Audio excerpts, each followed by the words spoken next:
down. But we'll rendezvous at the end, my friend, and light the darkness left behind.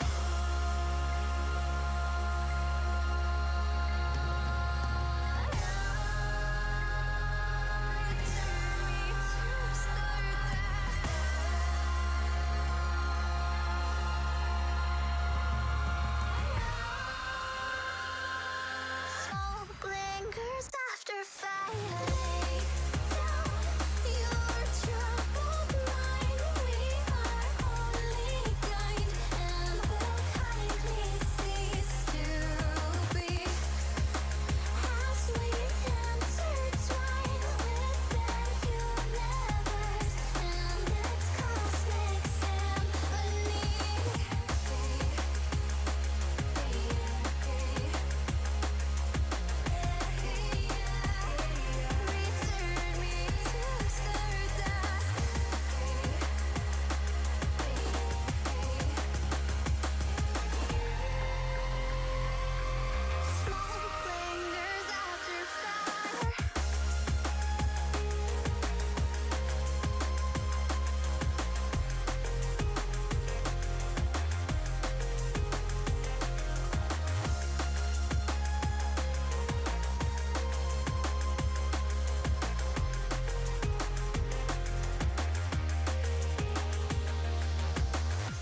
will rendezvous at the end, my friend and light.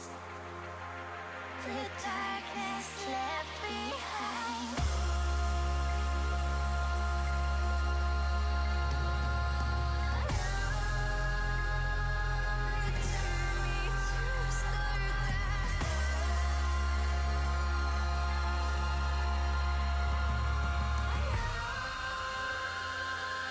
Smoke lingers after fire. Lay down your troubled mind. We are only kind and will kindly cease to be as we intertwine with the universe and its cosmic symphony.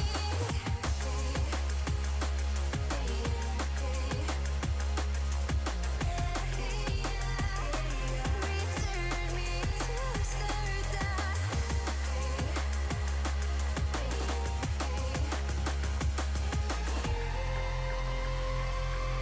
Smoke lingers after fire.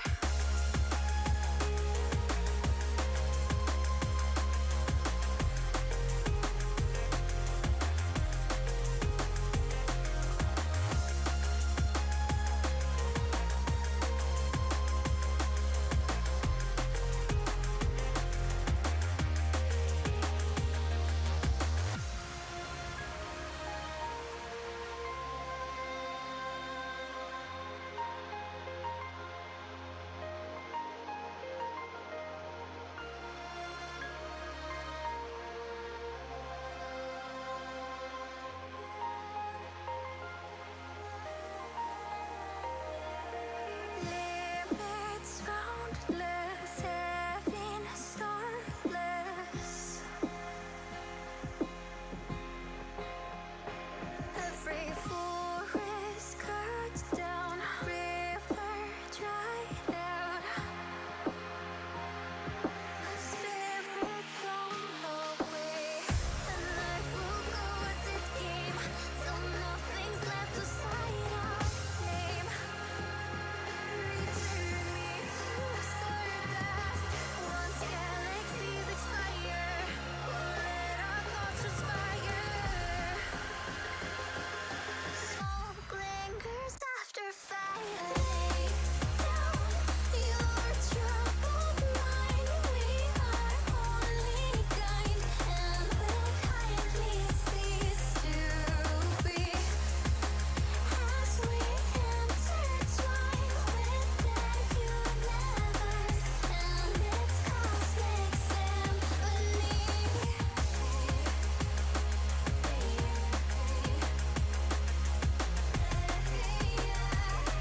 Return me to stardust.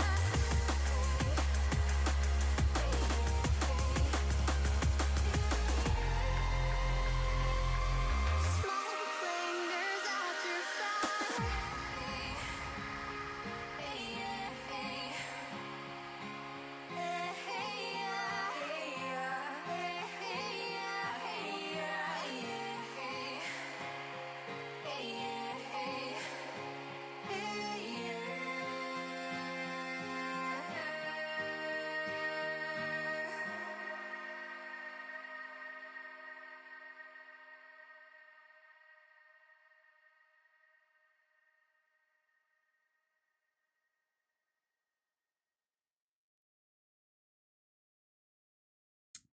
Hello, hello, hello, everybody. I hope you guys are doing good today.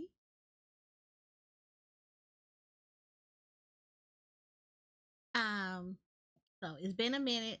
I know it's been busy. It's been a busy, busy couple of weeks. Whoo, I'm trying to catch up with everything. But today, we're back on today. So I'm excited. So, for those that don't remember, I actually showcased this about a month and a half ago, somewhere around there. I actually did a demo for this, and it is a simulation civilization game. So, for people that like to do like civilization builder games, things like that, this is actually it. This is a really cool chill game. It's called Synergy. It's based on your civilization almost being wiped out. You've had to migrate to different areas, and now you are trying to rebuild your people back into building up their new, like, find a new place for them to settle, new home, and building everything back up to make them great again. Yay! And if y'all don't know, these are areas, civilization building games to me are like some of the near and dear titles or categories that I love to like discover and play in.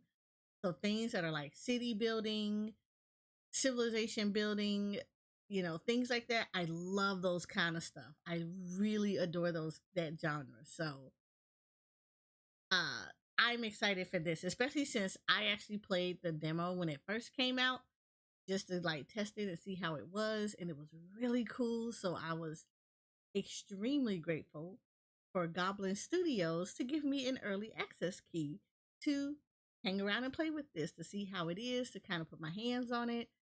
And I appreciate them so much. Even though I got it like a week ago, I still very much love this. This is absolutely amazing, and I cannot wait to like play it for a while. So yes, and because it's a demo, because the original the original version I played was the demo, we are going to start all over again. Because again, I don't remember any of the stuff that I did the first time, and of course, changes always happen between the demos and of course, actual version that you can play. So we're going to go and get a new version. And of course, we'll go over the different areas. So we have the Scorched Earth, which is this is the campaign. So for those that would like to get into it, there is the campaign, there is the tutorial. The tutorial is for familiarizing yourself with the game's mechanics and ensuring you have a rewarding game experience and a good understanding of your objectives, which is great. I always recommend that you do the tutorials because everybody's stuff is different. Then, of course, there is the story mode, which is the anchoring. An organization of researchers and philosophers called the Anchoring has decided to reconnect isolated populations, help them acquire knowledge, fight environmental hazards, and understand inexplicable phenomena. And then, of course, they have a sandbox mode. In this mode, build your city on a set of brand new maps. Since there is no storyline to follow along, you can just play as you like. Always love things like that. This case, we're gonna go with the tutorial for right now. And again, they give you the scenario for the Scorched Earth one. Is a group of exiles who were driven out of the dried out oasis that had protected them until then needs to recover despite their meager resources. However, the climate change challenges them at every turn, and the desert is full of strange and dangerous mysteries. And then, of course, there is a difficulty level, but because we're just going to go ahead and do the tutorial again, the difficulty is not going to be too much for this one. So this is us like basically relearning the game all over.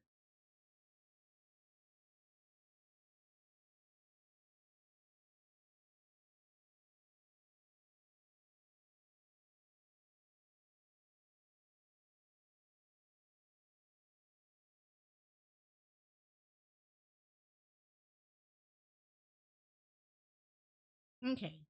For 2 generations, our community lived in the oasis on a freaking Tuesday, in my words. SimCity win. Oh, that's right. I do have SimCity, don't I? Soonish. Let me get some other stuff out the way first, because there's a lot of games coming out, and I know I'm not going to be able to do this. Oh, Discord stream. Oh, I could do a Discord stream of SimCity, huh? That would be actually cool. Yeah. Let's plan on that. Let's plan on doing a Discord stream of SimCity. I didn't even think about that. Let's do that. Or the other one. What other one?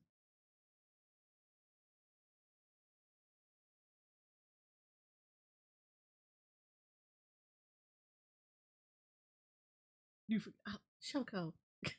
What the? Oh my god. Are you talking about the tavern one? You talking about Tavern Keeper? Or no, Traveler's Inn. Is that the one you're talking about?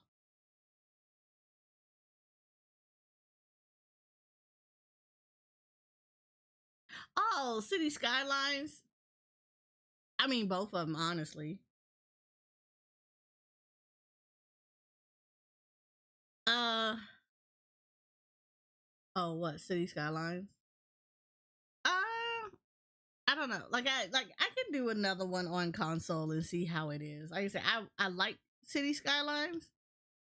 I just haven't done it in a minute, so I would have to start it all over again from scratch, and then kind of work it up and see how it is, and then see it because I think I have it on PC as well, and see which one I like the most. I think the one on PC though, I think people use like a lot of mods for it and stuff. Yeah, and I don't know if I really want to play it on PC if it's going to require me to have like a lot of mods because that's a lot. I already need a new freaking hard drive as is, and I can't begin to even think to like push more mods on a PC. So yeah, that's a that would be a lot. That would be a lot to have to work through. All right. Um. So let's do it like yeah. Let's look at that one because I want to see the differences between the PC and the PlayStation before I commit to building on one of them. Um. But yeah, SimCity definitely I could do Discord stream for. I mean, I could probably do it on stream too, but we'd have to plan for that one the just because of the timeline of games coming out. Yeah. Yeah. I don't want to commit to a whole lot with yeah. 3 games coming out literally back to back to back. So, yeah. We'll see though. But I'll definitely have that as something to do. Um All right. So, for 2 generations, our community lived in an oasis protected from the hazards of the outside world. But like everywhere else, we were driven out of our homes. All is not lost. After crossing a sea of sand, we reached the shores of some new lakes. No matter how toxic their water is, it will be pure bliss to us if we can treat it. Okay. Your civilization, your citizens need clean what right the if. Big if. Your citizens need clean water to survive. To get it, you need to build a pontoon so your citizens can draw toxic water from a lake with special tanks. Toxic water must then be treated and purified in a purification basin to become clean water that your citizens can drink. All the collected resources must be stored. In the water tower, clean or toxic water. In the cellar, food and clean water, which are the resources used by citizens to nourish themselves. In the small warehouse, all other resources. Okay.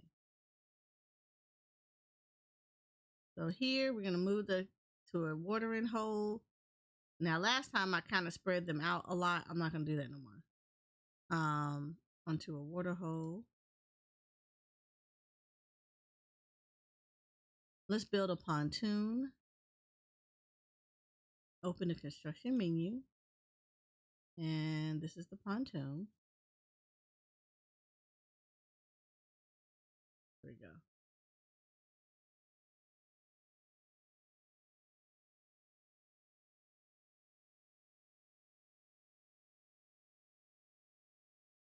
A purification basin. We got a purification basin. Right. Right. Purification. I like to put these things close together.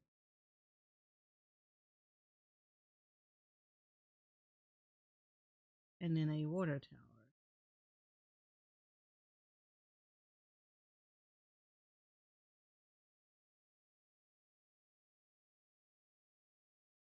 I'm going to put that here. No, I don't want to speed up time. Now, I do want to build paths, though. That's the thing. I do want to build up paths. Because I do remember that building paths made this shit a whole lot easier the first time.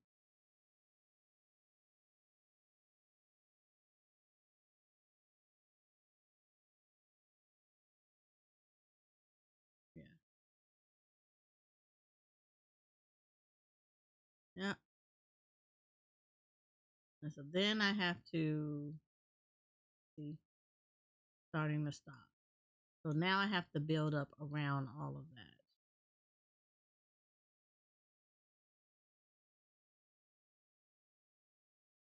And I hate that this was like all the way up here. So I know I have to build out.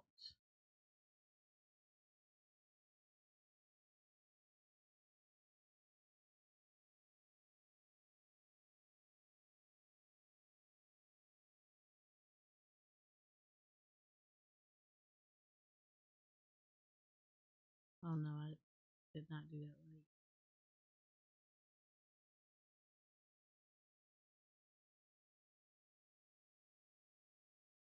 Okay, cool. Construction completed. So now I need to assign workers here. Yeah, there's actual music. That's why I was like, it's low, right? There you go.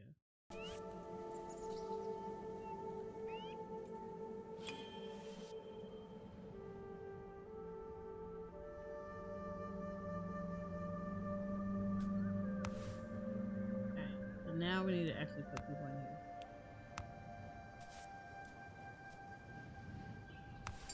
This is being built.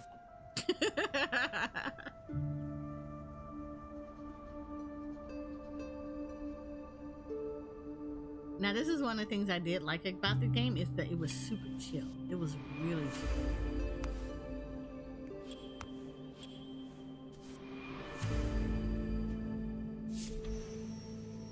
We now own infrastructure to treat water as well as a healthy and sustainable irrigation system. However, seasons come and go and hectic and harsh, and we risk a disaster if we don't collect enough supplies for immediate consumption. To keep our buildings running smoothly, we must store enough clean water to prepare for a drought. Getting clean water is essential for the city's survival and development.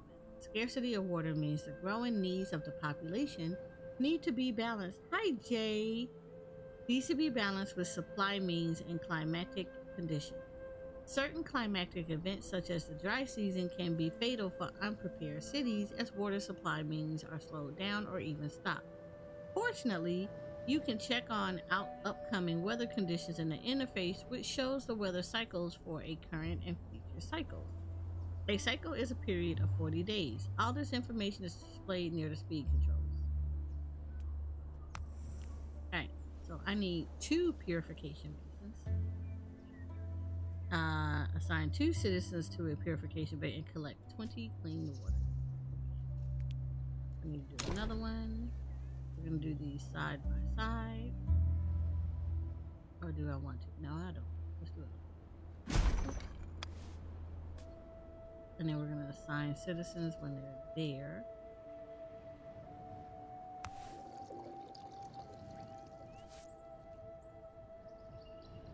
And they're missing water. We're just trying to get them to do the water.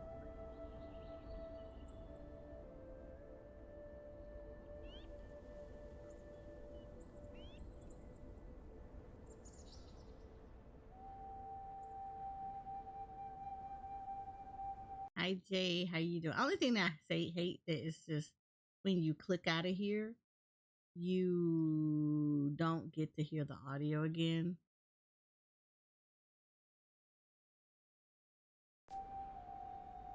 So I kind of wish that games did that, like allowed you to maintain the thing.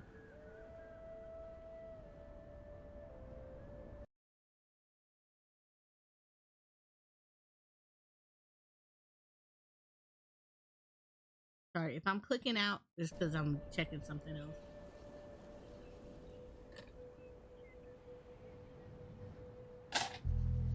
So at this point, we're just waiting for water to be populated in here.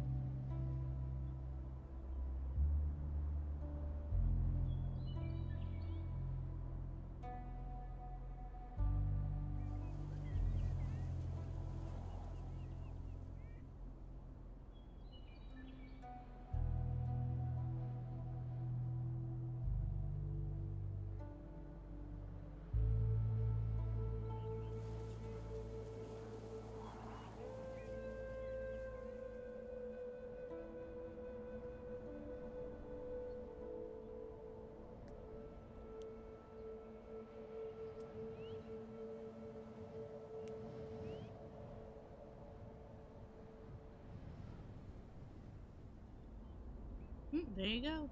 Cleaning out the water. Separating the toxic from the not. So what is this game, and do I wishlist it now or wait until I feel like I would start calling this the wish list. The wish list and cult. Because every time I play a game, every last one of y'all end up wish listing it. Go ahead and wish list it, Jay. So this is Synergy. It is very chill, but if you like civilization builders that's not like super stressful, I would highly recommend this game. We did this as a demo like maybe a month and a half ago, and this was actually really good. Like, we really liked it. So you're basically rebuilding up a community that had to relocate from where they previously were, and you're in like different areas for this. It has very different it's a little different than what I'm used to. It's still civilization building, but yeah, for the most part you're going to be building this kind of stuff up. I forgot, this may not have word access. We're gonna give it road access. You're going to be building up a new civilization, as you know, they had to migrate from where they previously were. So I think it's a good game. I personally like games like this. So, and it's chill. It's chill.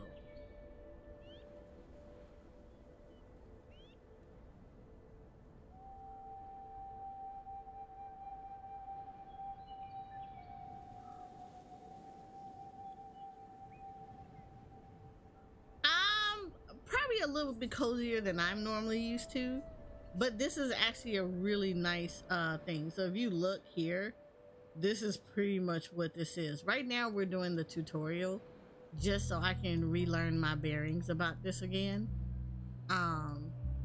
But yeah, this is what this pretty much is accomplished with this. This was actually like really cool.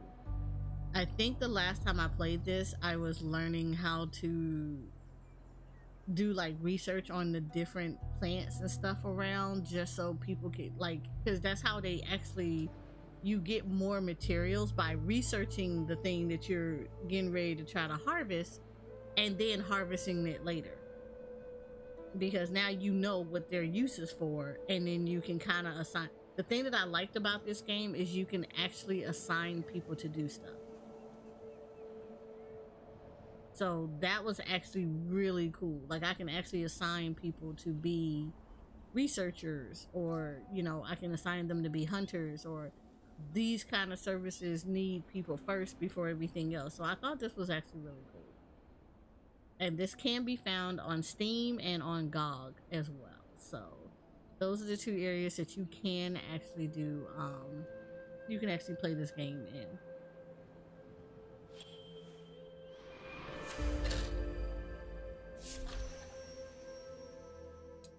The oasis inhabitants have slept for too long under the stars, with an expanse of canvas to protect them from the extremes of the climate.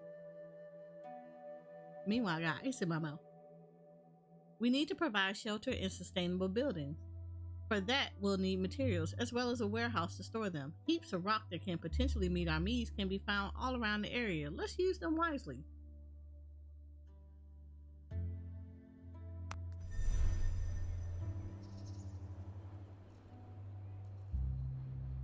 Hold up, still got ice in my mouth. Building requires resources, which can be obtained in various ways. The simplest method is to collect them directly from the map to get the necessary ingredients. The rip out action is available in the fast action panel. It allows you to collect resources and plants from the map. Use this method to collect rock from rock amalgams. Start by finding and collecting rock amalgams on the map. Also, think about building a small warehouse to store these resources. Okay. So first and foremost, so these are the rock amalgams that they're talking about. But what we want to do first is we want to build a warehouse.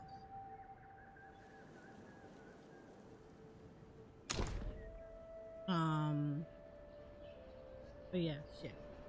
Shift is how I had to do this. So this was where I wanted to put some of this stuff. Yeah. Oh, y'all ain't playing. Y'all kind of like, hey, over here. Yeah. All right. Well, look, we'll just do it right here.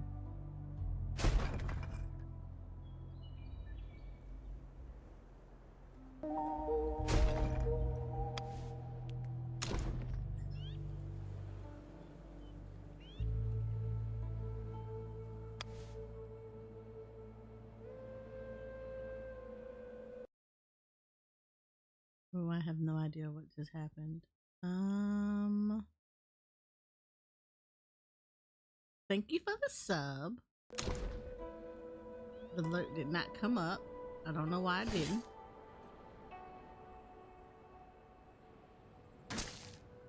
Oh. Oh, Lord. I didn't see it. That's why I was like, oh. Is it on Twitch or YouTube?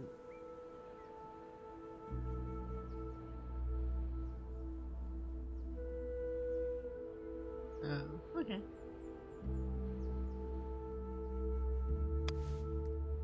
Alright, and this is on YouTube then. So thank you for subbing on YouTube. Sorry, the bot is, for whatever reason, is not popping up on YouTube yet. So even though it's popping up on the screen, I don't see it popping up in chat.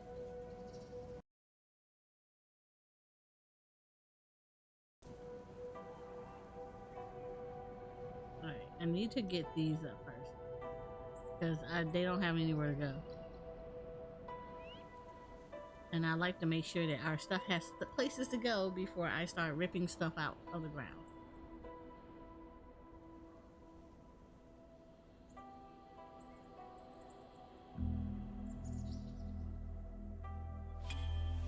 Cool. Completed. Alright, let's start ripping.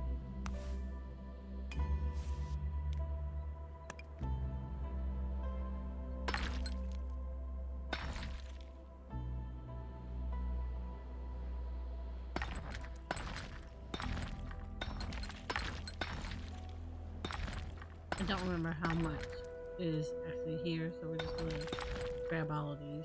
Because I really don't remember how much everything is.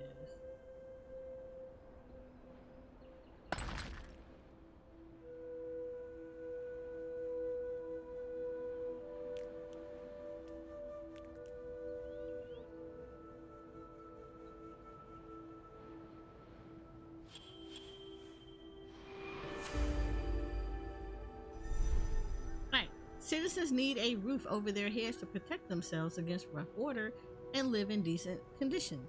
Your citizens will go to their homes regularly to nourish themselves, eat, drink, and sleep, which makes the positions of houses quite strategic. When they nourish themselves, citizens consume food and clean water. Their resources are directly drawn from a nearby cellar.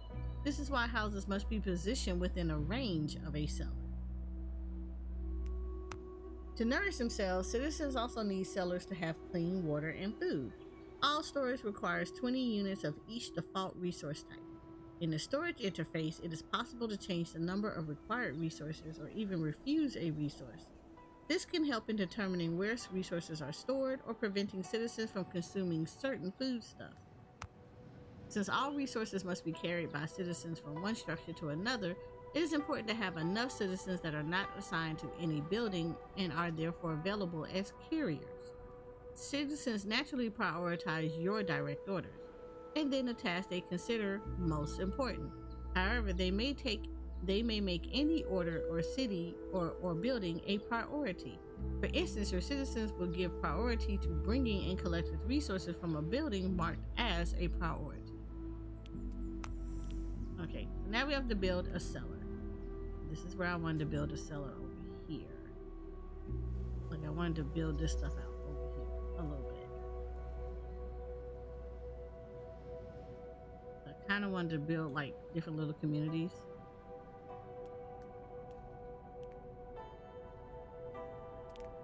Okay, so that's the cellar. Alright, so we're gonna do a pathing first. I'm all about paths.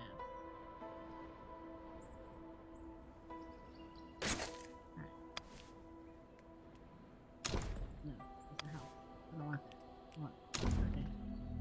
So this is a cellar.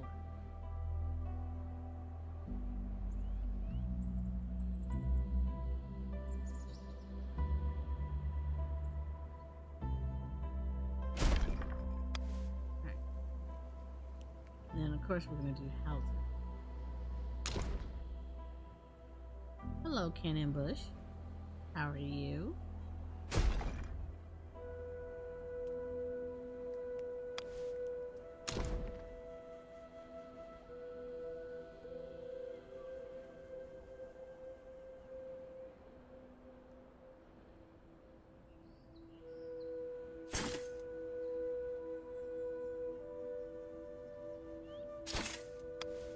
Cool. I like to do things like that.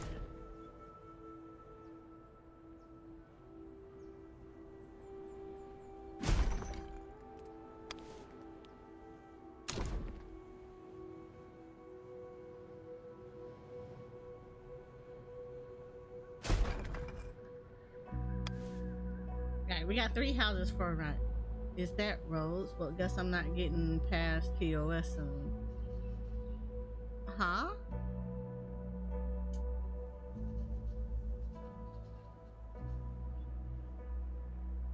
What are you talking about as far as TOS? And these are paths. We're building paths so that I can line up housing. I typically do that for a lot of the city things. I build up paths. I like to make sure that housing is down and that people have pathways to walk to or give access to them.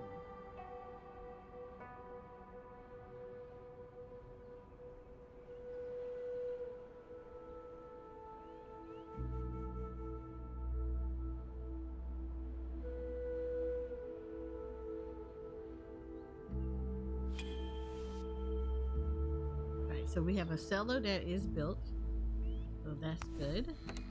And then what I don't want this to well, actually I kind of want these to take all of these.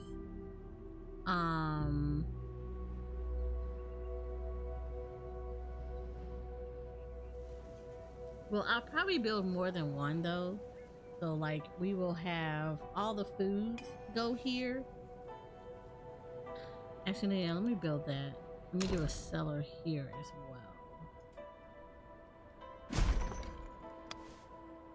Alright, so in this cellar, we want this to take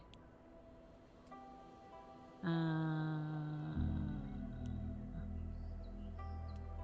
don't want you to take these. I don't want you to take these. We'll do that. Don't take those. Cool. This one will also end up, this one when it's built we'll take all the processed food. Ken and Bush, what are you talking about getting past TOS soon? You need to clarify that.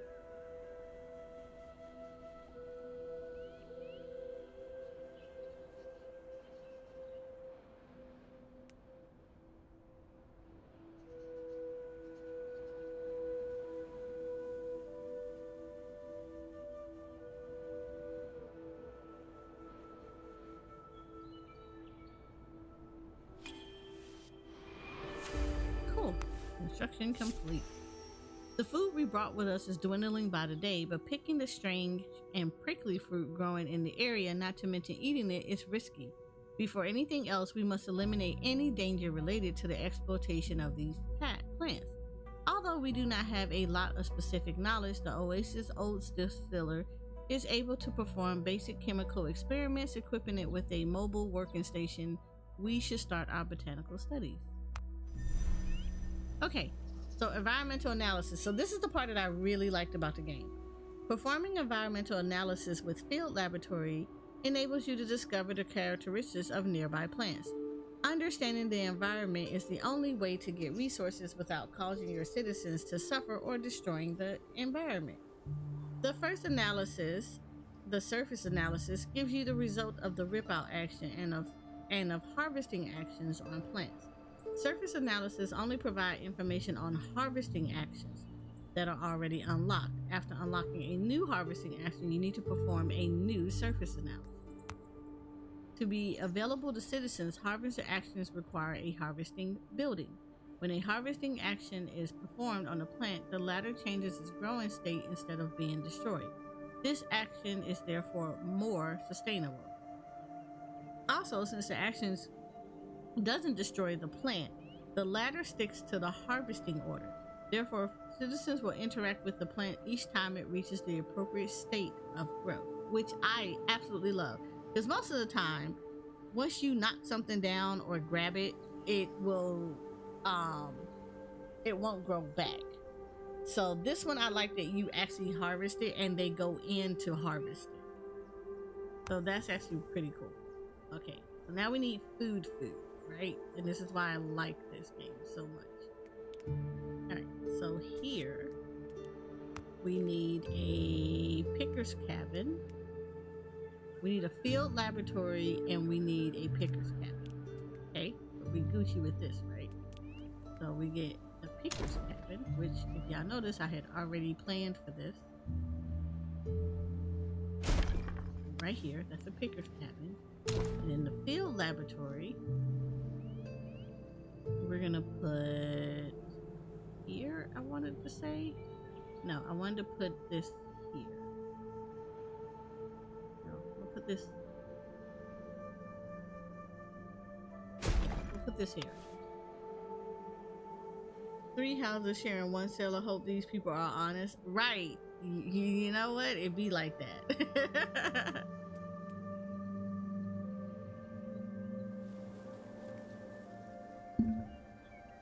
It be like that.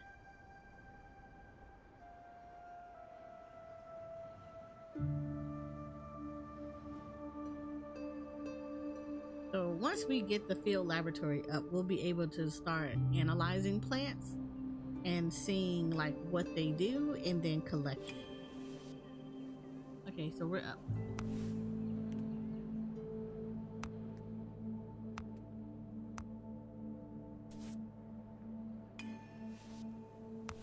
Alright, cool. So this one is not gonna collect these. These are gonna do the plants, and this one is gonna do like all the loaves of bread and simple dishes. So this way we have 2 different storage things. So I can have stuff going into I can kind of break up where things are.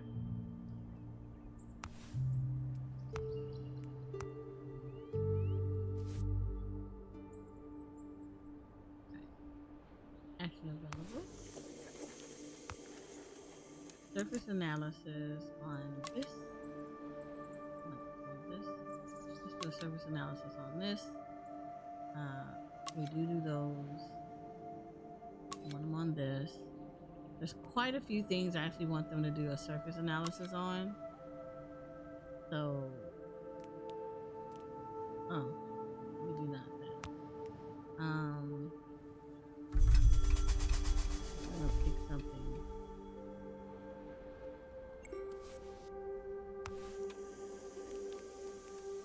Alright, so they've already did that. I want to do, oh, these are ruins. Hi, ruins.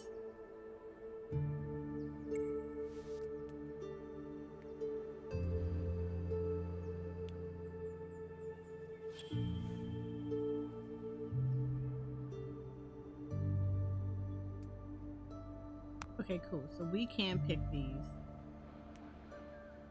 Great. We already know what these are for.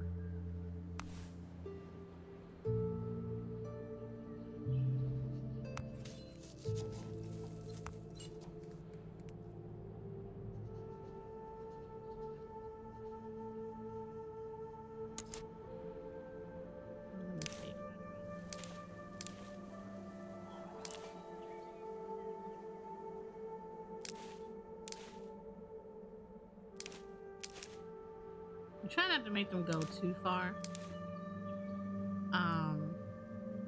Just because I don't want them to get like pretty lost with stuff. But it's also really good for them to like pick some of this stuff.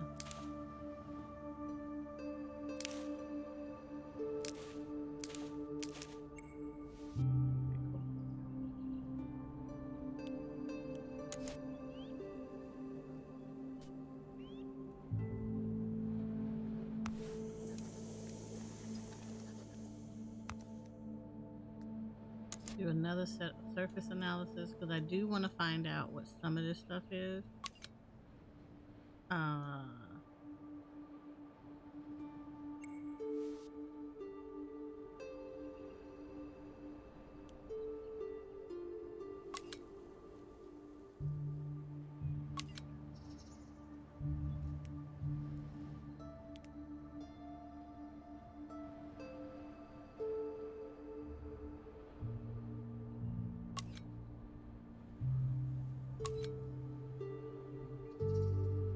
So very different things that I'm touching right now.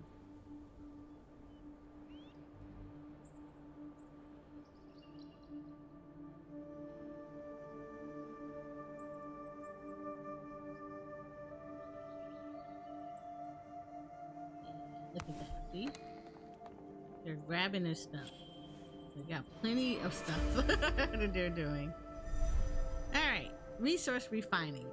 To obtain certain resources, a refining stage might be necessary. For example, tools crafted at the forge or dishes consumed by citizens prepared in the kitchen. Certain versatile production buildings can provide several resources. Production modules allow you to select the resource to produce and the way to produce it by choosing the recipe to use.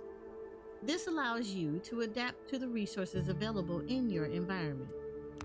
A building's production speed depends on its efficiency, which is mainly influenced by the number of active citizens. Recipes can be affected by bonuses or penalties that impact efficiency, cost and resources, and yield.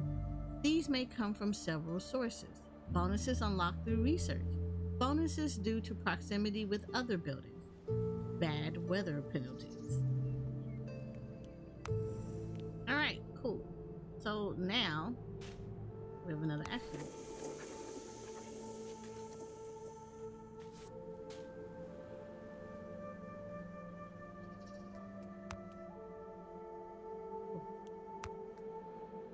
Alright, cool. So now we have to build a kitchen, which is good, which is really, really good. Because we do need that.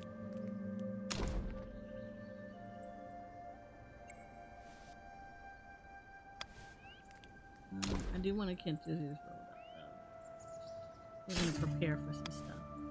Alright, so we need kitchens. So this is a kitchen.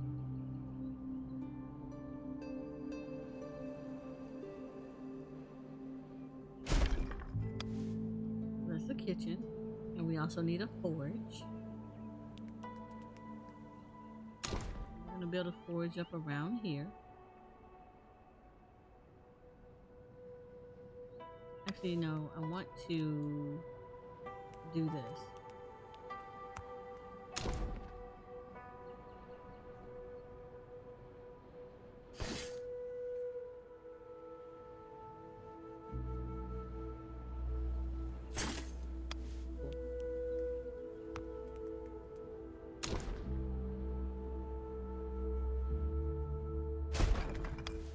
Forge. Haha. Learning the thing.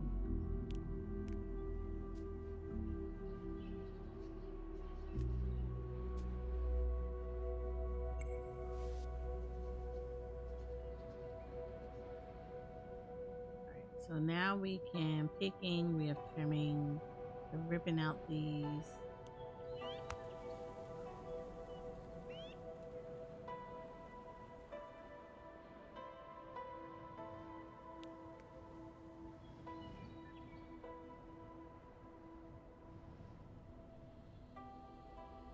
Okay, cool. So now here at the picker's cabin, I can do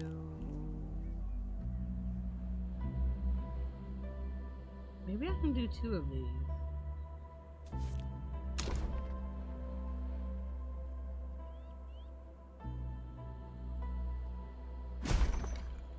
I can do one that does picking and another one that takes care of trimming.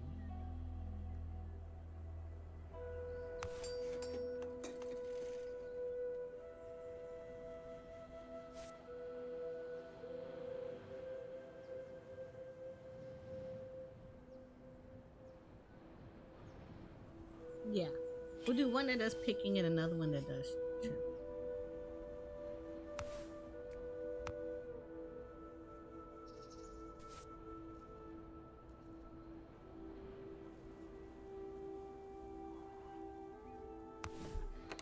Well, welcome back, Shoko.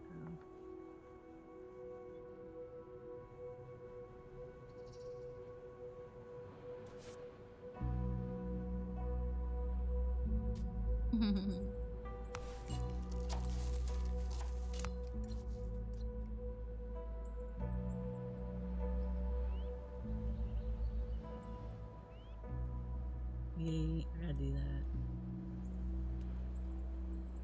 Okay, so I need to pick these. I definitely need these.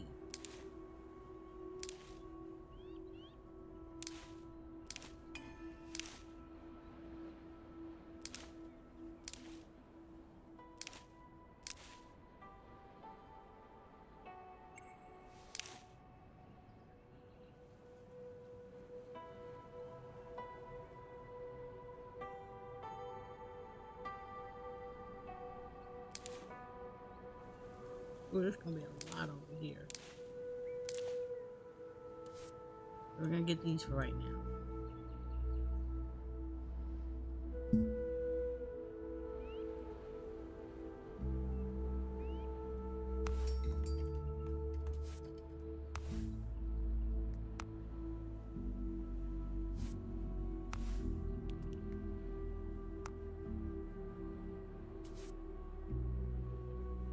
Like you, I need you to do trimming.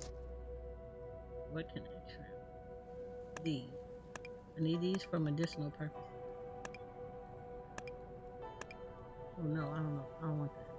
I want to take that off. Nope, take that off.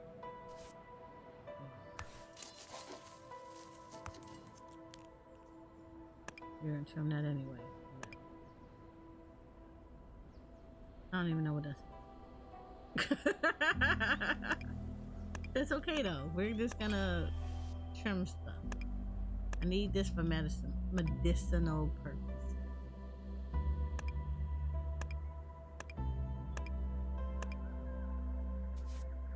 Well, I have the ability to make a doctor.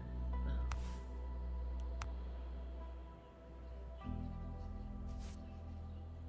No. So with them picking and trimming, I now have food, and we're gonna make simple dishes. But I need for them to store up a lot of stuff.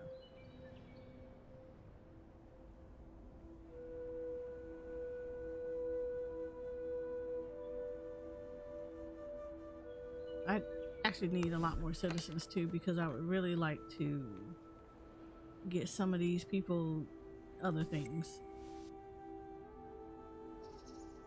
Giant fungus. Okay, we got the fungus now.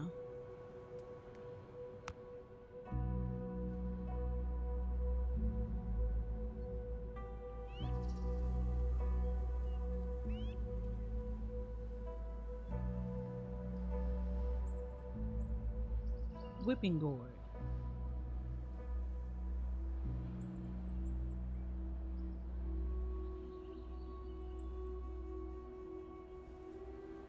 Ripping out whipping gourds and piercing their membranes allow us to collect their clean water, although the latter tastes like an overripe vegetable. Ew. Best not to pick. Like, okay, we won't be doing that. Best not to pick this plant's lianas. They lash out hard at anyone that attempts it and can wound them. Once the plant's lianas wither, they stop being harmful and can be trimmed. Okay, cool. So trim the bad boys. Don't pick them, and oh Lord, don't drink their water. It's just gonna be problems.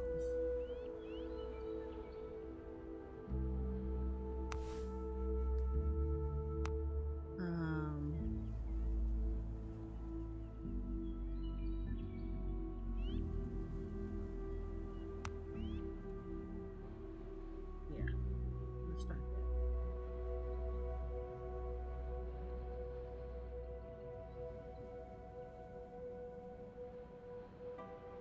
We got a lot of water. Yeah, let's start making that.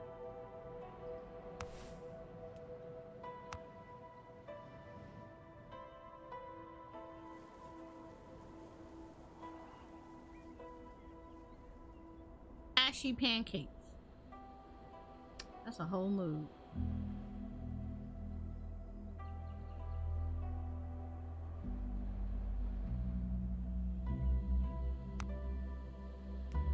Right.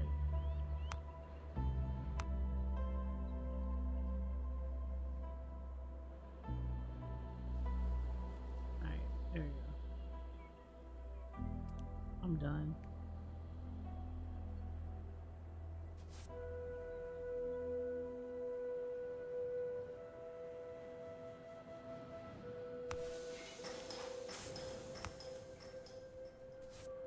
I'm gonna assign another person there, which is good. They need 2 people there.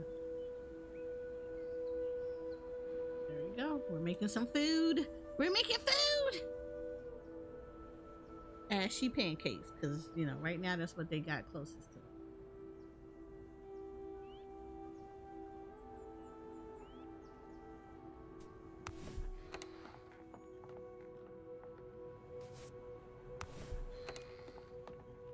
Got a lot of that. We're trying to pick this up. We got this.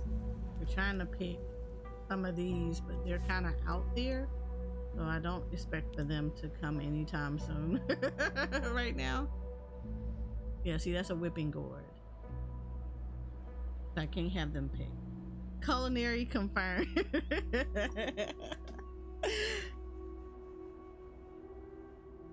Look, this place is cool.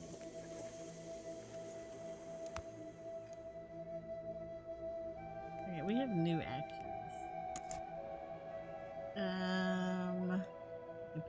Pick. I think we tried to do this one. Or at least I tried to do this one. I know what these are. Do y'all still not know what these are for? Oh, you didn't. I'm gonna need y'all to get good.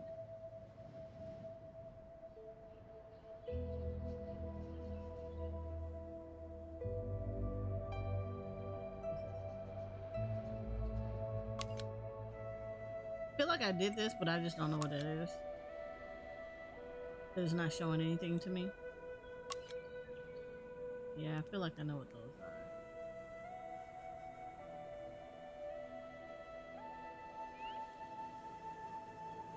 Anything weird on the horizon?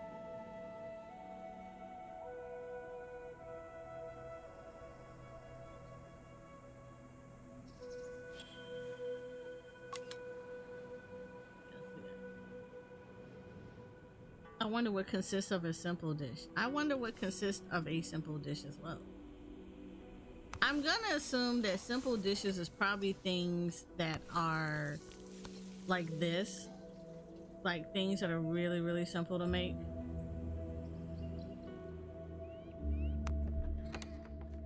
See, like right now, I could do the vegetables because I have 14 out of 20 of those, which means they're starting to bring those in. And right now, I am bringing in simple dishes, so I got 10 of them at the very least.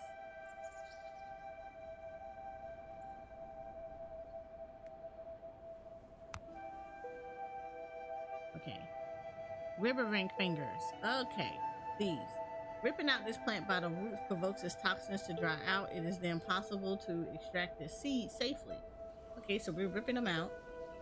Trimming, even partially, makes them lose all their fluids and kills them. So we don't trim them. We rip them out.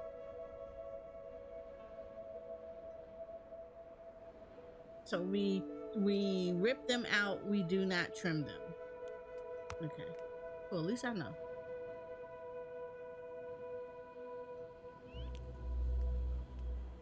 So we're gonna encourage people to come live here. I need some more houses. You gotta be fancy up in here.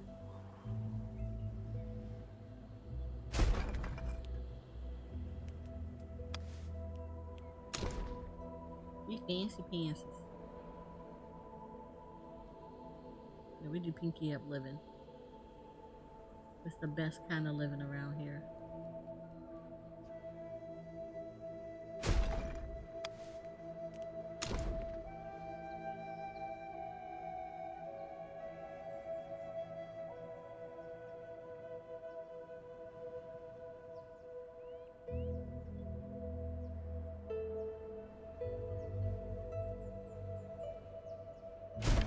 We're gonna look fancy over here. Living fancy and free. We're gonna encourage more people to come live here. Come join our budding civilization. Here, you can have water that tastes like overripe vegetables. It is the newest sensation. Culinary sensation. The giant fungus can be cut at the base to be collected whole. Okay, so we can trim this. Alright, so we're going to be trimming these. Oh, this is during the rip out action. Okay, so we're going to rip out these. Cool.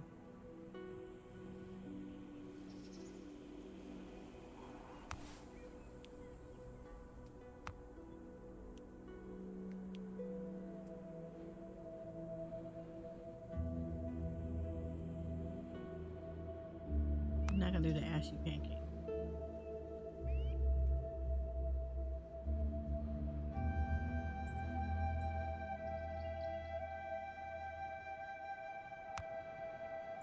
No, that's not what I wanted. I wanted the pod speed. Let's go.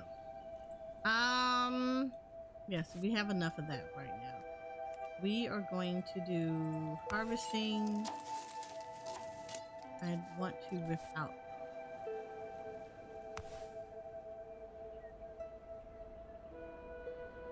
Let's rip this out. I want to rip these out. Where's the fast thing? How to do this? I want to rip this out. Oh, here we go. What did I rip out? Boop. We rip these.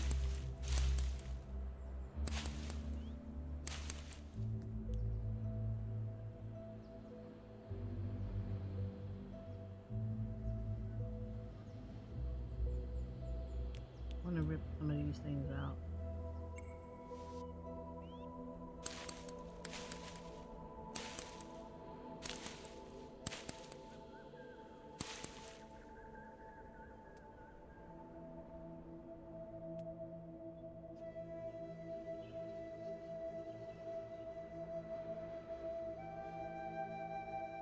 Alright, so we got 30 so far. And I not figure out what these are?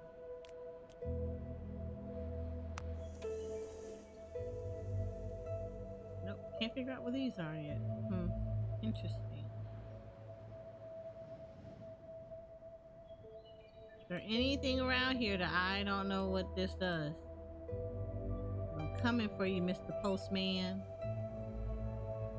Wait, what's this? Oh, so that's the same thing. I know these.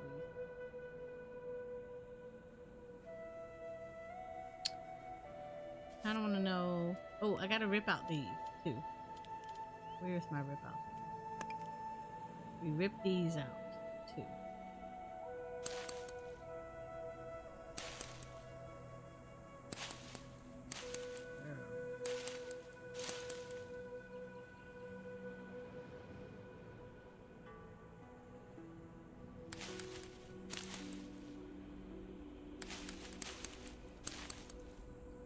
I send everybody everywhere. All of this is capable to be ripped out.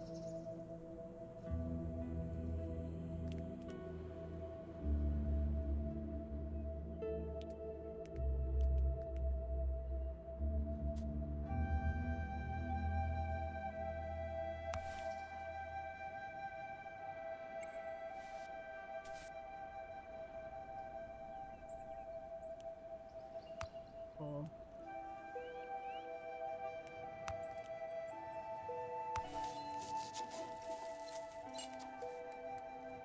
No carrier available. I know, I'm building houses for you people. Leave me alone. I'm trying to get you more people. I'm trying to encourage them to come eat our flavorful, to come drink our flavorful water. Right. I mean, it's just what they do though. We got flavorful water.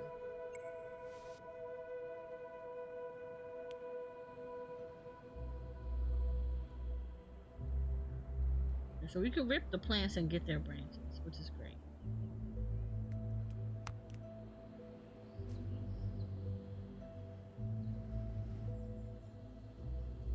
We working on it. We working on it. We're trying to get people to deliver the things.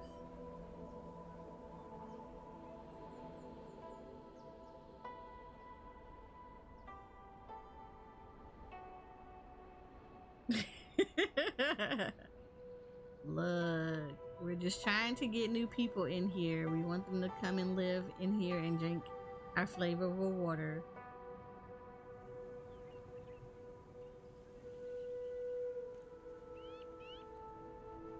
Look, they can live by the toxic seaside, lakeside, have toxic lakeside views, pristine environment,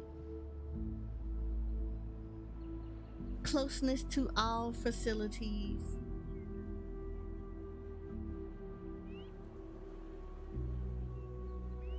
the convenience, everything within walking, 100% employee rate. Yes, come.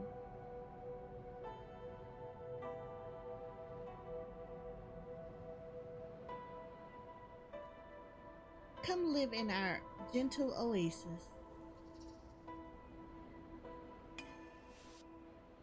Live in our gentle oasis. Now don't run.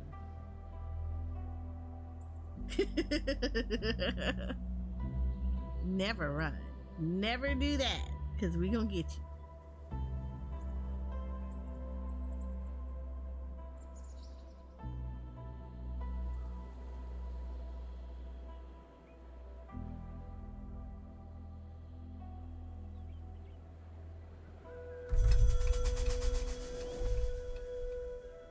We have one new child. See, we have a bursting population. A baby has been born. Toxina. That's what I named her. As the elder of this village. Hey. Excuse me, hold on. Let me explain to you, ma'am. Toxina. Let me tell you why her name is Toxina. It is necessary.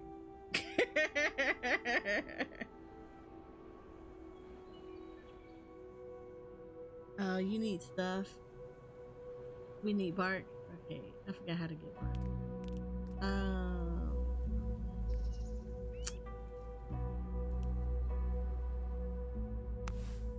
You get bark.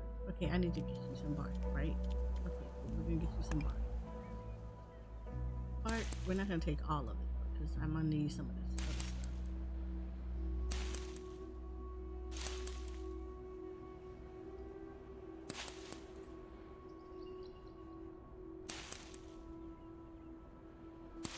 Yeah, when it wants to. Yeah, I can give you that one.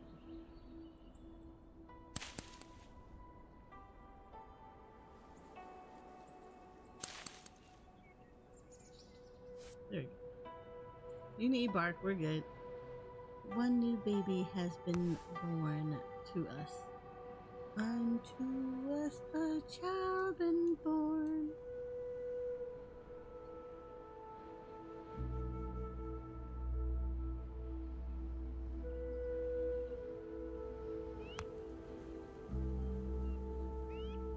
I need water.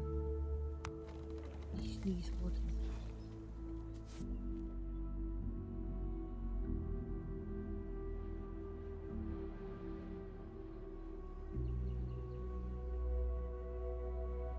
So now we're just waiting for people. I'm gonna need this baby to grow up so it can go to work. Look, ma'am. This is the IPC up in here.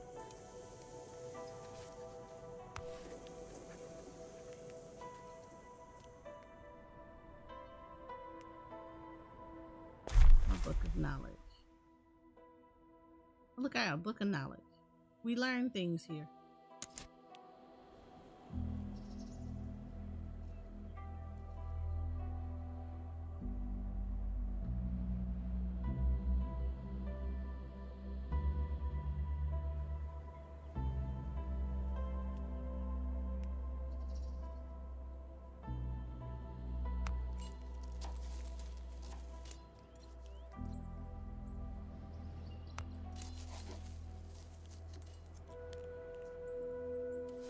Vastu is working. I'm gonna need y'all to have babies.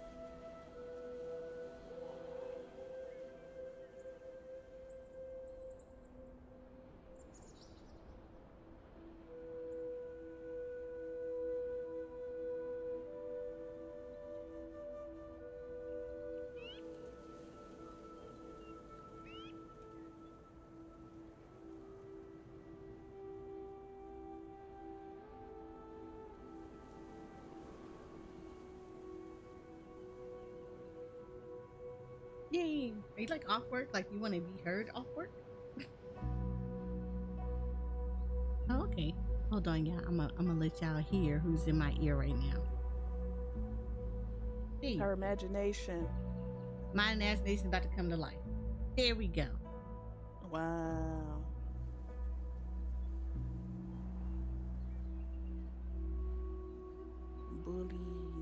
Bully, yeah. But only because I know you. Mm.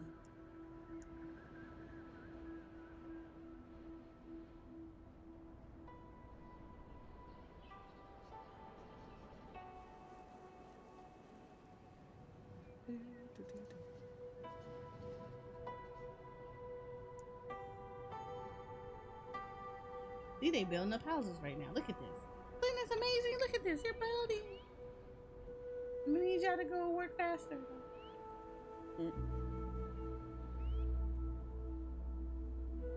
We're bringing Simple little people dishes. that can come in. I need 10 more.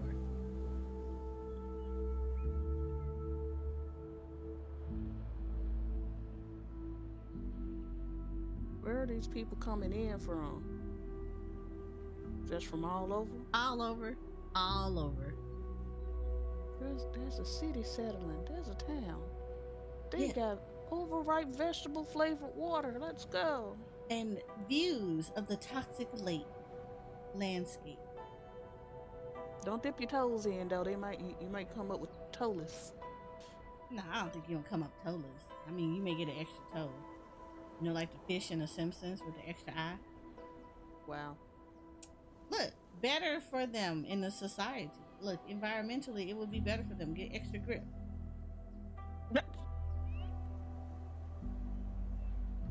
Evolution at its finest. Got an extra toe. Extra gripping.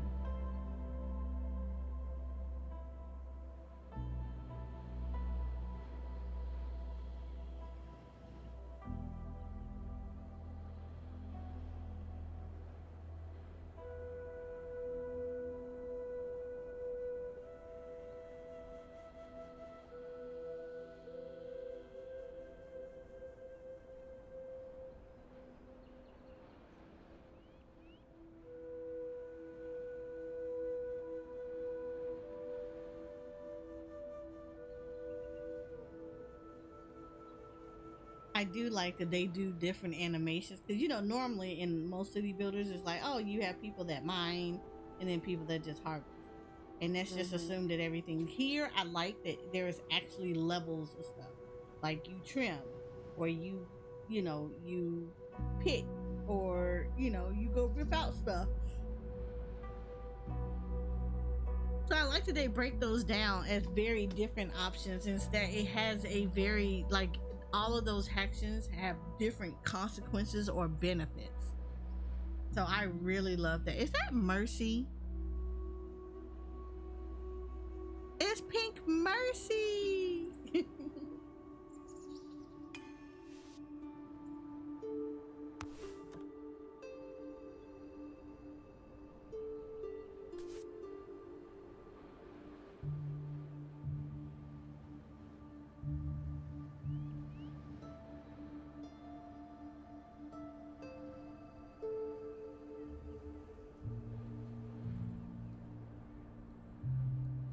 Once upon a time, I actually used to play Overwatch, the original one. I never played Overwatch 2.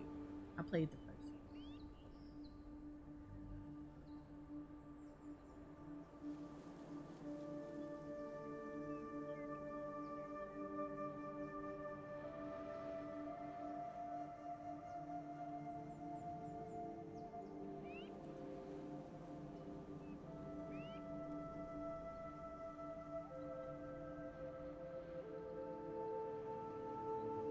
They working. Look at them working. They gotta keep the city going. Absolutely, they do.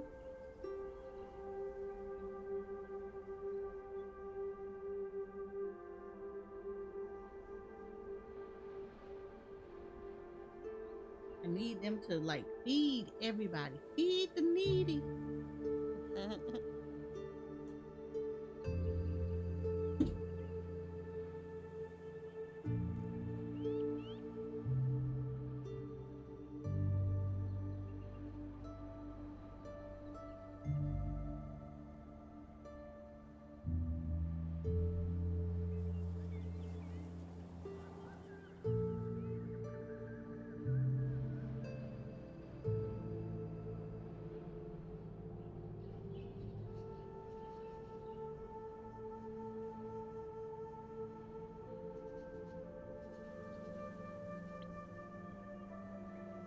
Door done busted open. Hold on.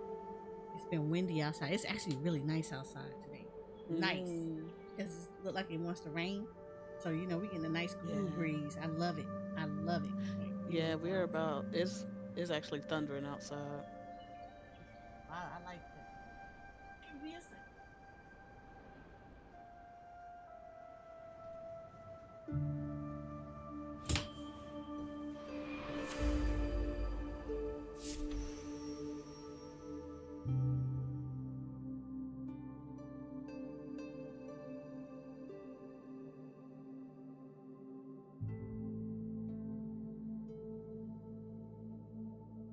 Okay, I'm back. And we have enough to survive, at least for now. Still, mere survival won't keep the citizens motivated.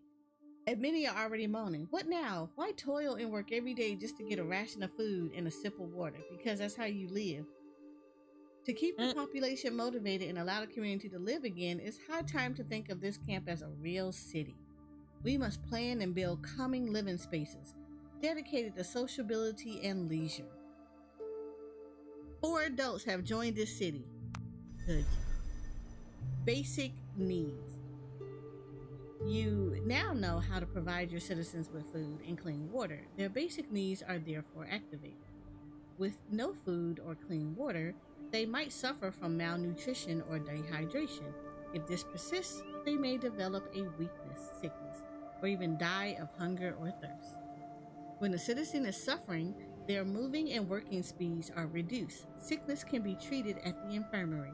If the citizen is infected with the same sickness a second time, it progresses into something more serious that requires urgent treatment to avoid the patient's death. Citizens can pass away in various manners: starvation, thirst, serious untreated sicknesses, lost or missing during an unfortunate expedition. Ooh.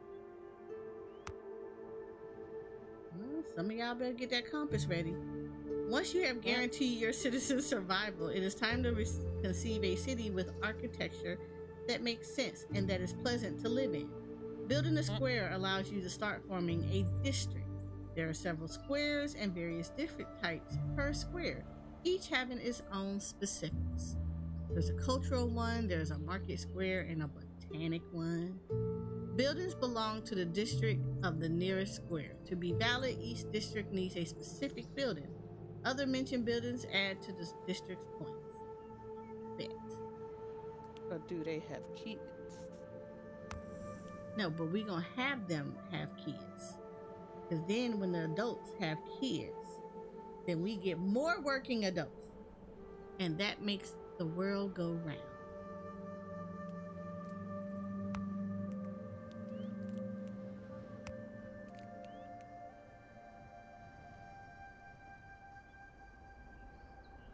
Alright, so we're going to put an infirmary around here. I am in favor of putting it here. Well, probably here.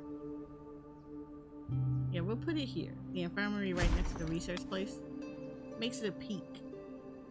Peak places for you to walk past when you come into our beautiful abode.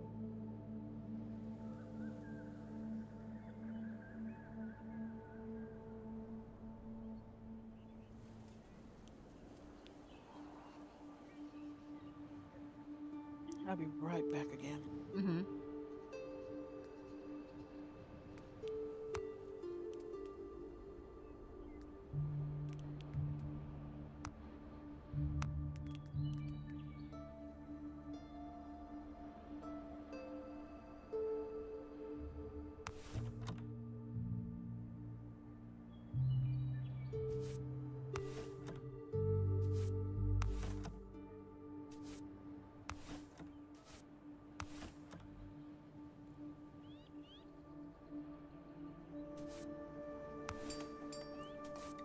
This part is being built up too. So we're getting it done. We're getting it done. We're making sure everybody is good to go.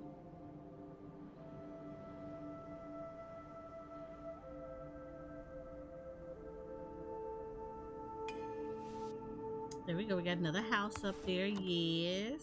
I'm liking this. I'm liking this. The housing is looking scrumptious. They're gonna look beautiful. We're gonna make a little cultural square soon. You know, so they can just come around and socialize and eat.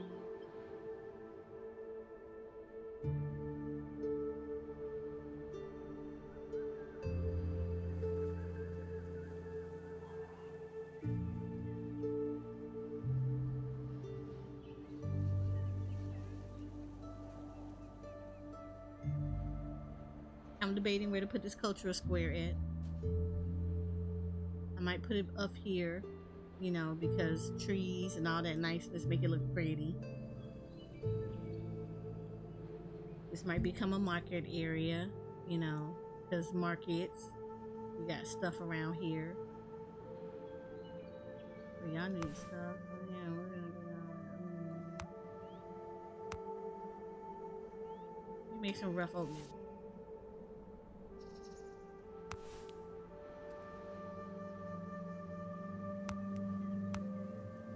Put some people up in here to work.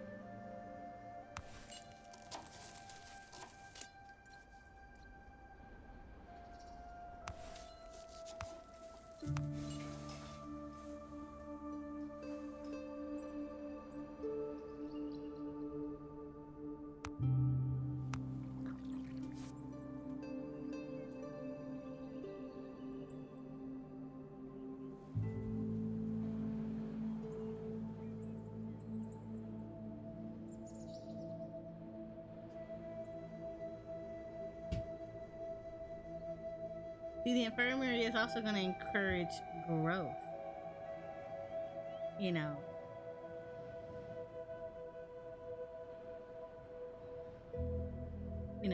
educate people.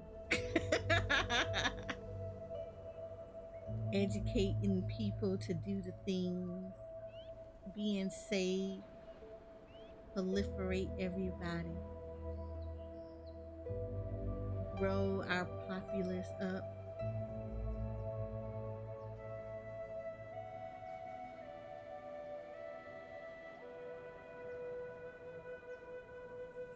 Oh no, it's not another builder. My boy. Hi, Rook. Hi. Hi, Rook. Rook. Synergy.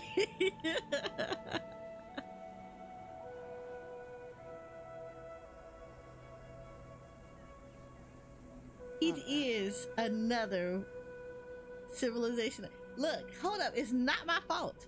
It's I just got Go Go Town. You messed up. I need Go Go Town too though. Go Go Town was actually really fun. I need that one. That is actually on my wish list to get. I want Go Go Town.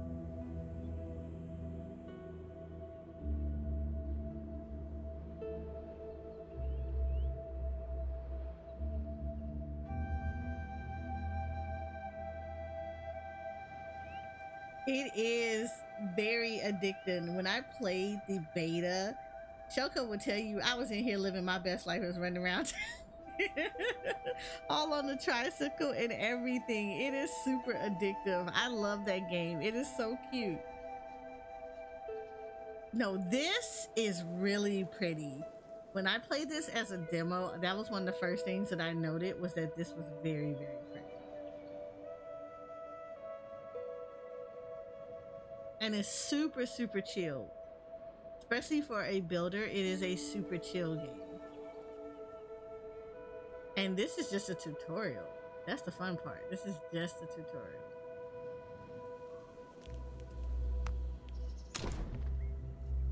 Alright, so I think I'm gonna build the cultural one here, or the social one here. One of these places is gonna have all.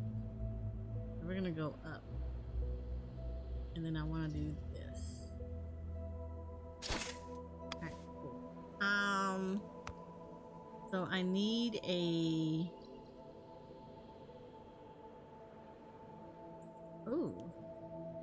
there's a kitchen. I actually could brought do I have that? I don't have one of these. I can do this for storage. That's a forge. We have that already. There's a canteen. Alright, we want a cultural square.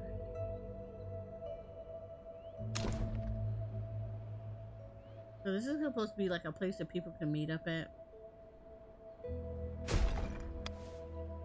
Get that built up nice and pretty. The artwork is giving super old school Dr. Seuss. It does.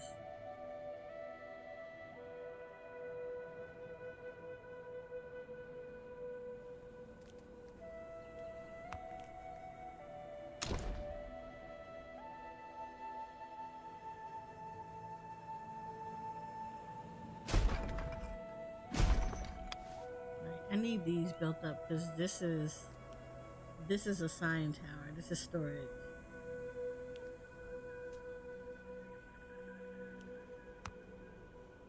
And then once this is built up, we'll build up like a canteen over here, and then we'll have like the chairs, a little bit of table and some benches, floating crystals,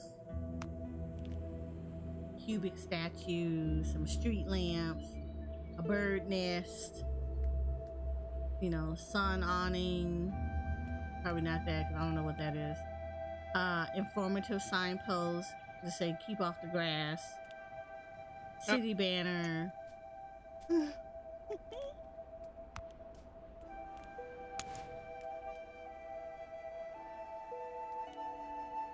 Keep off my lawn. Get off my lawn.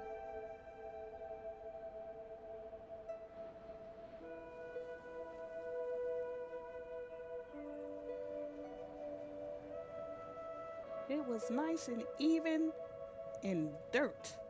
He done came over here and kicked it up. Okay.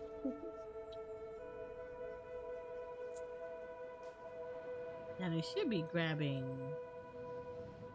Oh, y'all need some more stuff. Okay, we need more. Ooh, I need more of that. I need some more rocks. Like, I don't know why I can't grab that. That's a big rock. I feel like that would give me a whole lot. You're not giving it to me. I don't like that.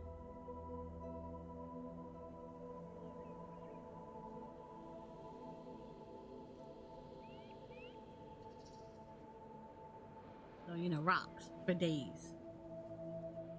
Rock for days? Rock a days. Mm-mm.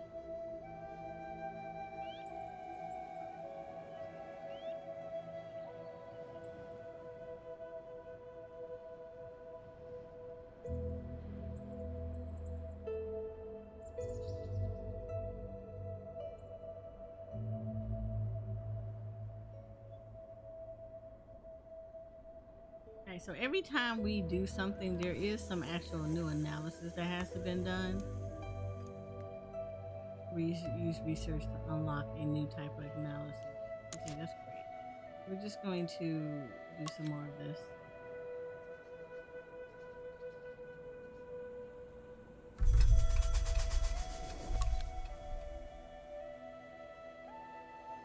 Like it's asking me to figure out some stuff, so it's like, okay, well, cool, we can do that.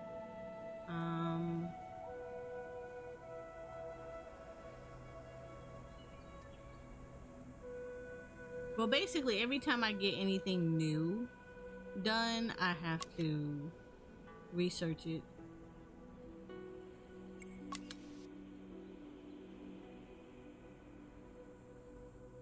Like if it tells me there's a new thing to do, then it's like, okay, well, guess I gotta go research that.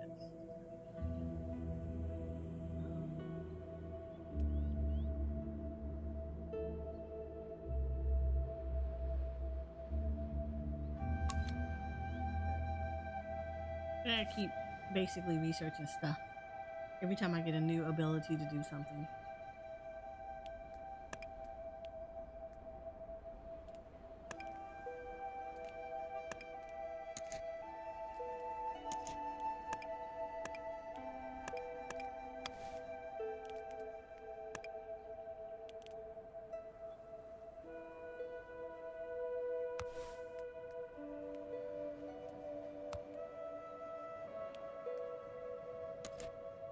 This is social distance. Yeah, that works. That works.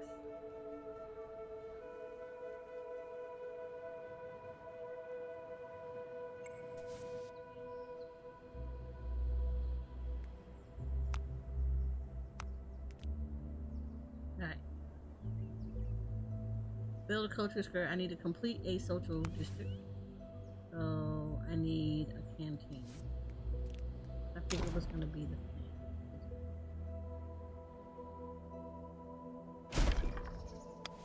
So gotta build a canteen. So that's what it wants. It sees houses, so it's fine, but it now wants stuff. It wants canteens. You know, serve alcohol. But y'all not worried about stuff. At the end of the day, put a little bit of that toxic water in there. Give you that little bit of that high. Just a little bit. Not a lot, just a little bit.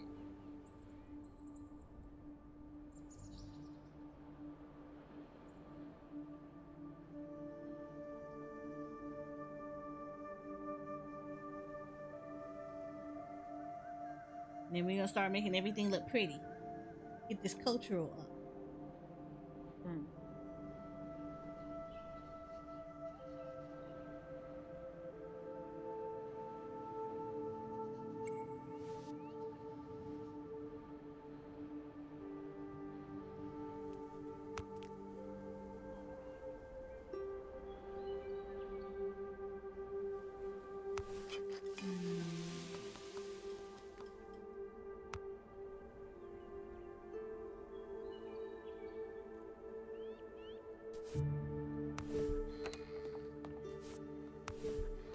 See, here I can look and see what we have. We don't have a lot of this right now, so we gotta make do with what we got until I get more people.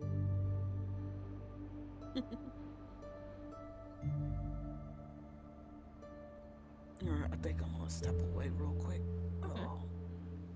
Alright, I'll be back. Okay.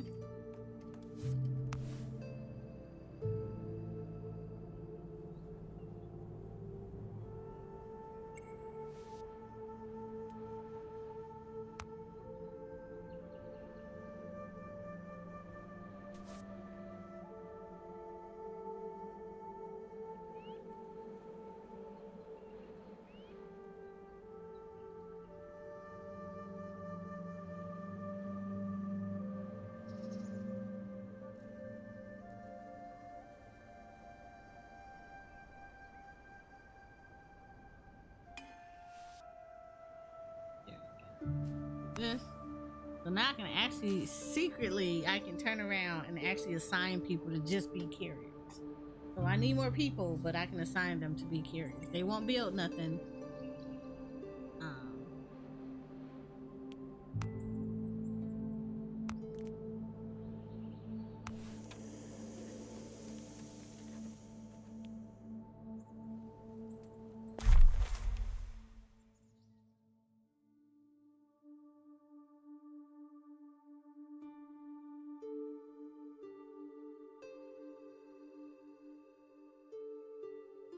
So these we have to just pick the. We can trim these.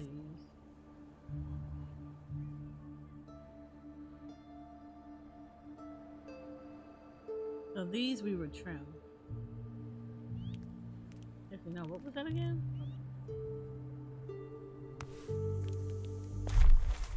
So here we can actually do some ripping, which we don't want to do. Picking.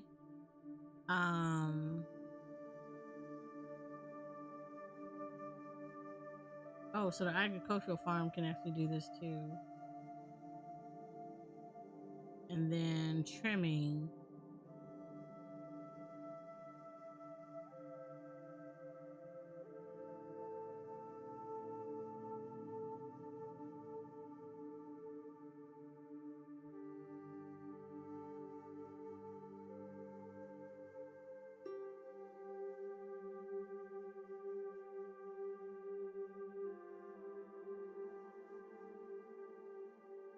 Cool. So we can actually pick or trim these. Ripping out does give stuff to it, but this is going to be actually nice to get done.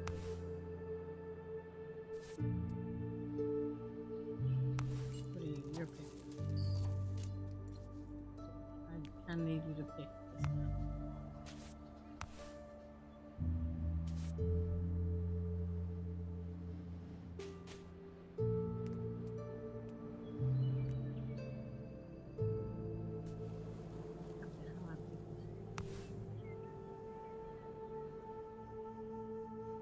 I need this extra pick.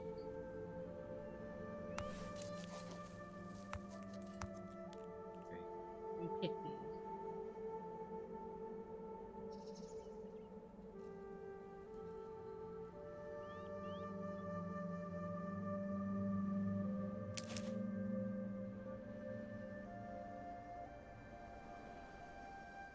No, we don't do that.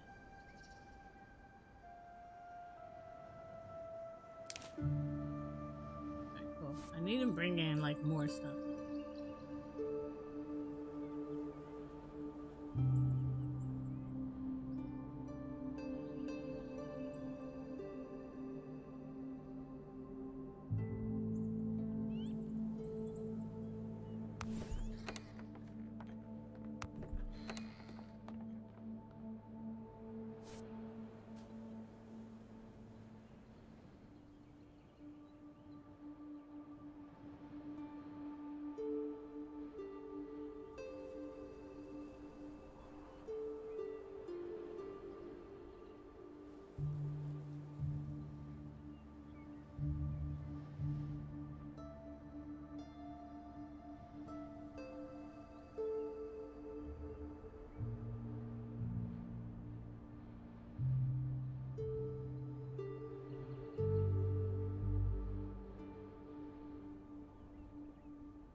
already got people building, so that's the only reason why we're like kind of lacking on carriers right now.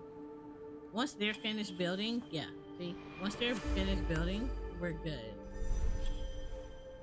Okay, population growth. At the start of each cycle, children spawn in houses as long as the conditions allow for it.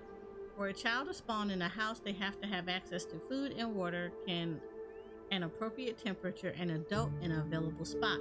Although very low at the start, the chances of a child spawning increases depending on the housing satisfaction. Children don't work, and it will take them an entire cycle to become adults. Building mini houses is the best way to increase the city's number of citizens. Note, make sure you have everything to meet their needs. Your citizen well-being is closely related to the quality of their housing. Beyond the basic needs, housing quality is according to is access to well-being, social interactions, cultural spaces, and places of knowledge. Certain buildings apply access scores to all cells with their range. For instance, schools apply an access bonus to knowledge around it. In this tutorial, we'll focus solely on well-being. The well-being score depends on the proximity to vegetation, the presence of water holes, and the shadowing surface. Okay, cool.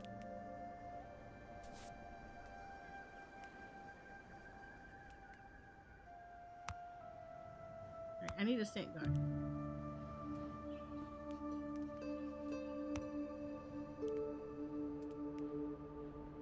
Ooh, that's cool.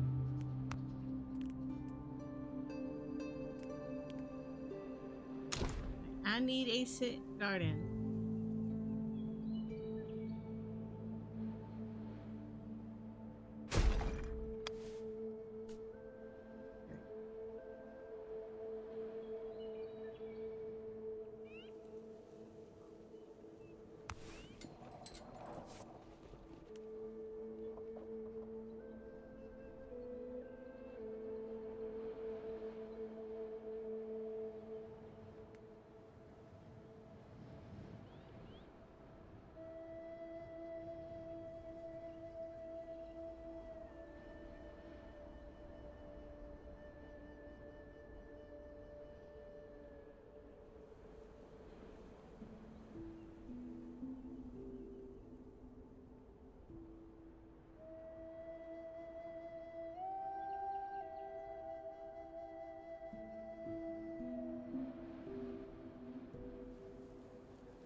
Now we're building up, which is good.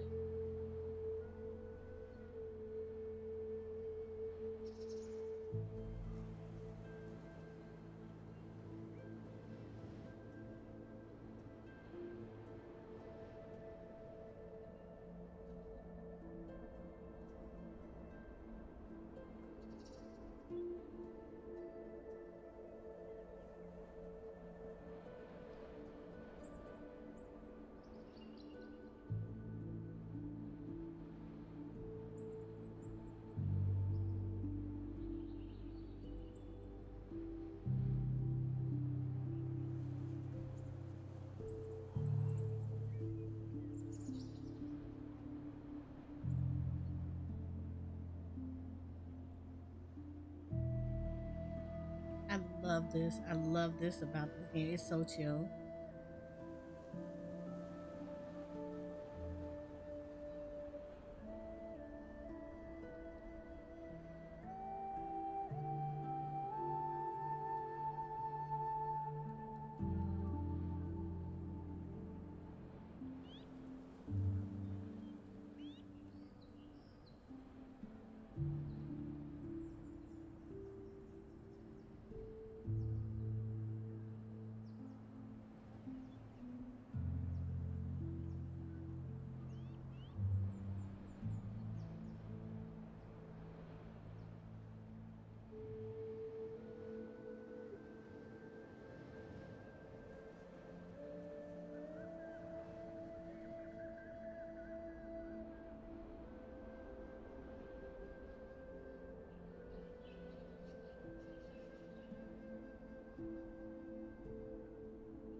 Of course, I need more citizens so I can assign them to this.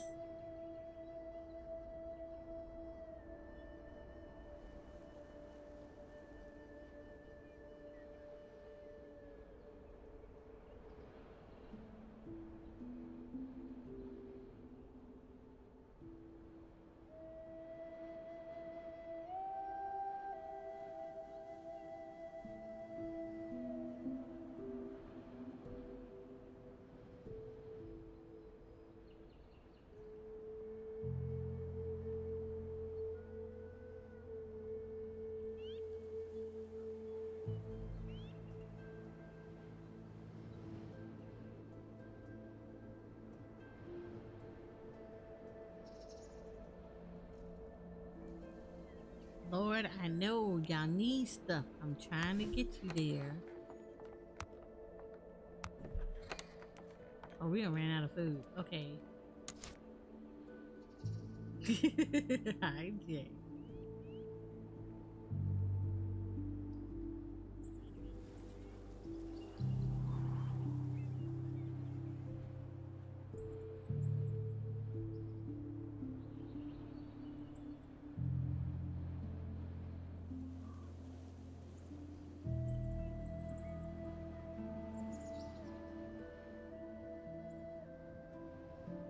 Okay, so we need water and food.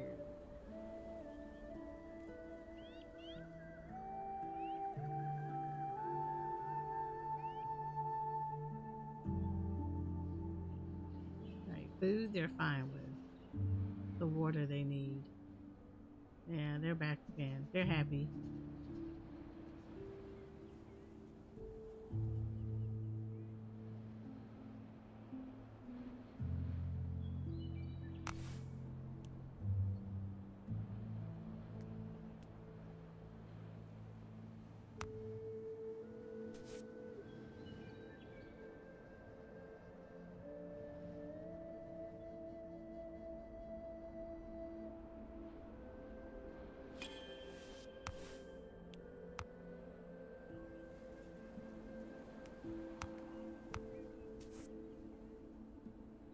We need people here. I probably need one person.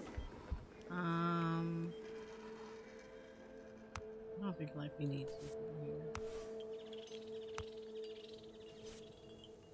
Yeah, I don't think we need one person there. Yeah, it's a sink garden.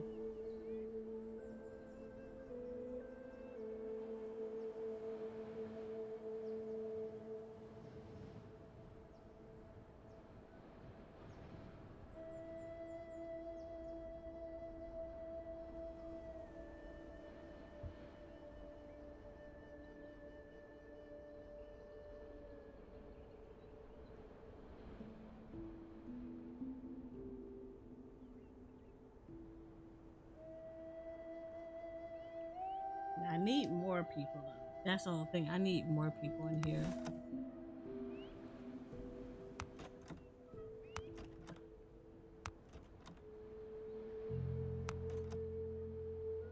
Yeah, I need more people to like kind of be hanging out in here.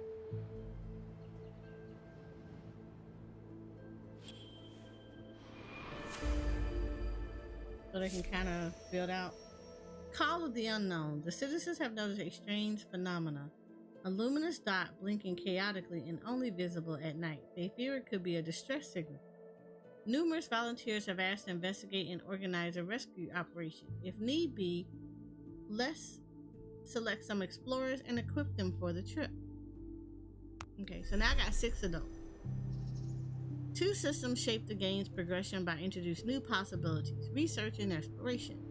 At the start of the game, most buildings are not accessible and must be discovered through research.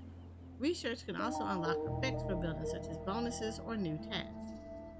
Research is separated into 2 trees, each with a distinct theme. Technological research. Thank you for the sub. Technological research and cultural research. To explore the world, exploring the world provides the opportunity to make important discoveries. In addition to finding resources and welcoming new citizens, Explorers can also discover new plants to integrate into their environment, along with precious knowledge that can be found in tablets. However, expeditions are both costly and risky. Citizens sent on an exploration will have to make some difficult and potentially dangerous decisions. Nice.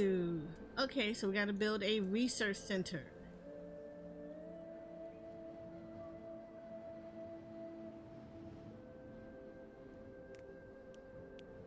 Okay, so there we go.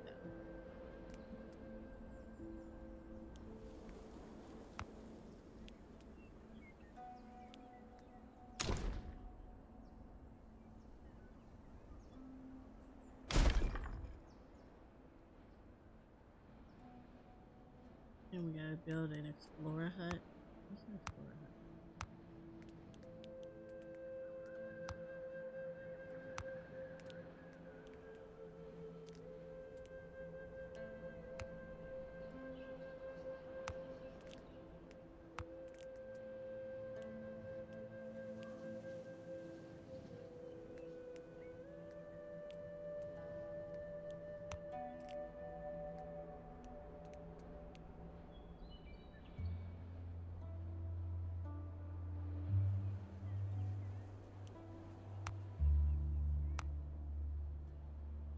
I guess once I do that, then I'll be able to do a explorer hut.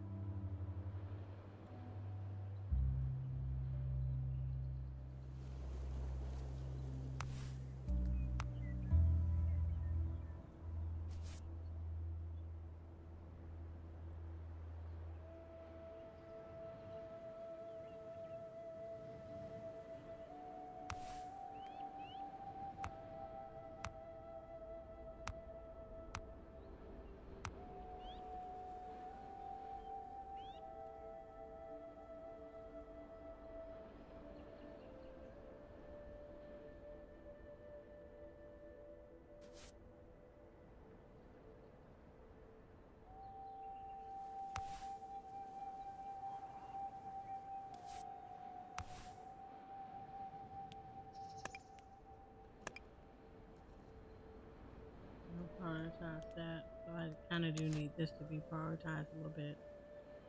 Like, they actually get priority. I need the water and stuff prioritized.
Whew.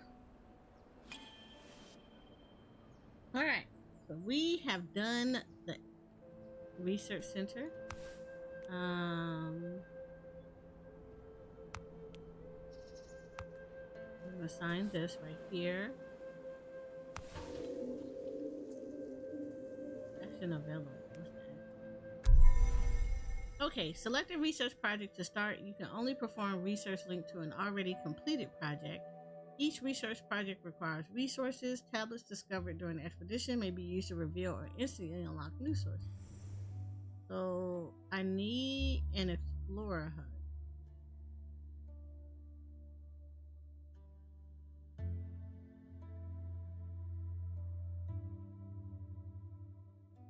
Oh, that's actually kind of cool.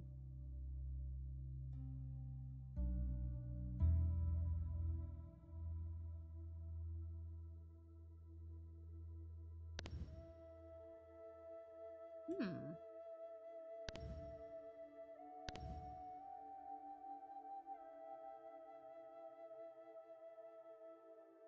there's a T-bar. I need this. Okay, I gotta research. I actually need the exploration, so I need the hut. I actually need this hut.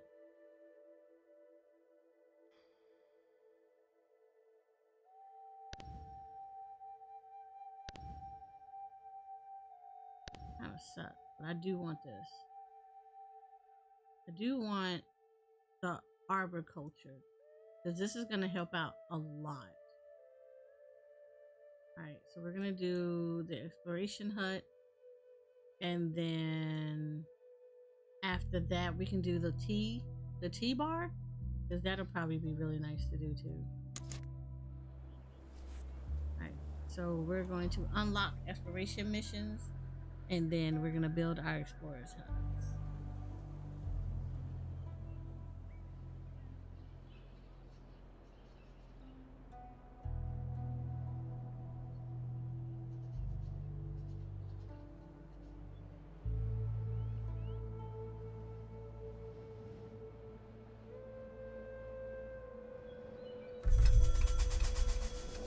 Okay, next season will be a dry season. We definitely need to make sure that the water is a priority. Probably not so bad because we're by a lake, but we still want to make sure that we have plenty of water in this.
Trying to see if there's anything else I can go research.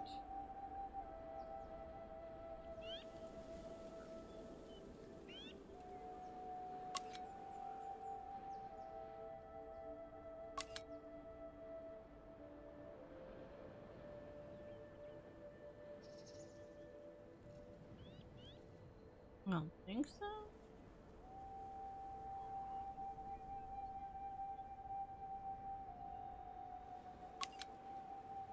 There you go. Research that stuff. Give me some more research points.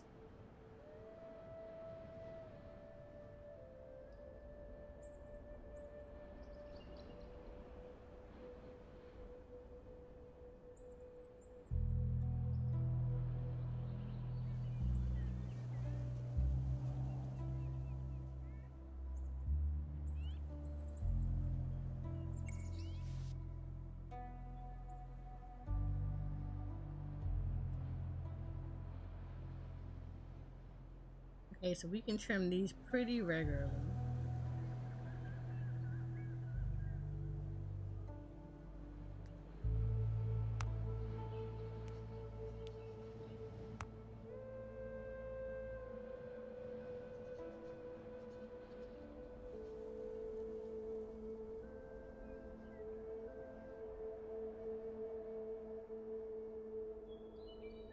Yes, I'm gonna need more rocks.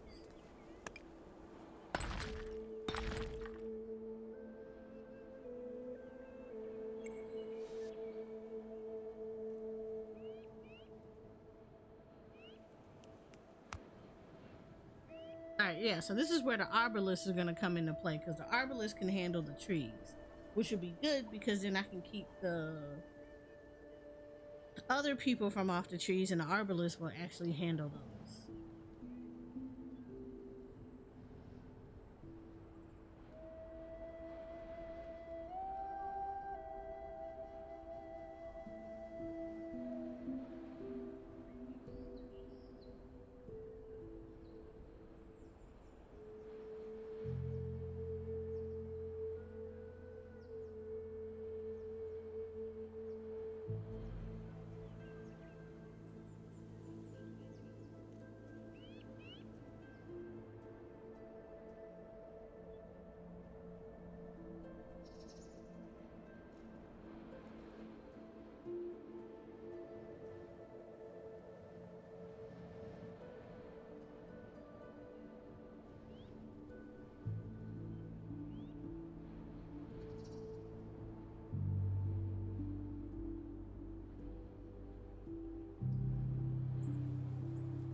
waiting, we'll get you some food.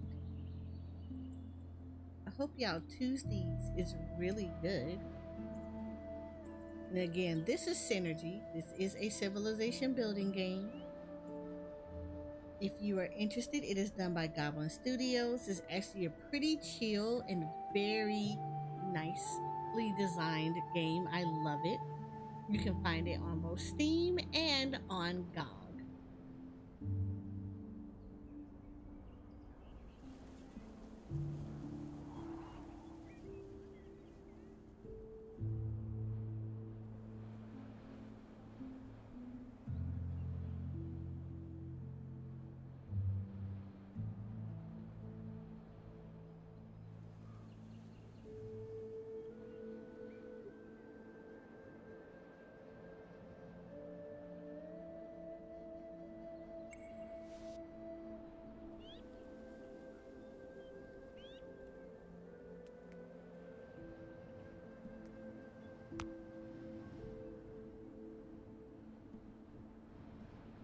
Mm-mm.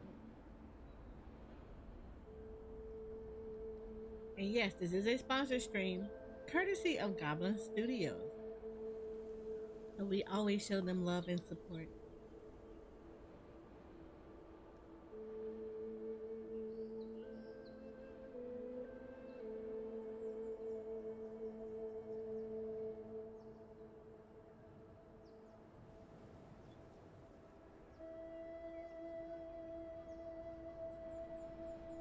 I personally love how chill this game is.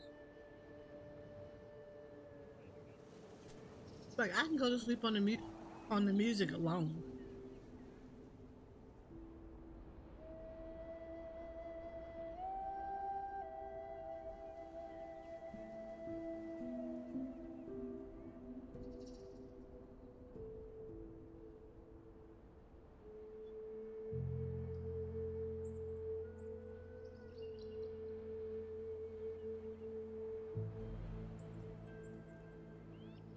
We're waiting for our research to get done so I can send people on expeditions. Because I need to find what the chaotic blinking light is. I feel like it might be bad, but curiosity and all of that has to reign supreme. So,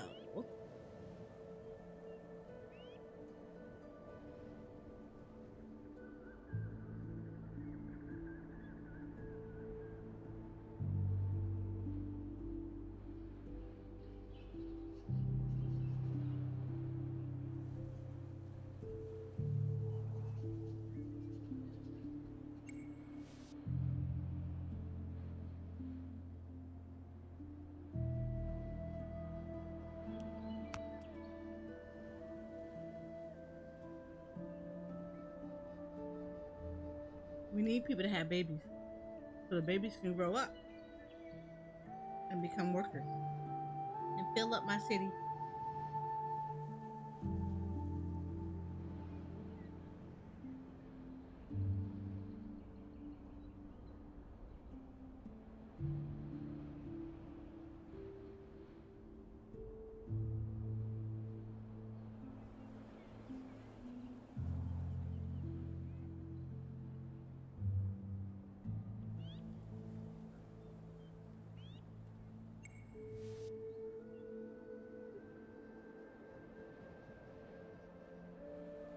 So far, everybody's doing really good though. I have to give it to them. They're doing really good.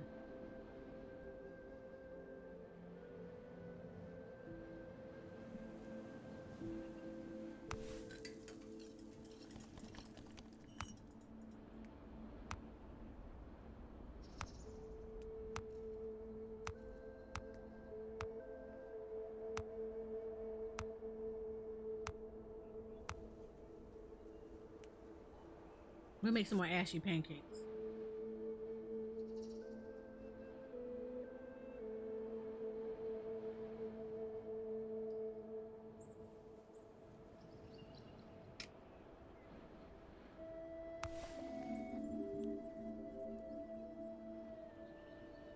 There's 1 day remaining for the exploration hut.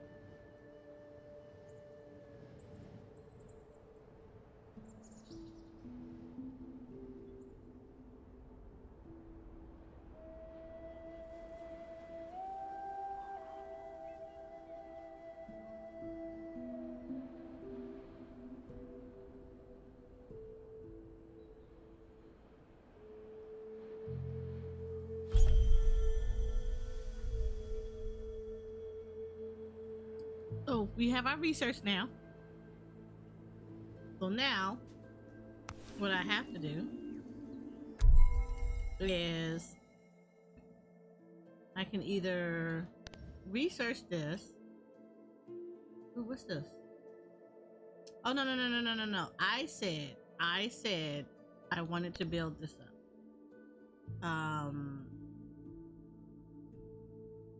Start this research. I did want to beat the arboriculture because I feel like that would be really beneficial for them right now. All right, so we need a exploration hut.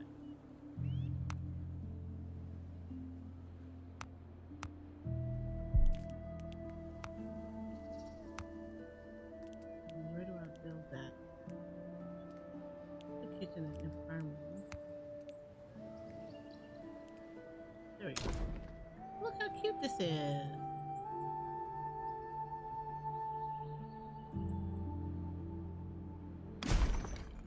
There we go. We'll put that down. Build this up. And then see how everything goes.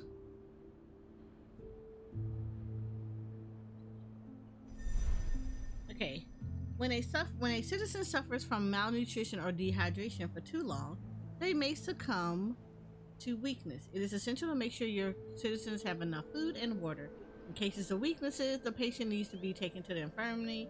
Although weakness is not lethal, it reduces moving and working speed. Beware those suffering from weakness a second time makes it progress into atrophy, which quickly leads to the patient's death. Oh, why are you weakened? Take your butt to the infirmary. Go lay down. We prioritize these two.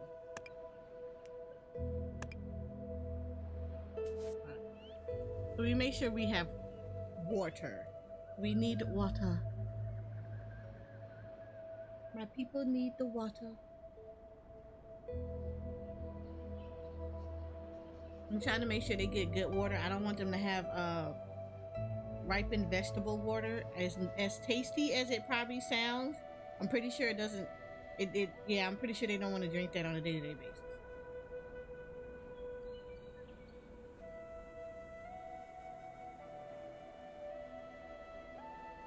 Even though that's our region specialty, it's not something they want to drink on a day-to-day basis.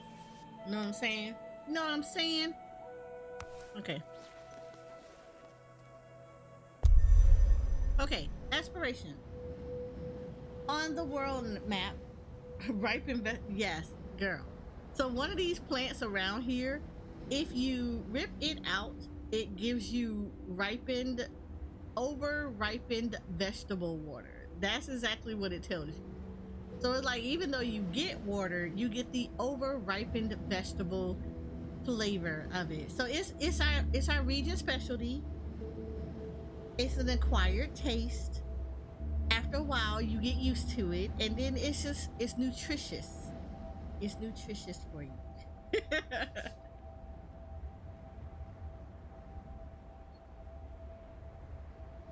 So it's like green, right? It's like green juice, and it's nutritious. It maybe not so delicious, an acquired taste, but you'll come to love it as much as I do. On the world map, select a destination to launch an expedition. Doing so requires supplies, the quantity of which will depend on the number of citizens you are sending to the expedition. Sending a larger number of citizens increases the cost and supplies, but also allows more resources to be carried. It will also reduce the time needed to perform optimal tasks on site. Unavailable and available. Okay, cool. So we need the strange glow. Oh, that's an oasis. Okay. We need a strange glow. We have people here. Send on that expedition. Go, fam, go! Go, fam, go! Okay, we sent them out on their expedition. They're gonna go and explore the world. Come back in one piece.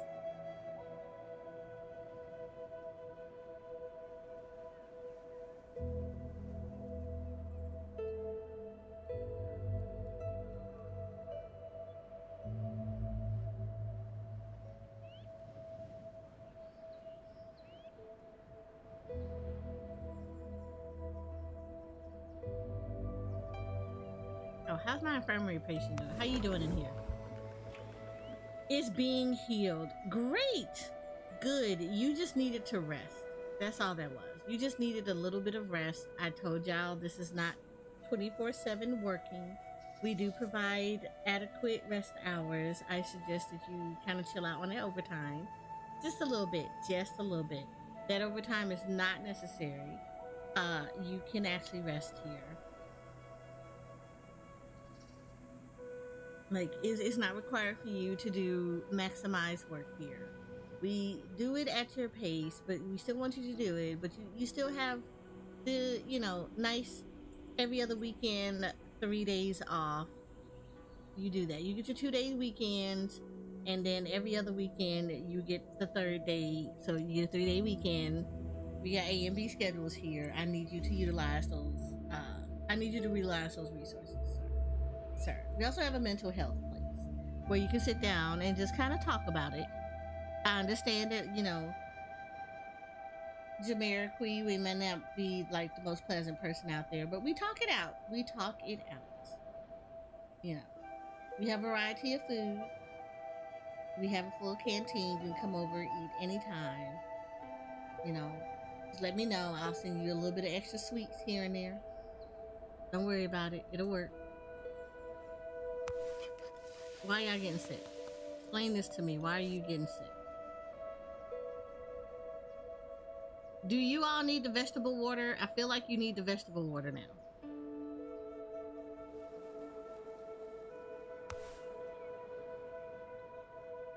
Okay, now y'all need vegetable water because y'all are doing the most right now. So let's go ahead and get you some vegetable water.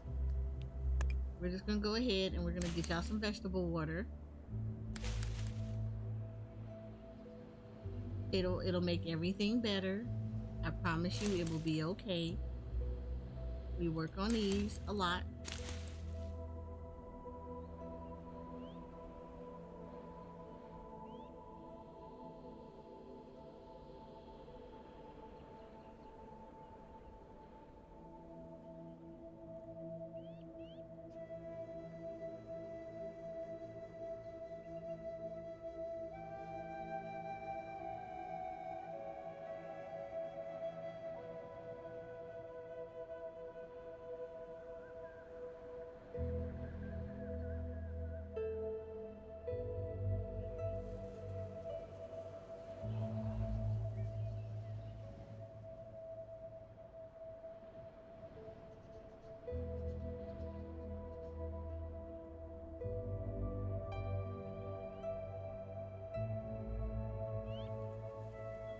I need y'all to take y'all butts and get some rest. That's okay. We're gonna get some vegetable water for you, and everything is gonna be okay.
Right, you're almost finished.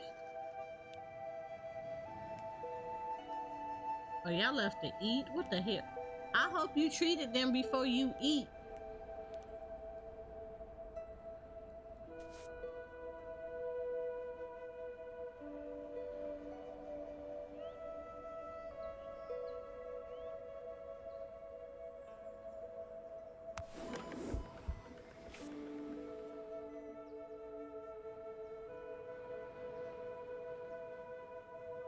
Thank you. Go in there and rest up, my friend.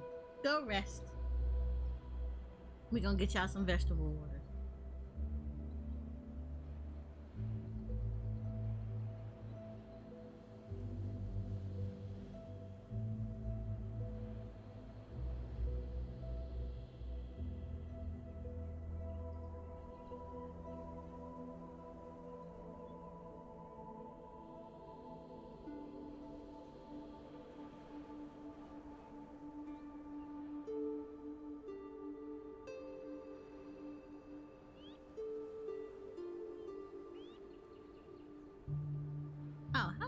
exploration going? I didn't even check on that. Let me go check on y'all. Oh no, that's not it.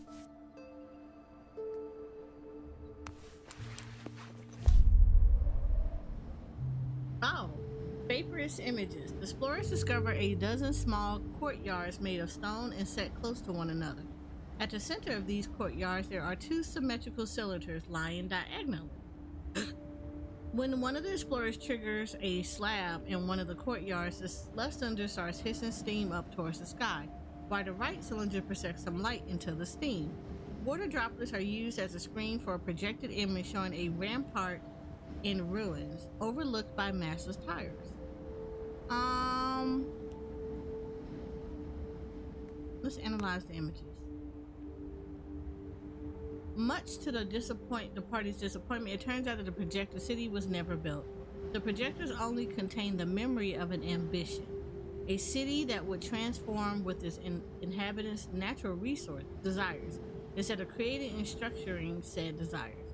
The blueprints are still worth seeing, and the explorers copy the plans and ideas behind the project in their notebooks. Try and draw some water. The water comes up in amounts too small to be collected before it evaporates. Not only has the projector broken down, but the explorers can't get anything out of it. Oh, well that sucks.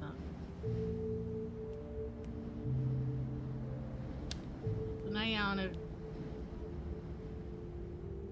Oh, now they're on their way home.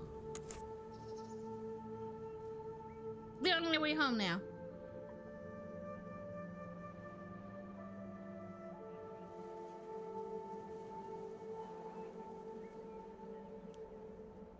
So now we found out what the blinking light was.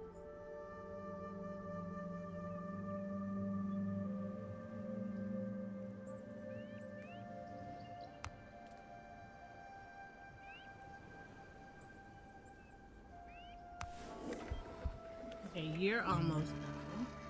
So you're almost good to go.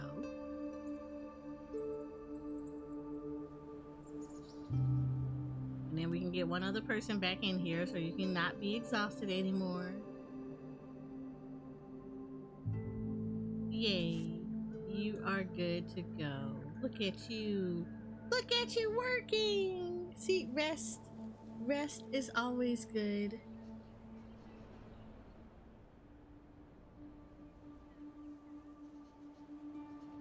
All you need is a cookie and a hug, and it is all good.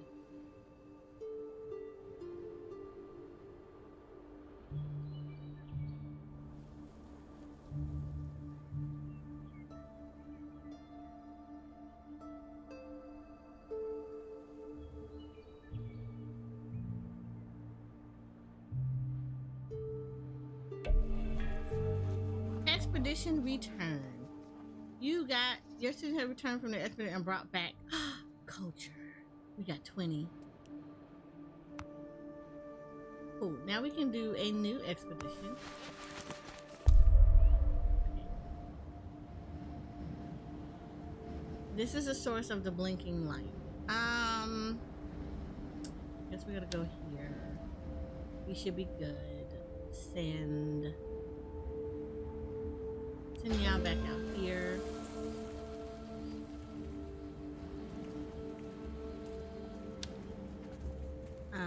Well, we're good. We're Gucci now. We're sending you out to go look at the blinking light. Hopefully it will not be too bad. I don't like... A citizen got sick and left their post at the infirmary. What? No. Got sick. Oh, yeah. You right there.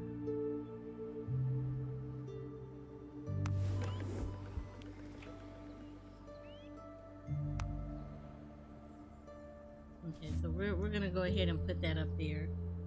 Does it benefit you to send more people?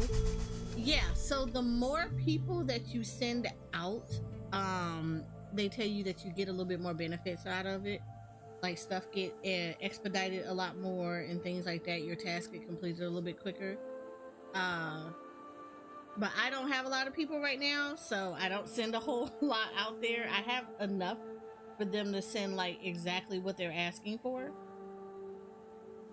So Yeah, we send we send all the people that's necessary right now. But yeah, the more people you send out, the better your results could possibly be, the better you can bring back things.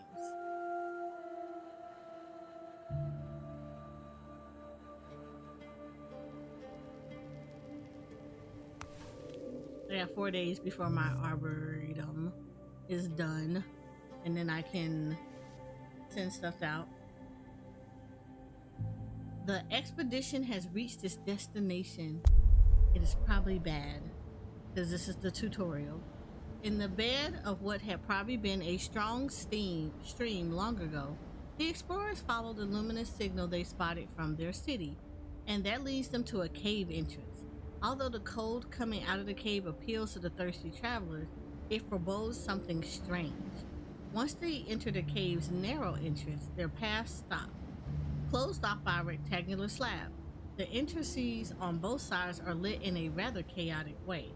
The rays of light seem to persist in the air and on the dust. What could this class have? We're gonna use -20 water.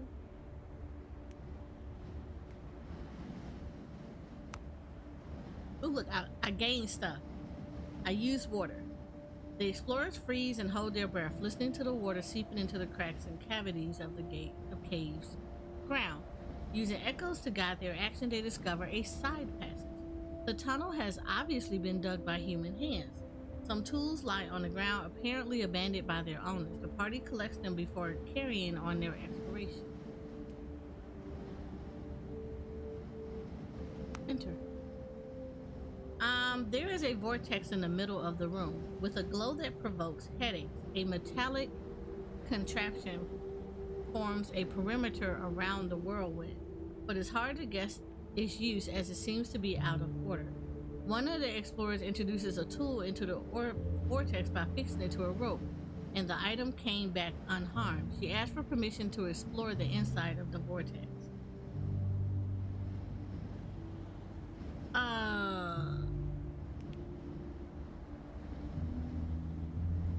You know what? Let's try it. The explorer comes out of the vortex, her face and body marked with the blue symbols found on the tablet. She seems suddenly filled with new wisdom. So we get 30 protective gear plus 30 tools plus 1 tablet. Oof! I like her. She's an explorer. Yay! Lethal risk. Our exploration party came back safe and sound from their quest to find the source of the strange light. However, we won't always be that lucky. We live in a dangerous and largely misunderstood world. Exploring it will require time and precious resources, but it will also involve taking some lethal risks, like throwing yourself into a vortex. Once we recover our strength, we start exploring nearby areas and maybe try and understand the strange phenomena hiding in the desert. City Prosperity. The City Prosperity score shows your city's sustainability and well-being as it faces the challenges of the outside world. The score is refreshed every day. It is the sum of all the district scores, with a bonus for each district type, and all housing scores. A penalty is then applied accordingly to the numbers of citizens who are homeless, sick, or dead. This score therefore reflects your city's global resilience. We had to reach score 800. Cool.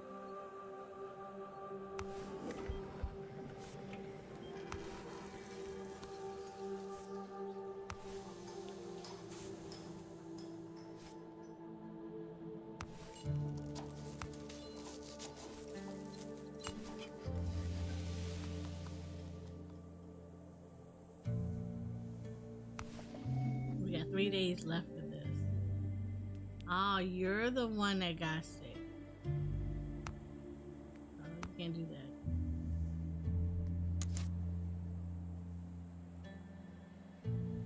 The inventory is full here. Okay. We're full. Alright, great.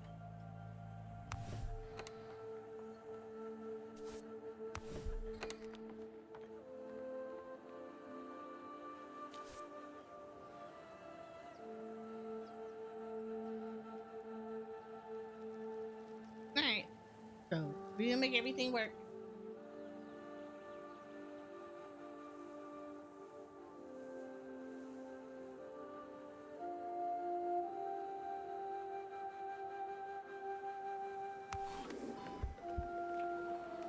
You're almost done. Y'all went to go eat. There is a new tablet to decipher in the research interface.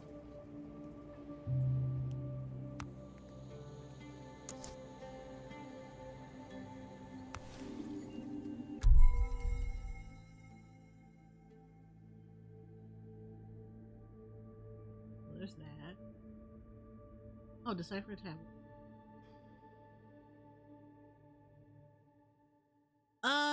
Saving wood. We could use thorns in the making of tools by pulverizing them from chipwood. Oh, okay.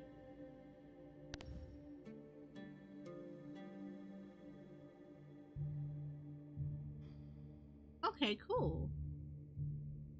Sand purification. Sand allows us to capture suspended solid particles in untreated water. We could systemize such behavior to produce clean water. Unlocks the following tasks for the purification basin.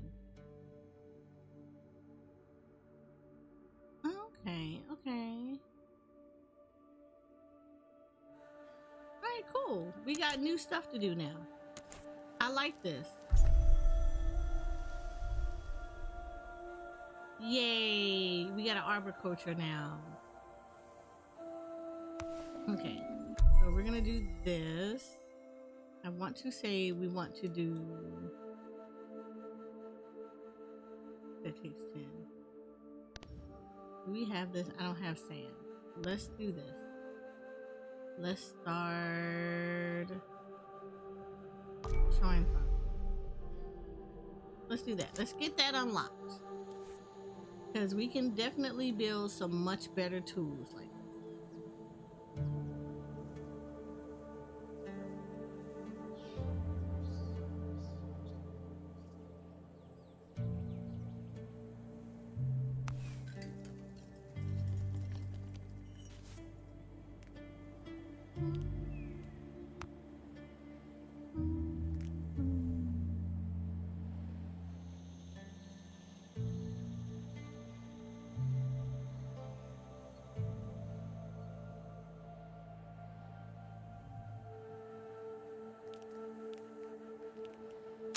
Let's get this up. Because this would be really good. This would be really good to do. What do you look like if I shift you? Yeah, let's shift you right here.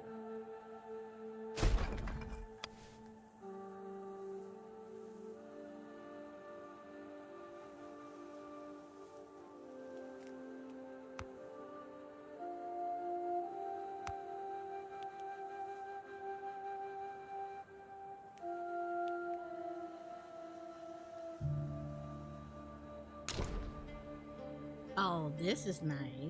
Chip.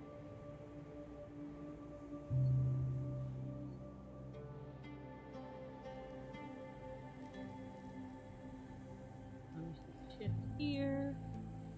Yeah, let's prettify everything. So we're gonna do this kind of like one at a time so we can get everything up and running and looking all pretty.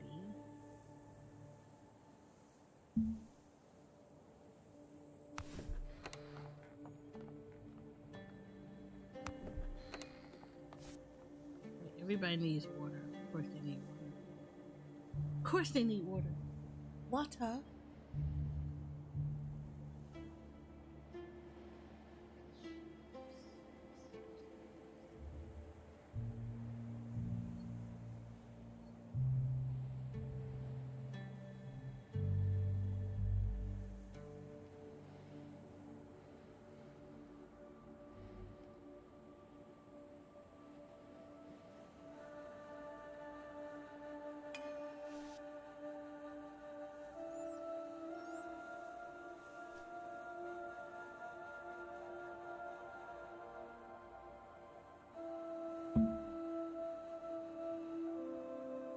Ooh, those actually build up really quick, so that's good.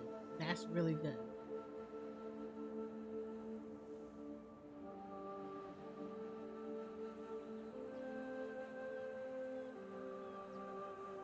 See people liking stuff. to keep liking things.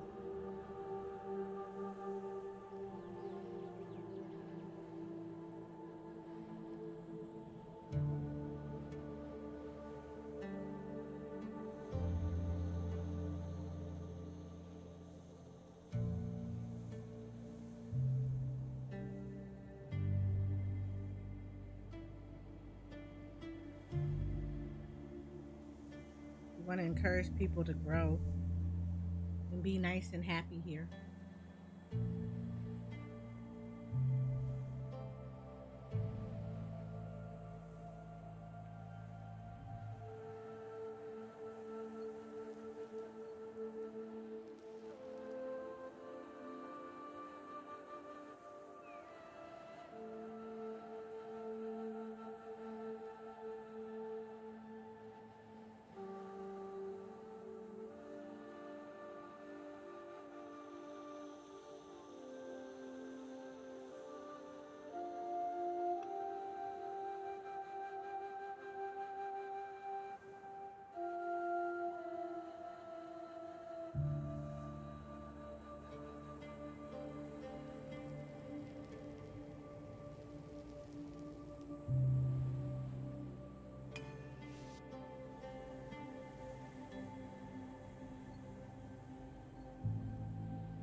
Right, there we go.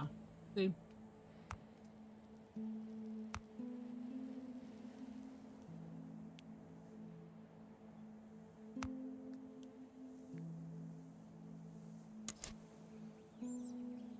Now we got some pruning to do.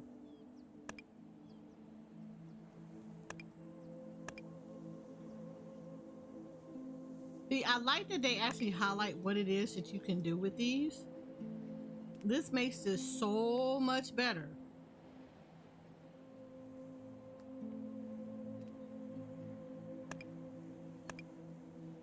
Because now I can have these come here and I can have them focus on the trees, which means this is good. So I can have them focus on the trees,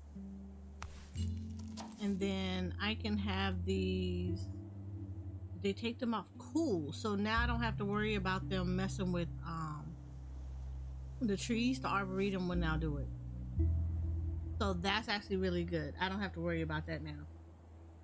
So this actually opens up a lot more. I can kind of like put people in the places to have them doing the stuff they need to do.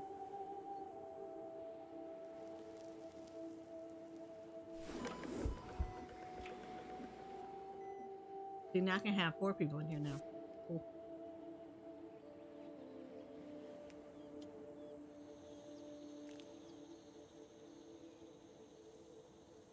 Now, ideally, I'm trying to make sure we get a lot of water, because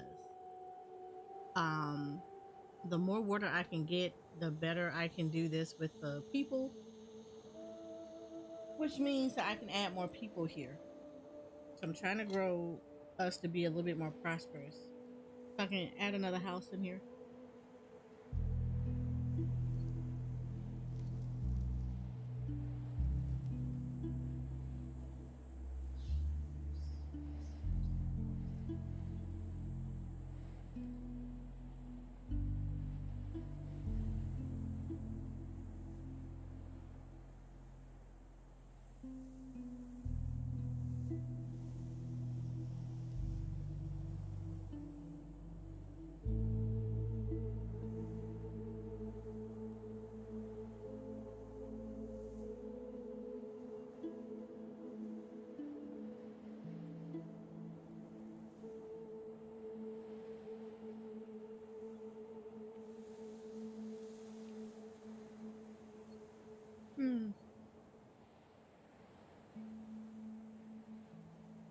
Also finishing off my pasta because this stuff was so good.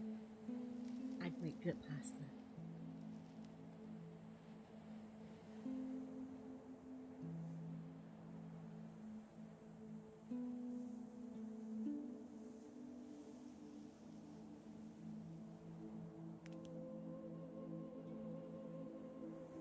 don't even know what this is. I don't even have that.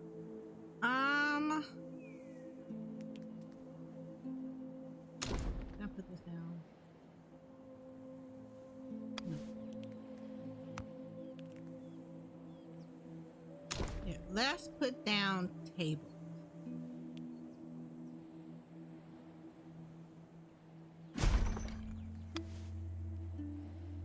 We're starting it one by one.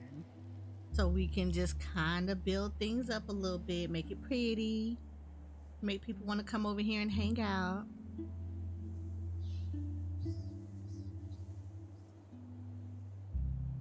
Make it super pretty around here.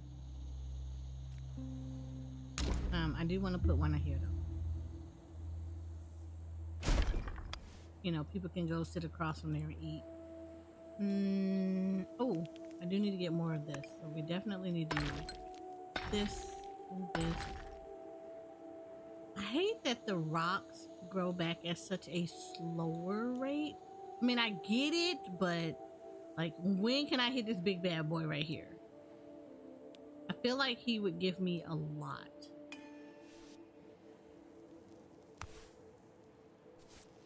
So very social right here. We're doing very social things. They can sit down and chill out for a little bit.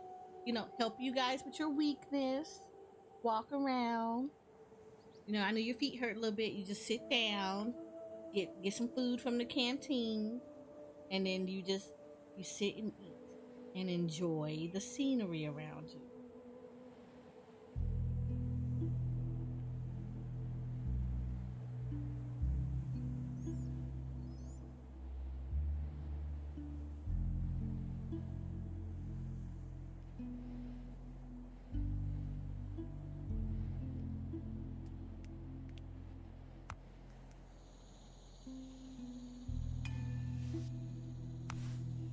That's nice. That's so nice. Look how nice that is.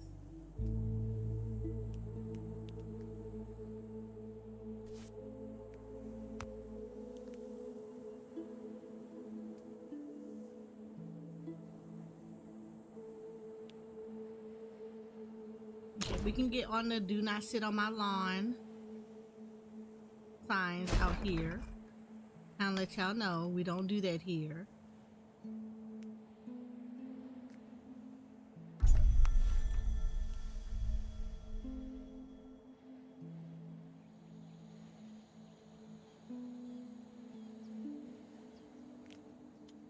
Oh, my research is available.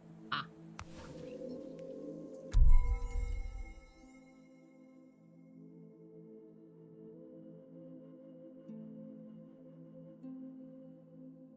Okay, we can do this. We can actually build this up if we wanted to. We could do some clay roads too.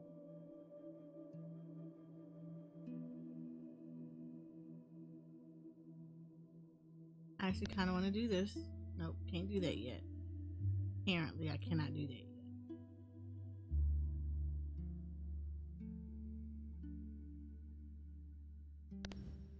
Oh, we have that already. Okay, so I can either do this one.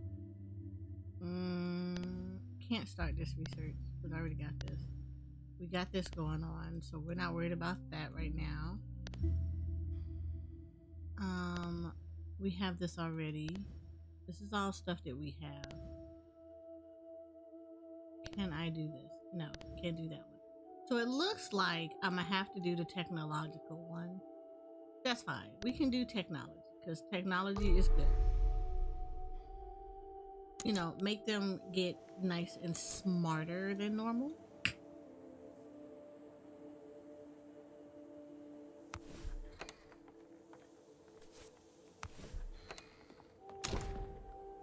Nope, I don't want that. Water tower. We still have a little bit of water. We need to get more. I would like to get more. Like, more water would be great. Yep, see, get off my lawn. Just telling everybody that we live in a nice, safe environment. We don't tolerate the BS. Desert Karen is not allowed here. We don't live in these places like this. I need the baboos to get bigger so that we can do things.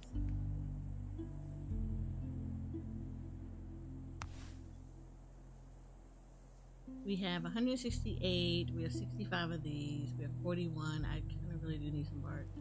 We need more clean water, purifying memory poultices, works of art. We actually have a lot of them. Okay, cool.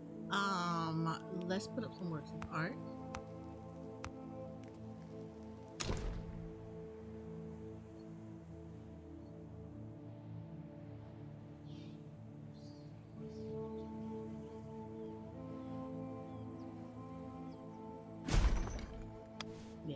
Yes, we do these things. We put up these works of art because it's gonna make us look beautiful here.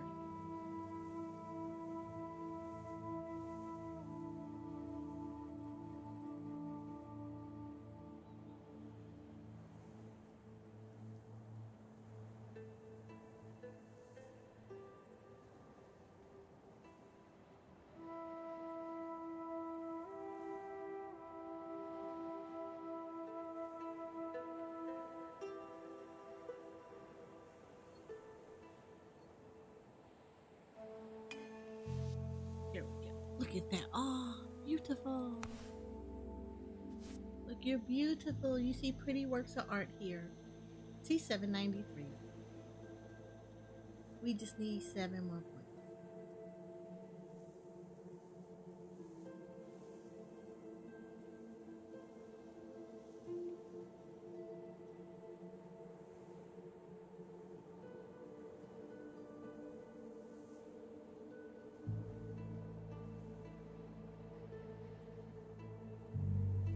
I feel like we need another water tower though, real quick.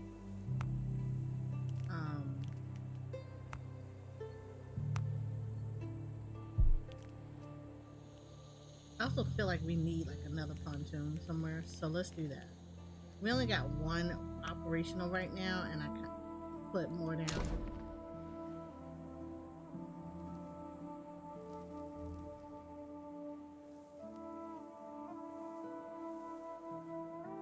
This will make this significantly easier to do. Pathing. We need pathing over here. I know you need stuff. I know.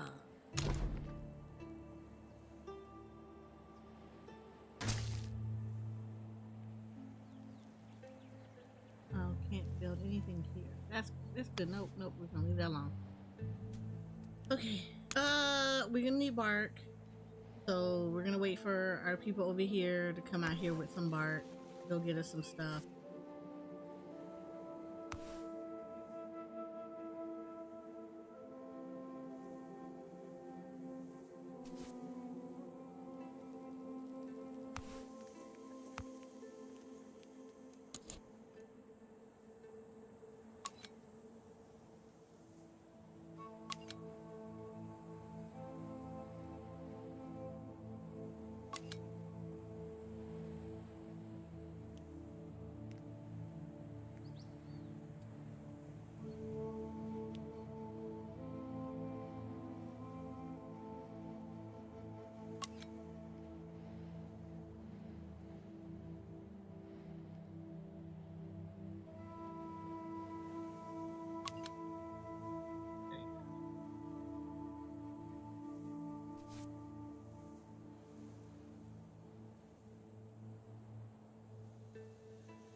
Picking, giving.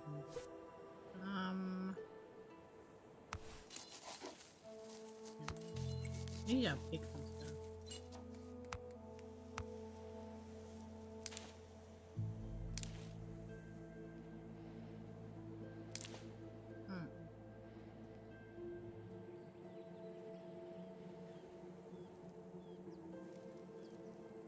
Pick this stuff.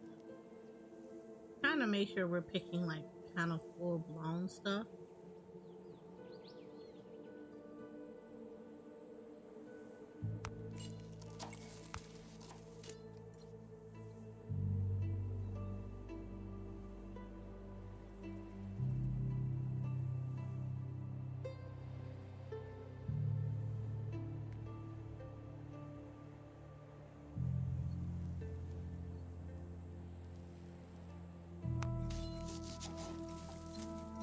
Let's do some cooking.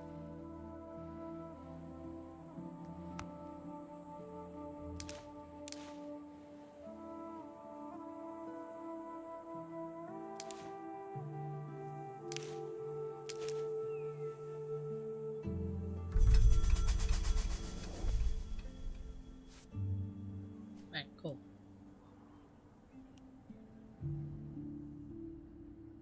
We definitely need more water, so I need to make sure that this water stuff is getting out there a lot better. So I need them to pick this stuff so that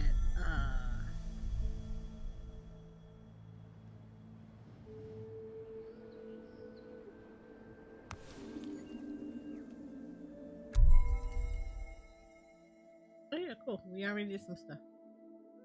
We've already unlocked things. Cool. Right now I need to get my score back up because I got people hurting for water right now. This which one is this one? This is a priority right now, and then this is a priority. I need these two specific areas to be priorities because I really need that stuff.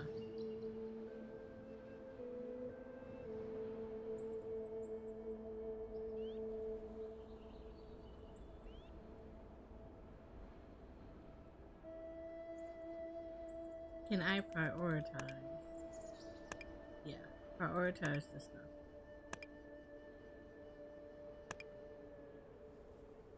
Like I need y'all to prioritize getting me that bark.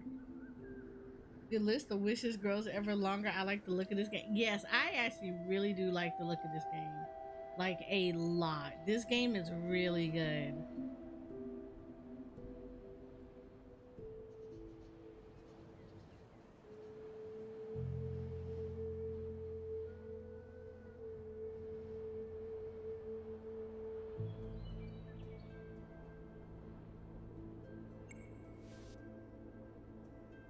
Okay, what does this do?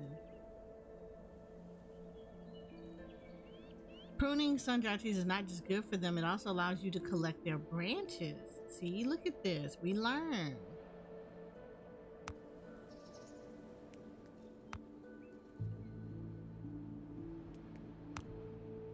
We're learning.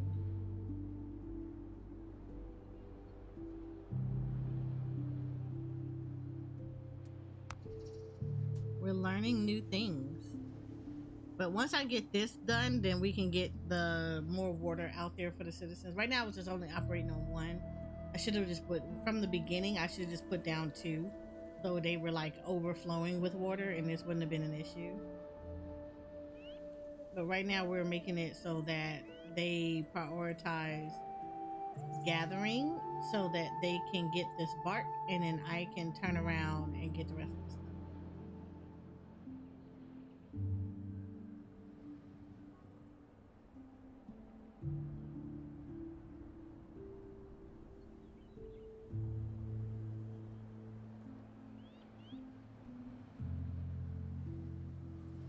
But I need water. We need water. Like, quickly, I need water.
Like, they have plenty of food. That's not even an issue. It's more so we need stuff.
cancel that priority. I need this. I really need this to go up here.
User and it's Mac compatible? Oh, shucky ducky now.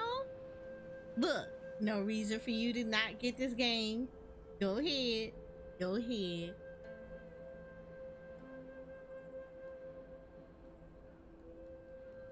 Get the game. Go ahead.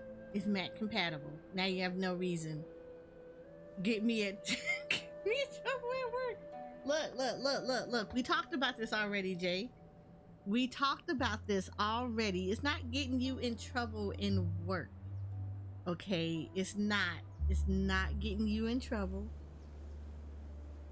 We had this whole discussion. Remember, we talked about this in Octopath Traveler. It's not getting you in trouble. It's enhancing your work environment. It's promoting higher productivity.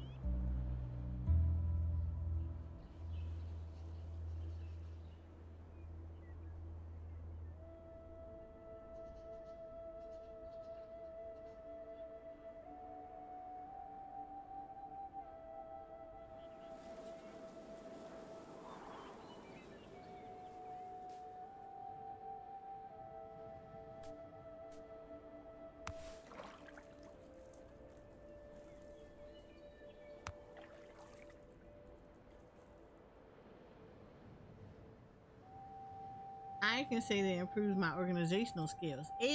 Exactly. You already know, Jay. You already know.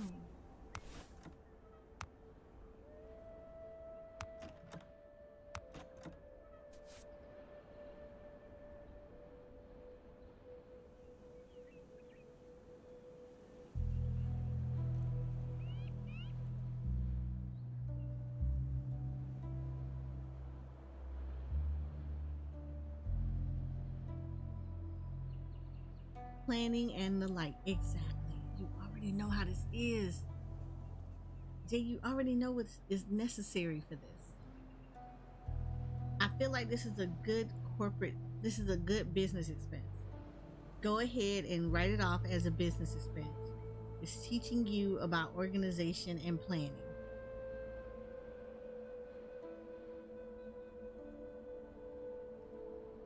Tax deductible.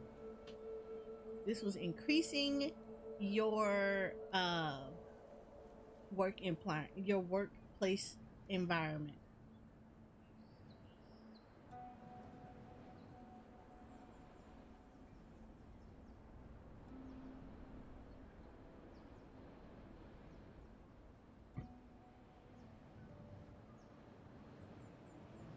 But like I said, this is on Steam.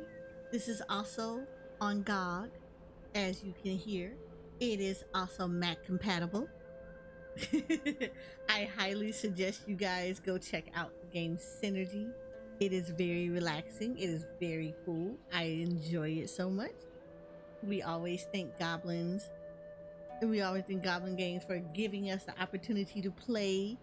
They are an amazing dev team. So, yes, go check this out.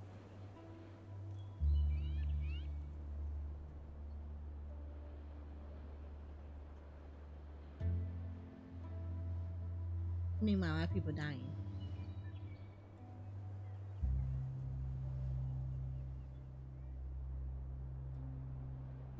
What time is it? do want to do something else today too with you guys. Yeah, I know. I need water and I need this to be built up.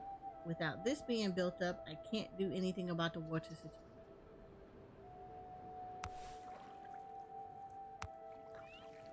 Okay, so let's do this. While we're on ad break on Twitch, we're going to go ahead. We're going to end this sponsorship today. We're going to switch scenes just a little bit. We're going to go stretch, go to the bathroom, stretch our legs, get some things to snacky and sippy on. And we're going to go on to a Just Chatting. However, this is going to be a Final Fantasy XIV edition of Just Chatting because you know what just came out? Preliminary patch notes. So let's go ahead, talk to, we're going to go ahead. We're going to, actually, let me do this. Where is this? We're going to save this.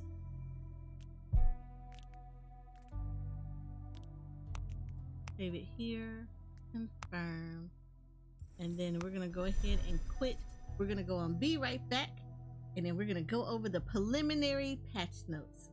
Yes, this box loves you, Jay. Go ahead and spend that money.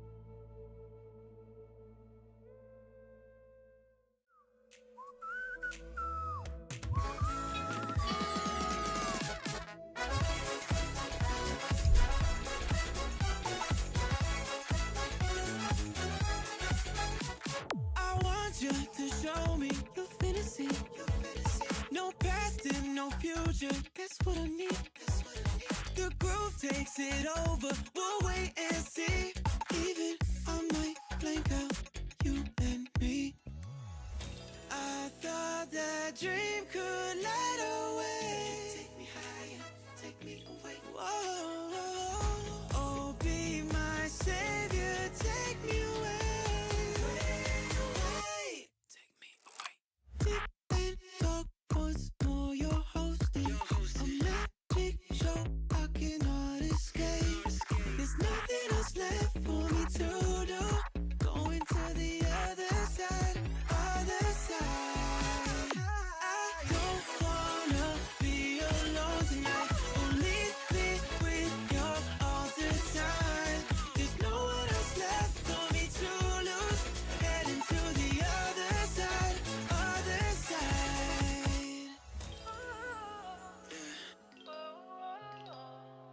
Take me higher, take me away. Whoa, just be my savior, take me away. Sing it with me, everyone. I don't wanna be alone tonight. Oh, bring me to the other side. There's no one else left for me to lose. Going to the other side, other side. I don't wanna be alone tonight. I'll bring you to my best disguise. 'Cause you don't need to know the truth. Let me wait forever in your life.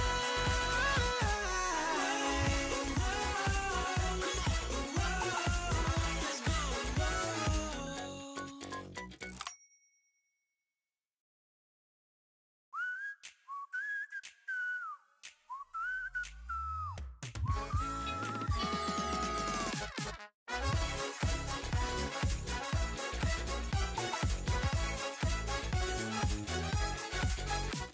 I want you to show me your fantasy. No past and no future. That's what I need. The groove takes it over. We'll wait and see. Even I might blank out you and me. I thought that dream could light away. Take me higher, take me away. Whoa, oh, be my savior, take me away. Take me away. Deep in dark woods, know you're hosting a magic show I cannot escape. There's nothing else left for me to do. Going to the other side, other side. I don't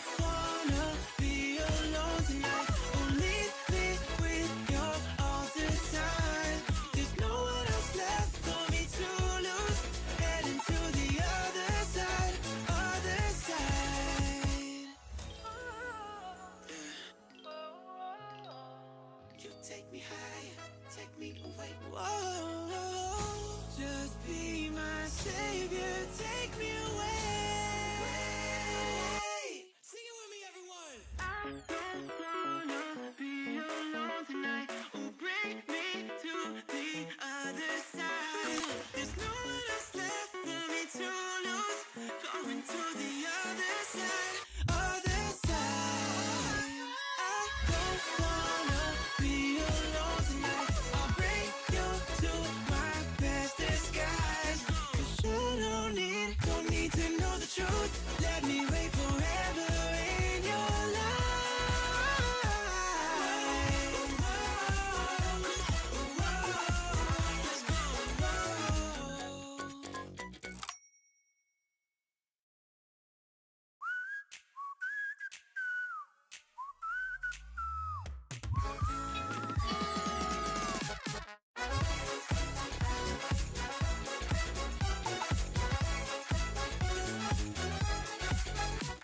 I want you to show me your fantasy.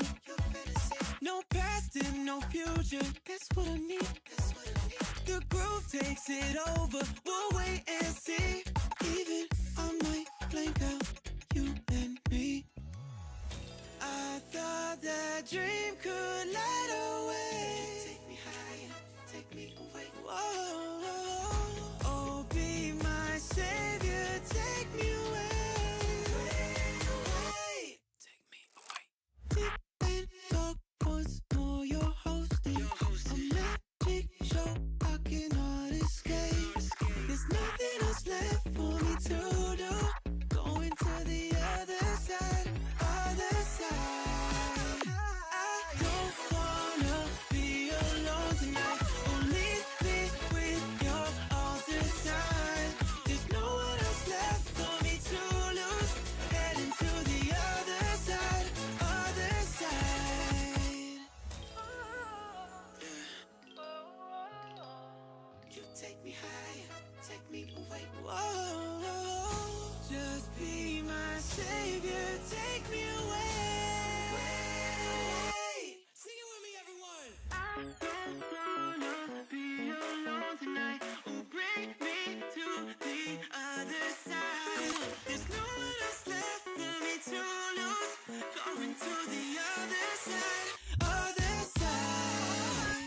I don't wanna be alone tonight. I'll bring you to my best disguise. 'Cause you don't need to know the truth. Let me wait forever in your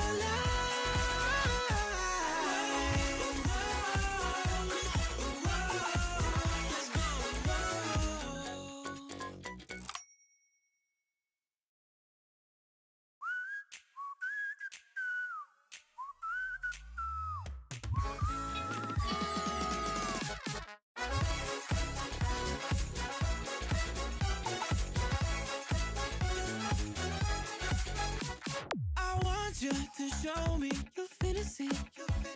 No past and no future. That's what I need.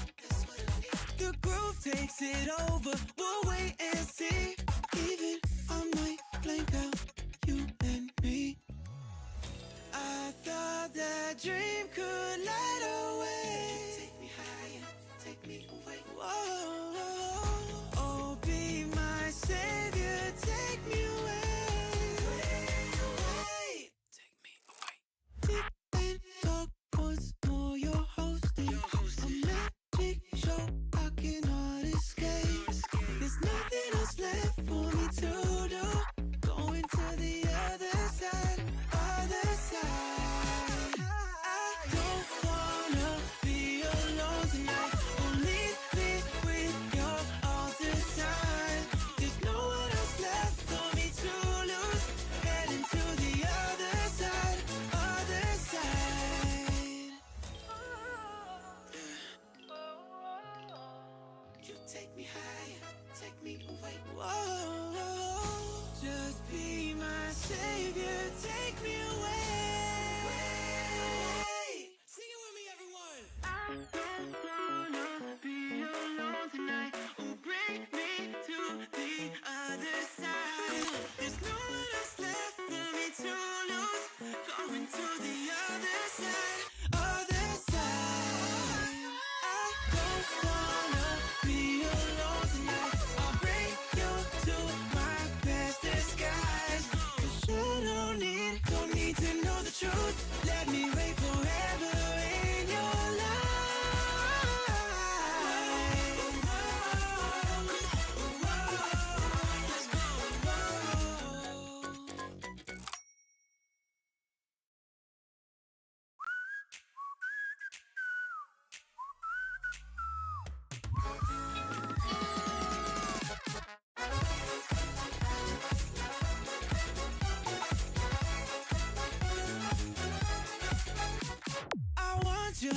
show me your fantasy.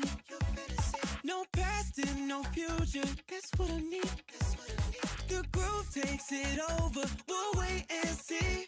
Even I might blank out you and me. I thought that dream could light away. Take me higher, take me away. Whoa, oh, be my savior, take me away. Take me away. Sit and talk once more. You're hosting a magic show. I cannot escape. There's nothing else left for me to do. Going to the other side, other side. I don't wanna be alone tonight. Oh, leave me with your all the time. There's no one else left for me to lose. Heading to the other side, other side. You take me higher, take me away. Whoa, just be my savior, take me away. Sing it with me, everyone. I don't wanna be alone tonight. Oh, bring me to the other side. There's no one else left for me to lose. Going to the other side, other side. I don't wanna be alone tonight. I'll bring you to my best disguise. 'Cause you don't need to know the truth. Let me wait forever in your life.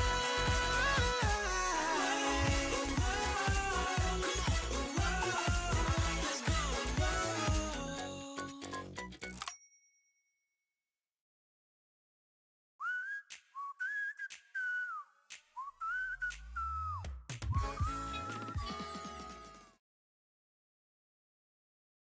Okay. Yay! We are back. So, all right. We are going to do this. We're going to talk about the prelim patch notes that are out for Final Fantasy 14. So, let's try a couple of things first. So, we're going to put some music on first because reasons. And since we are ending Final Fantasy 14, we're not ending it. We're ending Endwalker. Let's be appropriate with the music.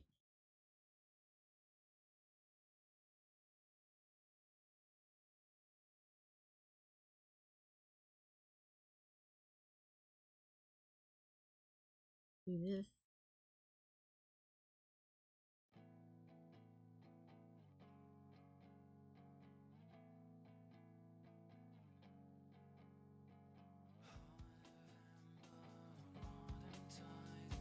Let me know if y'all can hear it nicely. Jay, more importantly, can you hear this?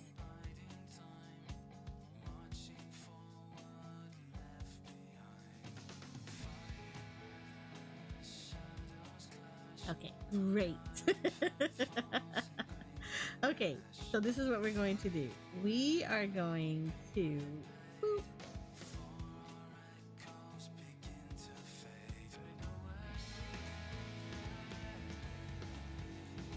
Now, where is my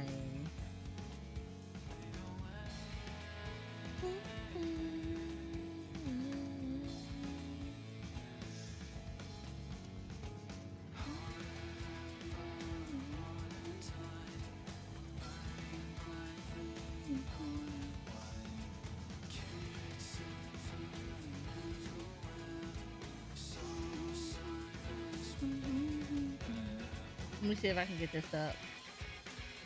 Try to find out where it is first.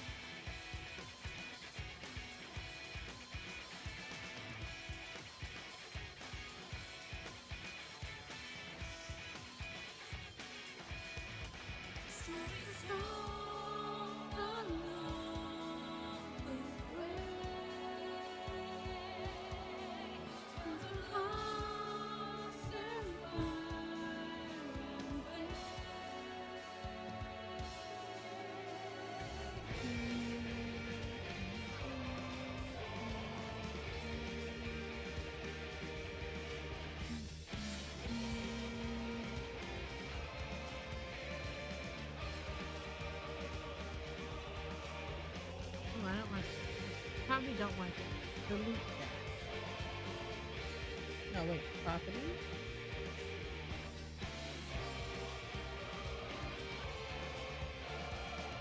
There we go. Song of blood, born from blood of our brothers. Time to steal, also feel. Now we go freedom.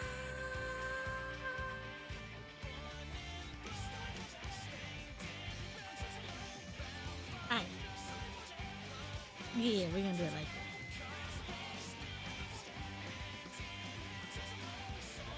We got Pat's notes, y'all.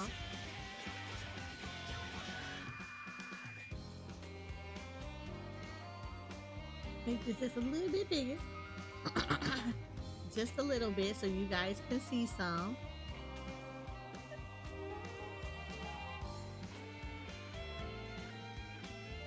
Yeah, I like this. I like this. I like this a lot.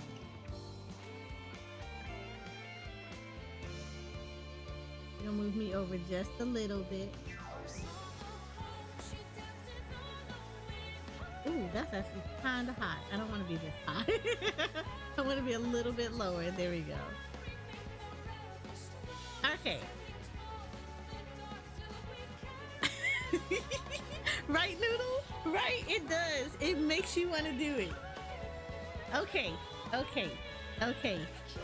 We got prelim patch notes, y'all. We got the patch notes out. So y'all already know what this is. Now, for those that are new to this is your first time in the expansion, let me tell you, it's about to be a wild ride. You guys are gonna love it. I'm gonna love it. It's gonna be amazing. So, he said, I scared. Don't be scared. Just embrace it. Embrace it, Noodle. Embrace it, Noodle. Don't. There's no reason for you to be scared. It's gonna go real good for you, girl. It's gonna go real good for you, girl. It's gonna go real good for you, girl.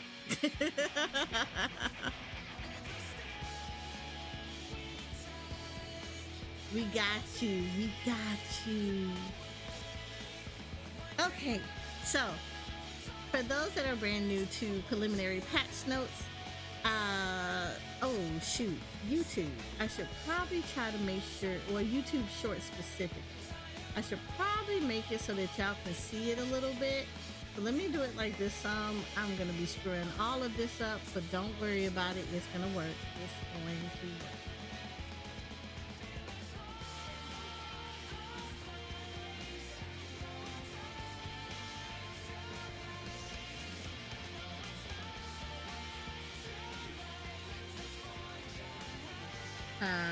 We try to make sure you guys can see this.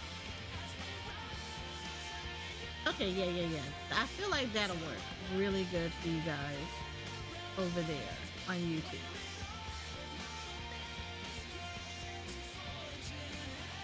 We're gonna push this up so you can see my lovely face.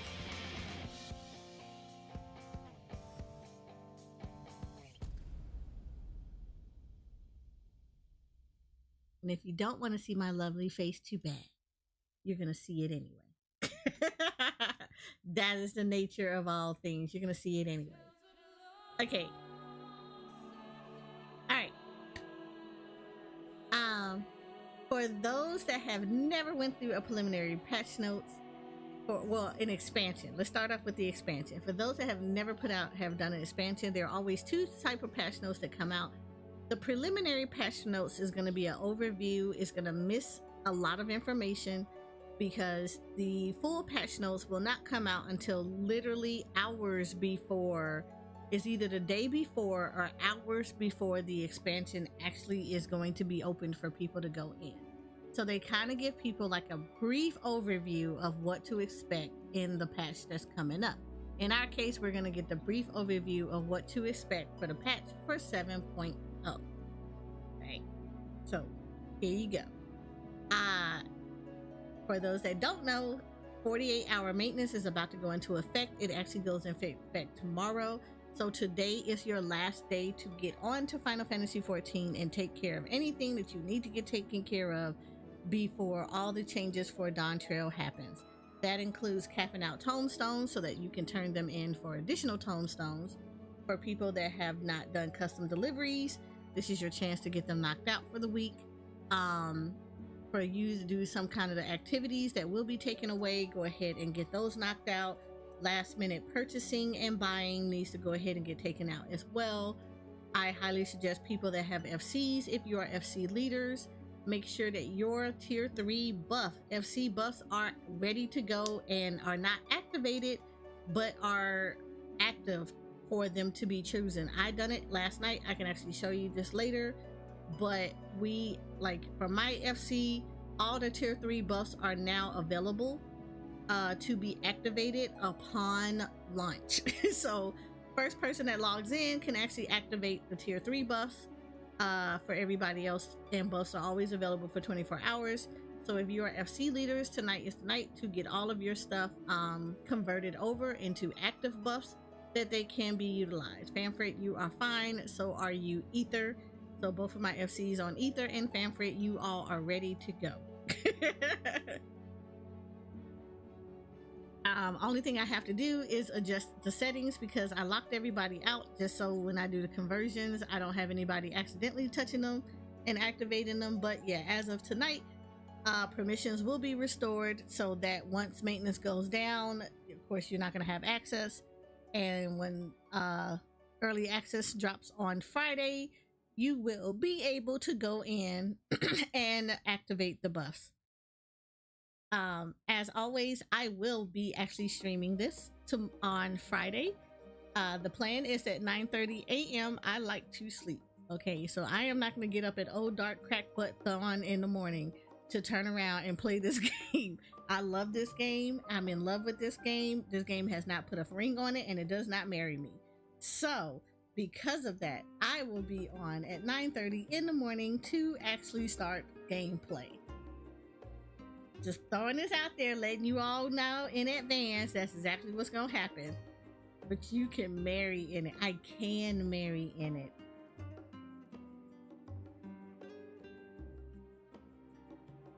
And I love it. But I'm a single lady. I ain't married in this game yet. I'm a single ara. No, I'm not. I'm married in this game. Oh, is it tomorrow? When do the codes go out? The codes will go out either within the 48-hour maintenance, or they will go out. They should be out today. I would check to see when the code, if your code has already came out. But I would say starting today and all the way up until early access will the codes start going out for you to activate them. Typically, I say it because of the fact that Mog Station normally goes down as well. So that's gonna be a thing. But I do actually thank you for pointing that out, Rook, because I did not think about that. For all of those that are on PC, if you are playing it on PC, you purchase the game and everything else, codes go out. You need to check your email. There were 2 codes that went out for you. The first code said that you had access to early access. So that means that you can actually log into the game on the 28th and start to play the gameplay. The second code is going to fully register the game so that it says you actually do own freaking Endwalker. I mean, not Endwalker, that you do own Dawn Trail. So make sure that you are checking your emails, and once you see that code come up in your email, register it in the Mog Station so that you have been confirmed as having Dawn Trail and can continue the grand adventure without having any issues. That also means that you will get access to the other mount, to the mount and the other minion that actually came with your pre-order. For those that had the collector's edition, you will have a mount and a minion available to you in your mailbox. Please give it time. Please look forward to it and be patient, as these things will go out as it can. There are millions of people who have subscribed to this game, and there are probably millions more who actually bought Dawn Trail. The mail system is going to be slow. Please be patient. That's what it does. I personally, I'm going to tell you what my personal tips are. That doesn't mean they may work for you, but these are what has been tried and true and has been successful for me. As as I have gone through every expansion in this game, everybody has different experiences. Some people like to exaggerate shit. Please don't listen to them.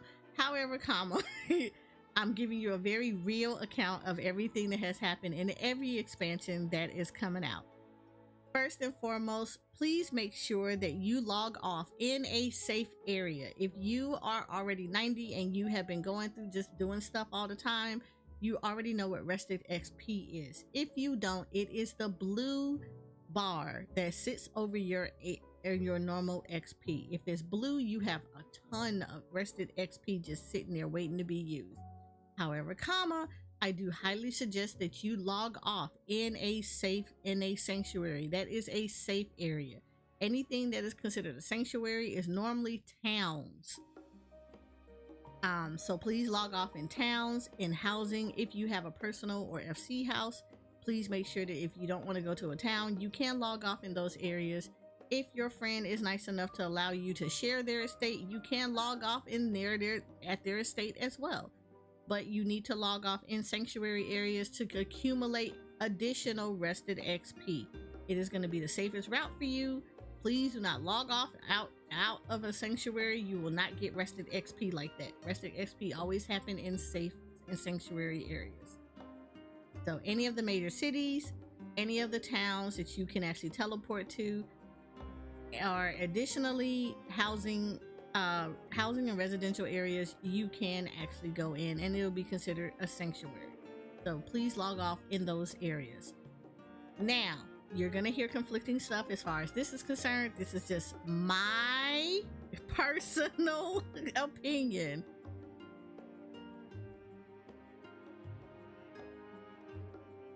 Well, no, okay, Rook brings up a very good point as well. You may not want to necessarily log off next to an aetheryte. The reason I tell you this is because the more people that are hanging around the aetheryte, the more clogged it will become. So if you're going to log off in a sanctuary, do not stand by the aetheryte. Move away from it. You can move like a little bit away from it, but do not be directly on top of it. Other people will be teleporting into the area that you're in if that's an area that is a hot area. So because of that, I highly suggest when you teleport and you're going to log off in the area, just get away from the aetheryte. It makes it a hell of a lot easier. And it is, you're gonna save people from cussing you out. Trust me on that. Additionally, this is, like I said, this is my personal practice. I do this. You don't have to do this, but it's gonna save you a significant amount of headache. I do not log off in quest areas. I'm gonna tell you why, because some odd million people who play this game will also be doing the exact same thing, which is trying to log off so that they can be the first one to click on the character. Even though they have changed it so that the closer you get to the quest giver, the less people will show up if you have that option turned on, I still do not suggest logging off in quest areas, just because until you get that option activated, which means that you still have to log on to the game and get it activated, you're going to be inundated with a lot of people standing right there. So I would highly suggest do not log on near quest areas. Just teleport to the quest areas just to make it a little bit easier for you. And that way you can kind of working through your hotbars, doing the settings that need to be activated and everything prior to you getting in there. Is going to make it easier so that when you are approaching the quest giver, you don't have to worry about too much. You simply just walk up and everything will be already starting to diminish for you, because you already did this before you teleported to that area. So I make it a point to never ever log off near the quest area. It gets congested really fast. Speaking of the UIs, every last one of your abilities are going to be jacked up. I highly suggest that before you do anything in the game, please look at your hotbars, look at the actions and everything else, and fix your hotbars. It's going to take a little bit. Some of us take about 20-30 minutes. Some of us is going to take longer. Your hotbars will actually change because actions have been changed. They will be changed. New stuff will be added. Old stuff will be taken away. So I would highly suggest that before you do story, before you do anything, sit down and actually look at your hot bars. Lord Noodle. Yeah, before you do anything, please sit down and look at your hotbar and make sure that you know the new actions that are going on, make any adjustments that's necessary, because changes will happen. Things will be crossed off, they will be going away. Don't worry about it. That's what happens when they upgrade new abilities or they take them away. You just have to simply make the changes to them. And there have been quite a few changes that they have showed off in the live letters. So I would suggest definitely going back through and looking through your hotbars and actions. Again, read your tooltips. They do change. You said I'm thinking you walk me through saving and stuff. It's okay, Noodle. I would have told y'all anyway, because I would have made sure every last one of y'all got on and did that. But you know what? Thank you for mentioning that out. If this is also your first expansion, or if you need a gentle reminder, please back up your character configurations. On PlayStation and on PC, all you have to do is log into the damn game. On the character selection screen, there are going to be 2 gears that you can see. The first one is above your character. That saves all your UIs, your HUDs, all that nice little information that you don't like changing whenever you log in. That saves that information. Please back that up. Click on that gears and hit upload. This uploads a copy of all of that into their server database. You know what happens with that?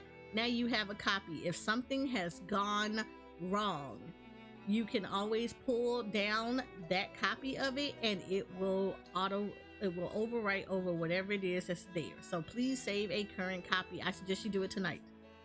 You will not be able to do it once the servers go down in maintenance, so please save a copy of it. The second gear is right next to your character. You can right click on it. If you're on PC, you click on it. You know how you do it on PlayStation. I shouldn't have to tell y'all. On PlayStation, you turn around, you click on that as well.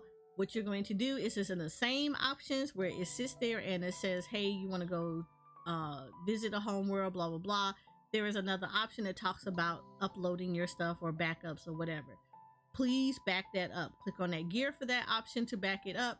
It is the same thing. That information is your character configuration. So how your character looks, how you had it designed, all the pretty customizations you done to your person in the character collection, the character selection screen, that is that information. Do the exact same thing, upload it and back it up. Shit happens. Trust me, I know. Especially if you don't have a PS5 and you change your stuff and you go from PS4 to PS5, you will lose all of that information. So having a nice backup will be helpful because you can restore it all back again. Trust me, it is a godsend. It is a freaking godsend. Or if your PC goes down, same thing. PC can do the exact same thing. It gives you a copy of it. I would also suggest going into the Final Fantasy XIV folder and find your character folders and just make a copy of them and store them outside of the 14 program, because stuff happens when they do updates and it gets overwritten. It might happen. So just to cover your butt, make sure that you copy that folder as well so you don't have any issues. We on the same page? Great. I'm glad. Yeah, thank you for bringing that up. Also, if you have alt characters such as me and you actively play on those alt characters, I highly suggest that you do the character backup, configuration backup for each of those alts. Those are individual backups for each of those characters. So they do not do a mass backup. You have to do them for each one of your alts. So if you have various alts, please make sure you do a backup of that alt into the cloud so that you maintain all of the character configuration information for your alt. Okay, we're on the same page. Great. Whew, that was a lot to go through. We still have a lot more. I would highly suggest getting food. Make sure that you get food in the game.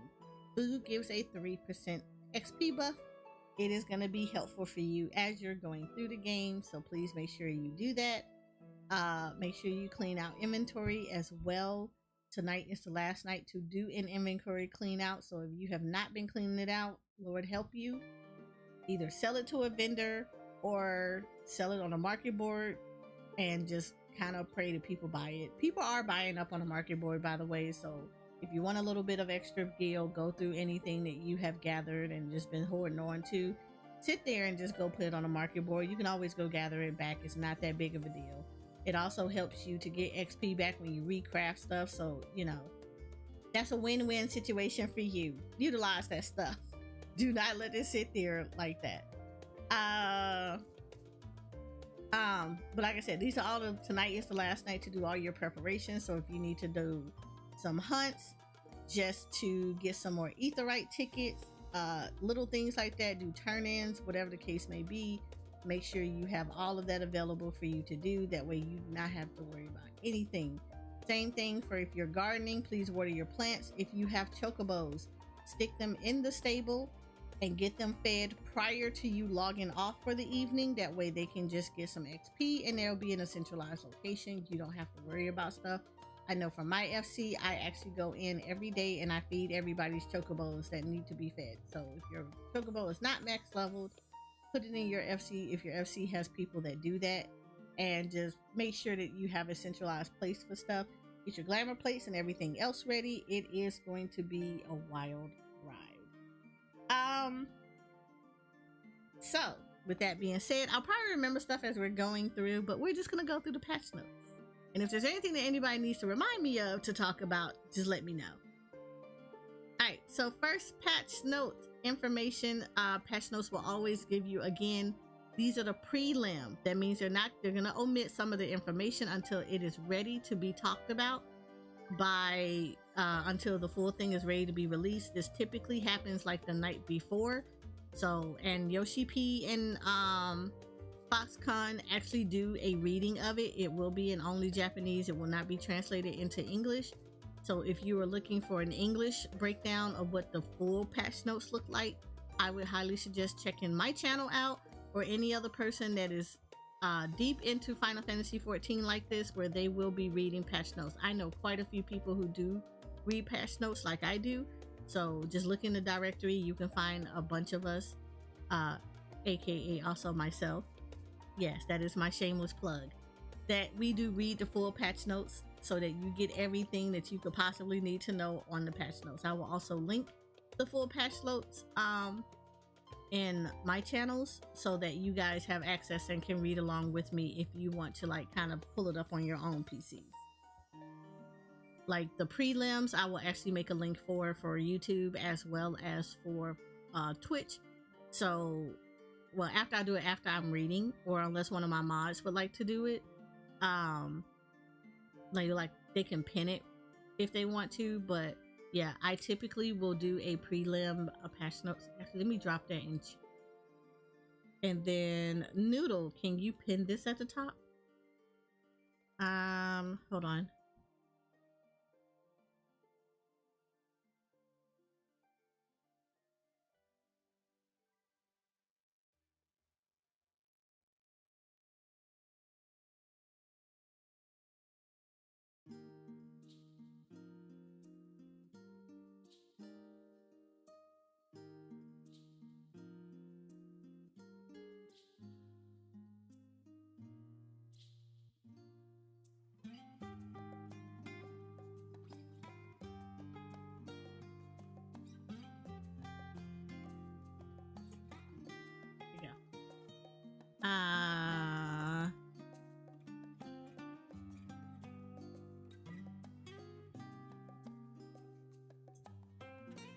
There you go.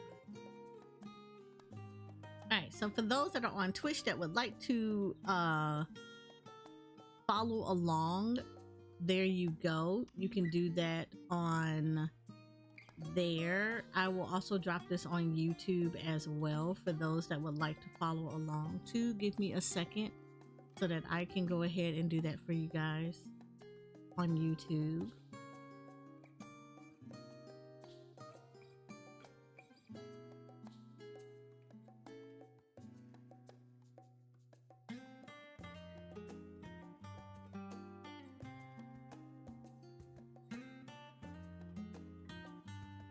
Pull this up. I'm waiting for something to pop up real quick.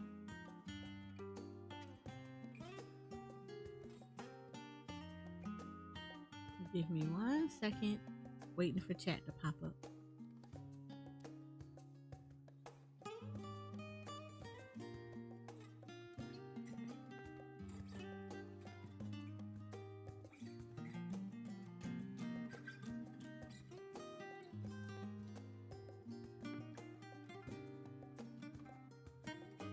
There you go. Look, I know you're in here, so there you go. And we're gonna go ahead and pin that message right there. So that'll be pinned for you guys right there on the long form. And then let me go ahead and do that for my short form people.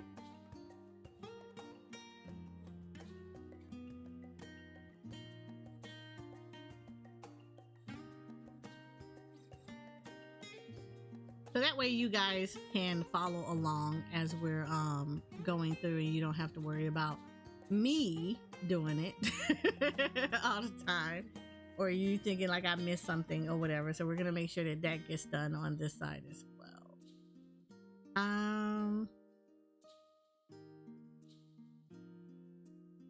So just in case you want to scroll back and look at some stuff or whatever, we're gonna make sure that that gets put up there too.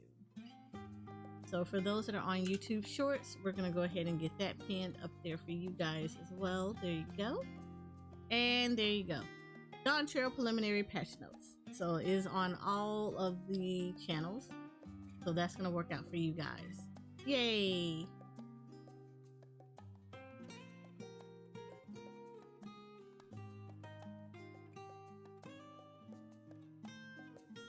Alright, so we're Gucci. Good. Great. All right, here we go. Starting off, they always gonna put your trailer up at the top. That's always the way it is. So they're always gonna go in. So we're gonna go into playable content. So the areas, we're gonna have the new cities that have been added. So Tulial. I'm sure I'm sounding all jacked up, but Tulial, we will be here. This will be our beginning area. And then Solution 9 will probably end up to be our ending area. So they have already told you that this is what the beginning area will be. And then this is where the ending area will be. Or at least one of the main areas. Typically, if the first area is your starting area, the second picture that they're going to show you is where you're going to be able to get tombstones and everything. So Solution 9 is 9 times out of 10 where we will be getting our tombstone gear and everything else associated. So Savage gear, Tombstones gear, any of the other stuff, your crafting and gathering turn-ins, all that nice little stuff will be getting done there. Let me get you.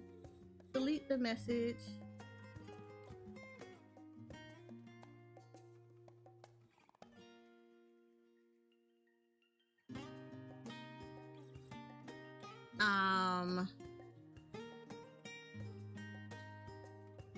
I actually need to do this so I can grab this message. Got to it before I saw it. Now you're good. He was stupid enough. He popped it up really quickly and I popped him really quickly back. We don't play that. I actually need to copy that. Noodle, if you can still see that, can you copy that for me? Because I need to put that into auto delete so that whenever dumbasses do stuff like that, it'll just automatically delete it. And I don't have to worry about it. Nightbot and Stream Elements will actually do it.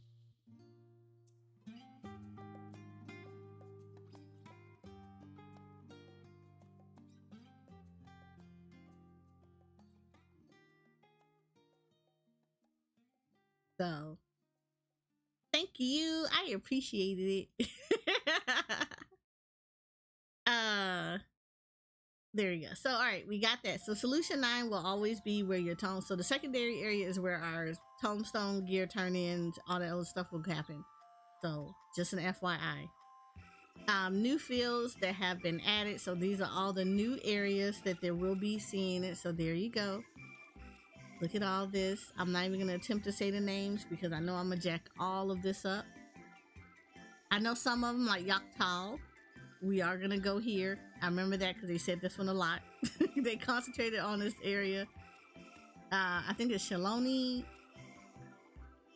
This is the area Heritage found. So these are all going to be areas that are going to be we're going to traverse within Dawn Trail. The Aetherites will all now be changed as well in Dawn Trail. So these are what the new Aetherites will look like. Clearly Solution 9 looks like the best one. Don't quote me on that. Don't quote me. But yeah, so these are the new field Aetherites. These are new city and field Aetherites now. So these are what we're going to be looking at as we go into Dawn Trail. For those that are still traversing through Endwalker, as in you're still in the main story quest, per Dawn Trail, once Dawn Trail hits the number of ether currents in Endwalker areas will be reduced. So for those that don't know, when Endwalker dropped, everything from Shadowbringers and below, all of your ether currents were only dropped down to about 4 in the field and 5 MSQ side quest ones that you had to collect in order for you to fly in those zones. So now at this point, by the time that Dawn Trail dropped and you have not finished MSQ and you're still progressing through it, you will only have to collect 4 of them in the field and do the 5 story ones, the main story and the side quest ones for that area, in order for you to fly. If you already have the tombstones if you already have the ether currents for those areas, or you already meet the prerequisites to having, which is the 4, you will be automatically be able to fly in those areas. So yeah, Endwalker will now get the way of Shadowbringers. Dawn Trail Aetherites. Dawn Trail ether currents, however, will be current. So that means that you will need to find 10 in the field and do the 5 story quest side, the 5 MSQ slash 5 MSQ slash side quest ones in Dawn Trail. So yes, just because you get them in reduced in Endwalker, they will not be reduced to Dawn Trail until expansion 8.0. So yes, get that done. Also, you make sure you got your ether compass, your etherical compass ready to look for new ether currents in Dawn Trail. If you ain't got it on a hotbar, please put it on your hotbar. Quests. Patch 7.0 introduces Myriad quests in addition to the main scenario. As such, there may be cases where the patch notes only cite the initial quest in a series or omit quests entirely to prevent spoilers. We encourage players to explore and discover what new stories and adventures await. So that all players are able to enjoy the expansion at their own pace, we kindly ask that you do not post main scenario spoilers on the official forums, Lodestone, social media, or in videos. So there we go. Don't do it. Try to respect some spoilers. And you will find that most people during expansions, they will actually not do spoiler content. I know from my Eorzea photography community, we go onto a 1-month hiatus or lockdown as far as spoilers are concerned. So for a month, no one can post spoilers of videos, footage, pictures, everything else in there. We actually have a spoiler chat that's directly for that. So anything that has to be, if they want to share that kind of information, it goes into a specific chat for it. If it's found outside of it, we do delete it and we warn. That's about it. If you keep doing it, we boot. Same thing that I'm not going to do a month long for a poof build, but however, for the poof community, I do ask that if you are going to do discussions and stuff, make sure that you put the spoiler tags. I know in Discord, you can just put spoiler in front of stuff, so it's blacked out so people understand that that is spoiler content. I do ask that people do use that tag appropriately. That way, this is not going to be an issue. Please be assigned. And I always tell people, please be aware, everybody does not go through the story at the same pace. So somebody want to zoom through and get done in like 12 hours. That's great. Other of us take our time because we like to explore. So please be respectful of that. And I normally do this for all games. Everybody named Mama don't play it on day one, so please be respectful of that. But the main story quests, main scenario quests are being added. So again, they're not going to tell you the name of it. They're just showing you pictures here. New side stories are being added. So side story quests added in patch 7.0 will employ an automatic level adjust system known as quest sync. Quests using this system will have their difficulty and experience rewards adjusted to match your current level.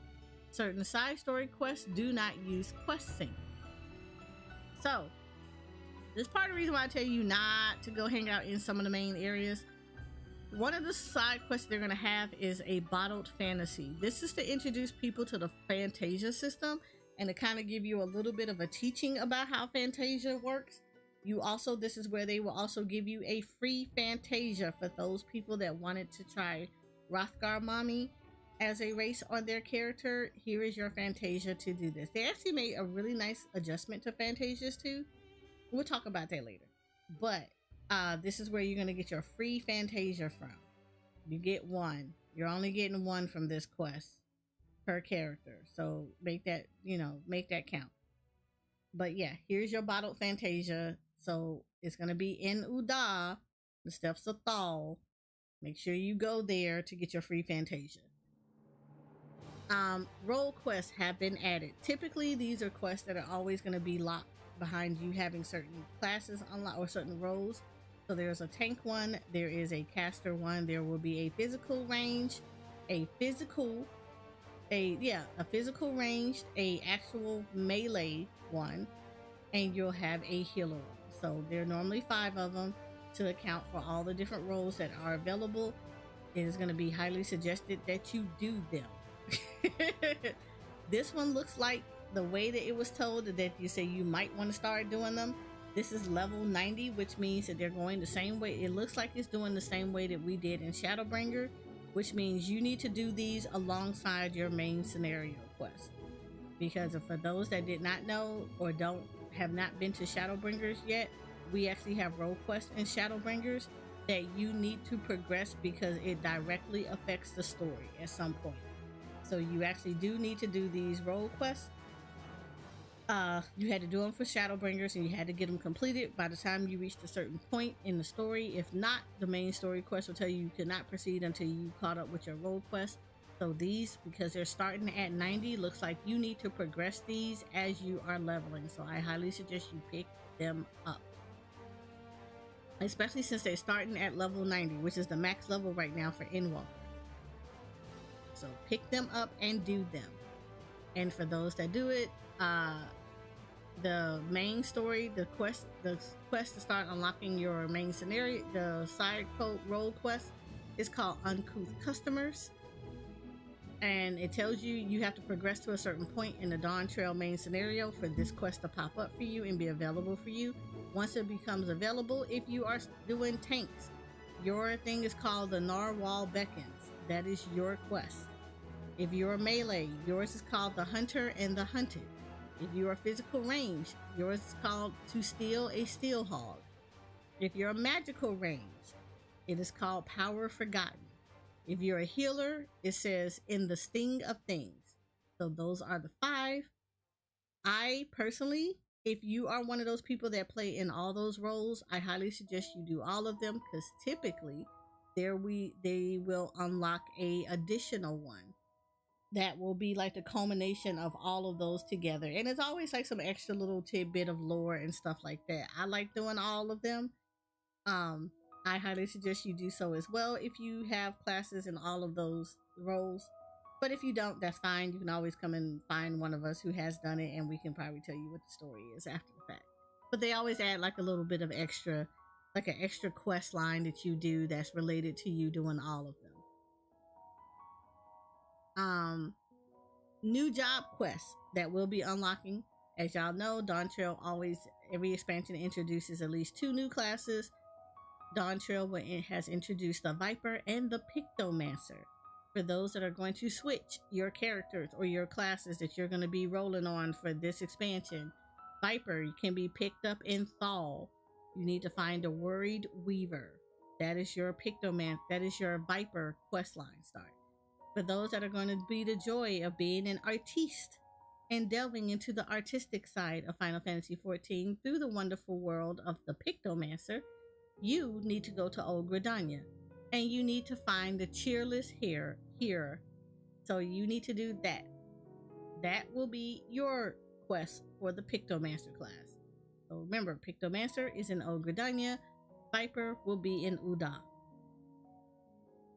We have new deliveries. Watch a Makik. What is it? Quick me. I forgot he said it, and it was like, I know I'm gonna forget how to do this.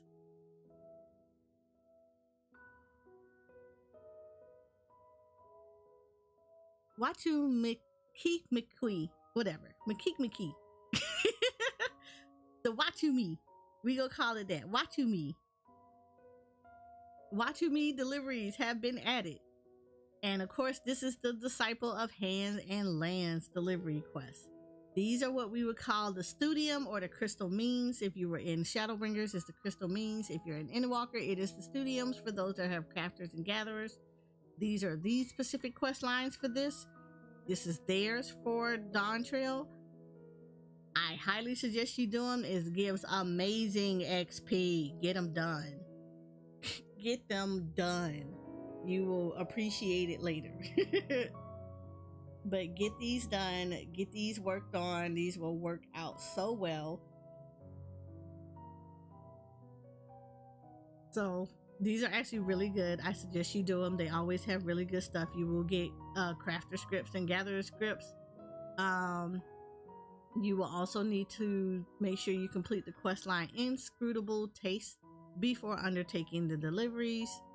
And they break it down. They normally group them all together. This is the reason why they give such amazing XP.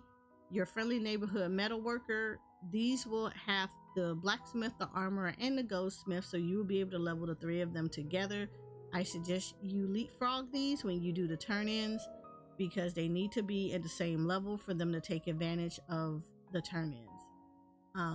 And you will only be able to complete them once. So once they're completed, you're not going to be able to get them back again.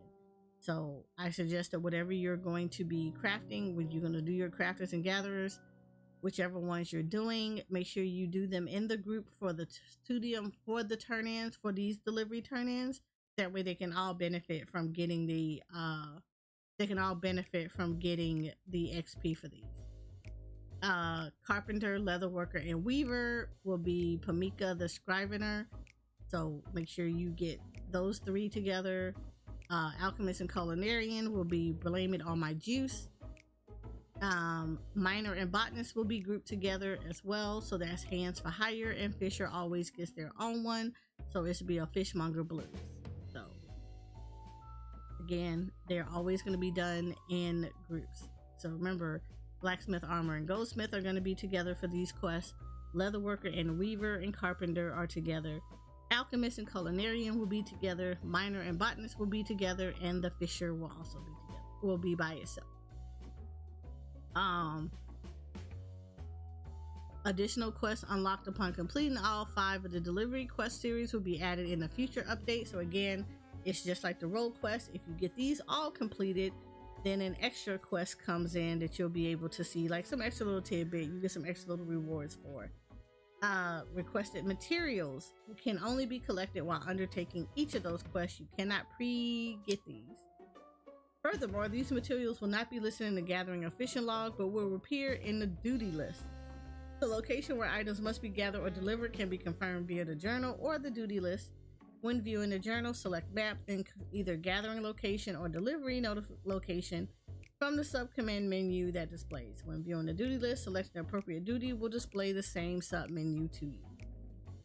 And this is where I was talking about making sure that you don't necessarily log off in the scenario areas where everything starts at.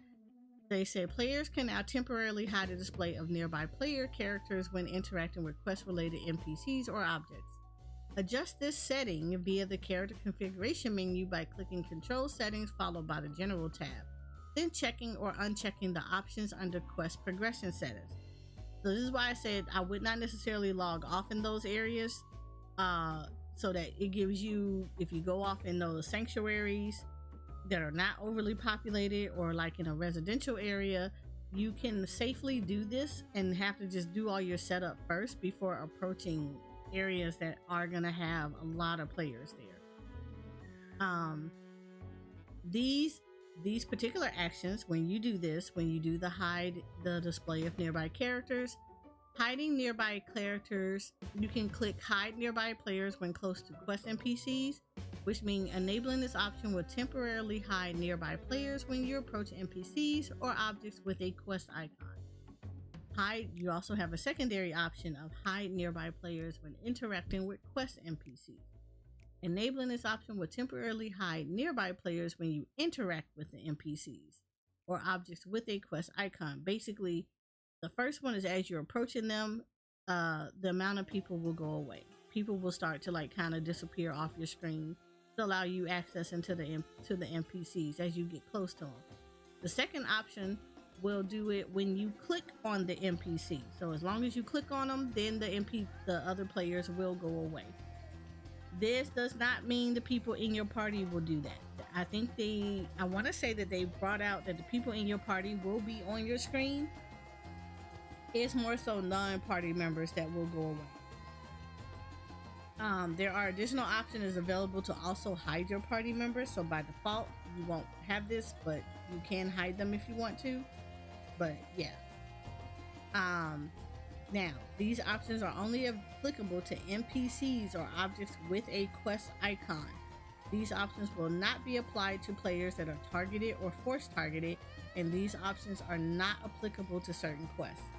So, this is not all quests, just only certain ones. Quest objectives that require following an NPC will now utilize visual indicators to help players avoid detection. Yes, this would be actually phenomenal because we needed this. Indicator that players risk being seen around the NPCs they're turning when they're following turn around. So this would be nice.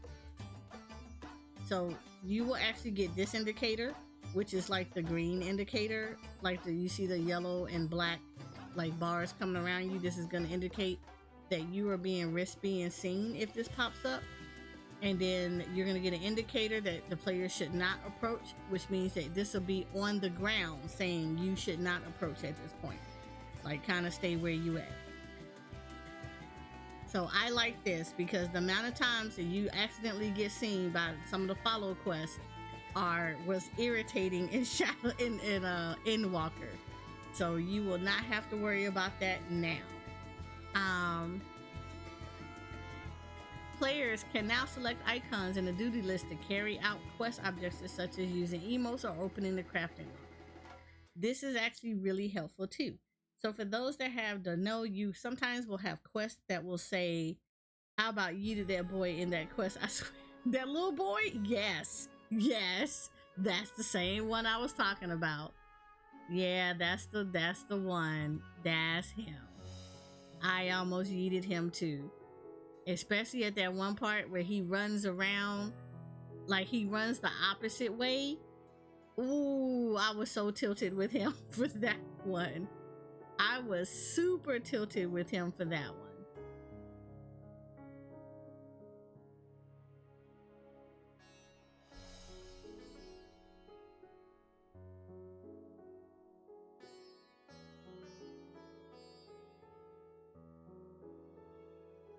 Yeah, trust me, I was super tilted for that one. Like I feel you on that one, Noodle. I feel you super hard on that one.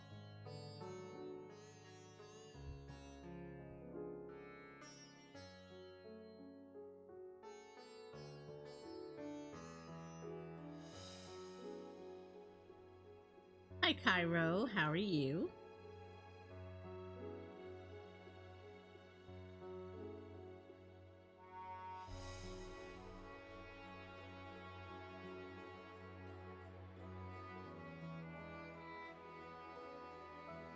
Alright, where were we? Ooh, just drop this. All right, there you go. So for those that have quests that have where the emotes and stuff come up, you will now be able to do them from the duty list. So it will actually have the duty, and then it will have the icon of the emote that you're gonna have to use next to it. So like it'll say cheer on, like on this one, this example says cheer on Wak Lamont. So once you do the cheer on of her, let me pull this down a little bit so y'all can see this. So once it does the cheer on and you get to that point where it tells you to cheer her on, you can actually click on the emote from the duty selection list versus from the duty list versus you having to go find cheer or type cheer in there. So that's actually a really nice quality of life update. For those that don't know, that's actually irritating when you have to try to remember what the name of the emote is. Or type it out or anything else like that. So that's actually really good that we can click it from the duty list now. As of the release of Dawn Trail, this feature is only applicable to quests implemented in patch 7.0. Implementation for past quests is planned in future updates. So do not go back in Walker or anybody else that's still behind, like you're still in past expansions. This will not be available in past expansions. It's only in Dawn Trail. Please look forward to it happening later on in future patches, just not right now.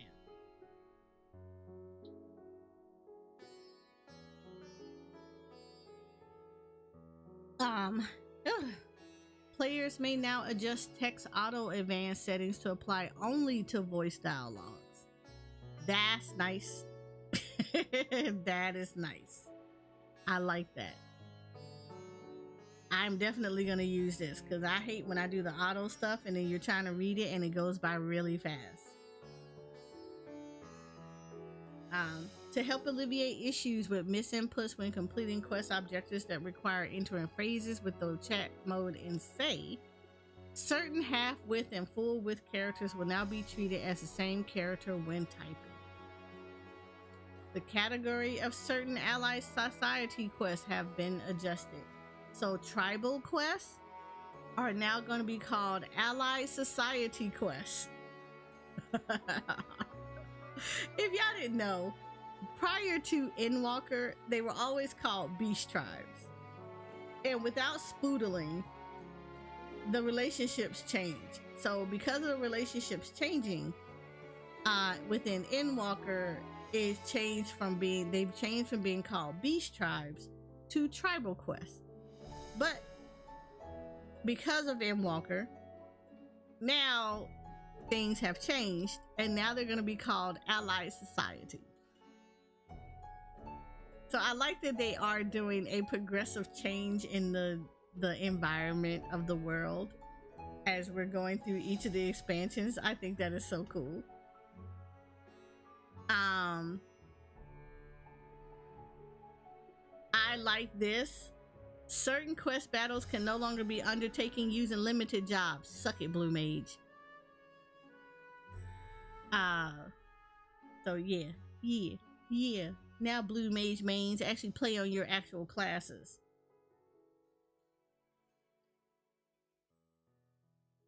New trade craft and field craft levies have been added. New trade craft levs or Fisher field craft levs allowing multiple turn-ins have been added. So new levs. What happened with blues? Okay, let me tell you. Let's start off with the obligatory PSA. I do not actually hate blue mages. I like the class. I think it's a fun class to level. I think it's a fun class to kind of play with, stuff like that. However, a good majority of blue mages in the game have this ideal in their head that they can't do anything without blue mage. Some of them, you said no in the notes. No, I'm gonna let me finish though. Noodles, I'm gonna let this finish. I would like, some of these blue mages out here got it in their heads that because they think they can only do everything on blue mage, they started playing during Shadowbringers. Because prior to blue mage ever being a thing, we could all accomplish the same thing prior to blue mage ever being a thing. So some people got a rod up their butt about blue mages being superior when it's literally just a limited job and they just need to enjoy it as such. So players made blue mages bad, but blue mages in the notes, certain quest battles can no longer be undertaken using limited jobs because blue mage cheeses a lot of stuff by using OP skills that they learn as a limited job. So because of that, they basically can like go in and just one-shot everything in their mom. So now they're saying, nope, certain ones you're not going to be able to go in there as a blue mage. Get your butt on the normal. Get your butt on the real class and actually do the activity. I appreciate that. Experience points rewarded when using a class at level 90 or above to complete a lev with a level requirement below 90 have been capped at 1,000.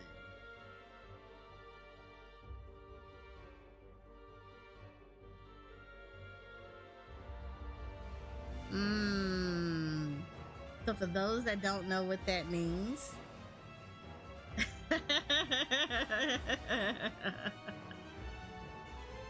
if you have a 90 crafter or a gatherer, and most of the time this is going to be crafting, for crafting and gathering for your loves. If you have we're going to use crafter though because most people do it for the crafter.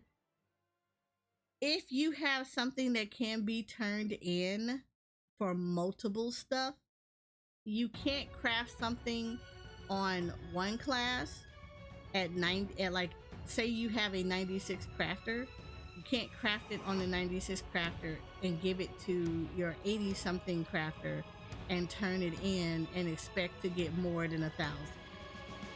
That's what it's telling you. No more cheesing it. So you can't cheese it no more. You're gonna get capped at 1,000 experience points. Fates. New fates have been added. Players will receive bi-colored gemstones upon completing fates in 7.0 areas. This currency can be exchanged with gemstone trader NPCs for various goods. I did this last week if anybody was watching, but I did these last week where I showed off the fates that you will complete it. Be prepared. All the fates in the areas will have rankings, so you'll have rank 1, rank 2, rank 3. And that's how you get your bi-colored gemstones. You also complete off achievements in those areas by doing rank 3, getting up to rank 3 and completing a requirement for those. So I highly suggest that you all just go out there and fate farm. Fate farm is also a really good way to level up characters.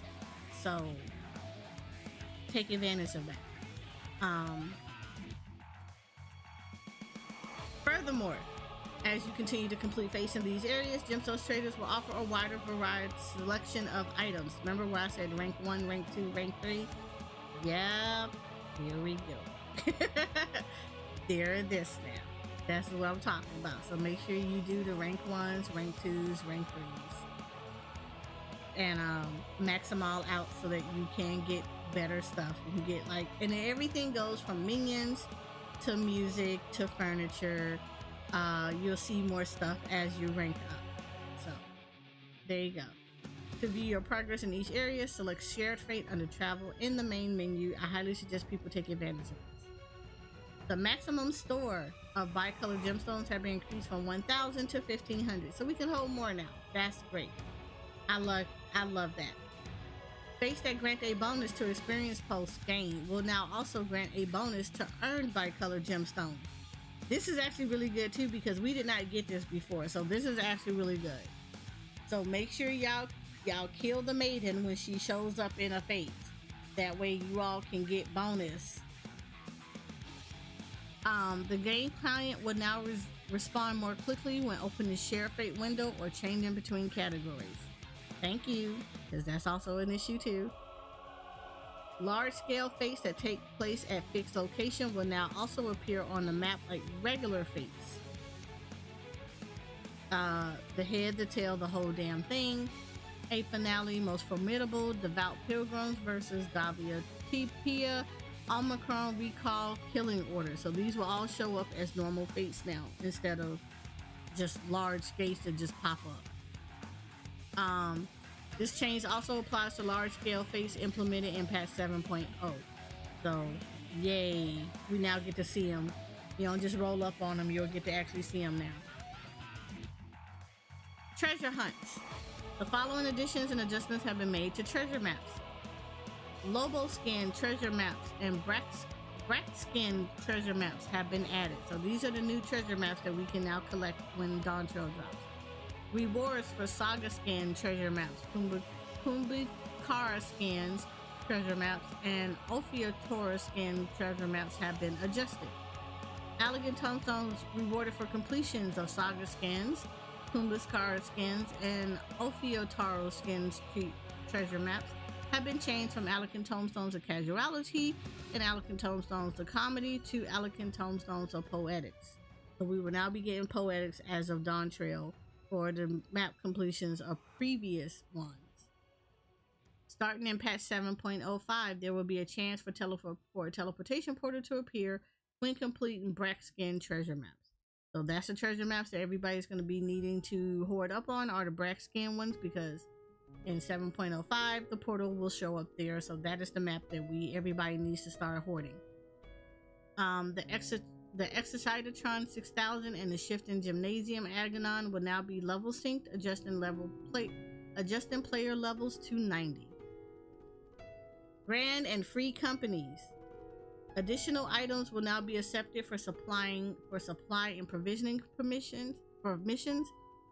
I highly suggest you use that too if you are going to level your crafters and gatherers. Do your crafting and gathering turn-ins with them too. This will be a weekly thing. Well, no, those are daily things. So make sure every day you log in and you turn in whatever it is that they're asking you to turn in for those particular for your crafters and gatherers. It will make life a whole lot easier for you. Viper and Pictor Master symbols options have been added to the charge category of the company crest editor. Basically, you can just add the symbols to your company crest, your free company crest. New craftable items have been added to the company workshop. So if you are not sending your ships, your submarines and whatnot out, please do so.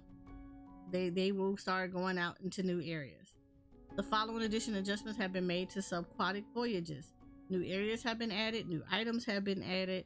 Maximum submersible rank has been increased from 115 to 120. So your subs can now go up to level 120. Ward classifications have been adjusted for residential districts on certain worlds. Changes will go on into effect on Saturday, June 29th, 2024 at 8 a.m. Pacific Daylight Times. So Pacific at night 8 a.m., which means that will make it 9, 10, 11 a.m. Eastern Standard Time for us. Yeah, 9, 10, 11. Yep, 11 o'clock a.m. will be it for us. Can you only do the sub stuff if you have a house or you have to have a market? No, you need a free company. That's the thing. You need a actual free company house. Apartments and private homes do not have access to submarines. It is a free company thing because it's a workshop. Mainly because it was in the beginning when free companies, like in the beginning of free companies, it was a joint effort. So when you had to craft stuff in the workshop for your free company, in the workshop you needed other crafters and gatherers present with you. So the ideal was that you would have people within your free company who also have crafters and gatherers to come in with you when you were ready to start crafting things and to do the collections and stuff. So with that being said, that's why they're tied to free companies, because they're supposed to be free company activities. Yeah, so workshops are only available to free company housing. If you have a private or apartment, if you have a private house or apartment, you do not have access to a workshop.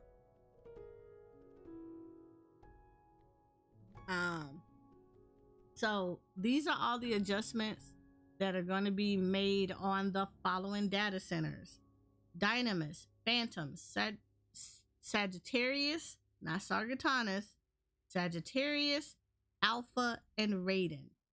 Again, if you are on Dynamis Data Center, you have, or you're Phantom, Sagittarius, Alpha, or Raiden. All those worlds in the Dynamis Data Center. So, third time, if you were in the Dynamis Data Center and you are on the worlds of Phantom, Sagittarius, Alpha, and Raiden, all of these apply to you. Ward 1 through 6 are free company only wards. Wards 7 through 20 are free companies and private buyers. These are what we will call mixed wards. These wards will have free company houses and private buying houses. Wards 21 through 24 are private buyer houses. That means you cannot be in a free company and get a house. Try to get a free company house in wards 21 through 24. 25 is a free company ward. 26 through 29 is a mixed ward. And ward 30 will be strictly for private buyers.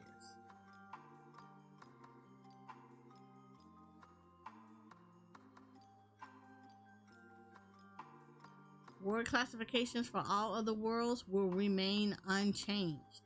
So these only apply to the Dynamis Data Center on the Phantom, Sagittarius, Alpha, and Raiden worlds. Changes to ward classifications will have no effect on plots that have already been purchased.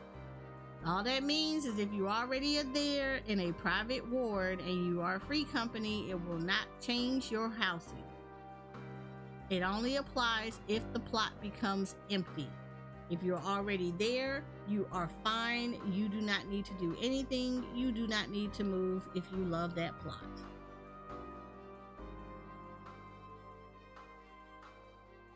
All right, here we go. The estate holder rights system will be implemented. Players can now eject characters from their estate hall or garden and bar characters from entering their property.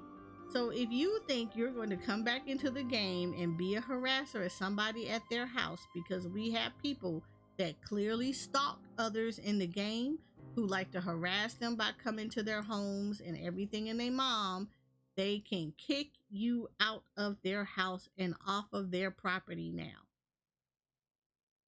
All characters registered to this account will be barred from entering your property for 10 days. Are you sure you wish to add them to your list of barred characters? Only the main right shader can remove characters from the list. So, think about this for a second. You're gonna get kicked and booted. For those that want to harass people or whatever, that does not mean come back after in 11 days and do it again. I'm going to tell you what this is doing. This is catching a case on you. But if you don't understand what that means, let me help you understand what this means. This is building evidence that you are harassing them. So the more you come back and the more they have to bar you, the more this is getting logged in the game, which means that you will be banned. This is stuff that will get you banned completely off of the game. I suggest you take your stalking and shove it and go somewhere else. It is not worth it if you're trying to play in the game. I'm telling you right now, this is literally low-key building evidence against you. So for all y'all that think that, oh, it's okay, nothing gonna get done to me, they can't tell what I'm doing. Boop. Yes, they can. They can. They can look at this log and see how many times that you have been barred from somebody's estate. Play with them if you want to. To bar a character from your property, you must first be on your estate grounds and have the requisite authority. Target the character you wish to bar and select bar from property in the sub command menu. Then choose register as barred character. They will be ejected from the estate grounds and moved to the housing area entrance. Man, they Dr. Phil yeet you for real. Like, I was playing when we first saw this and we were like, oh, it just bars you off of there. So like, yeah, we thought it just pushed you outside the house. Oh, No. It yeets you completely out of there.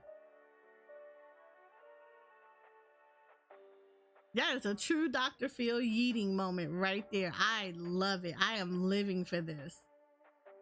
Barred characters will remain on the barred characters list for 10 days.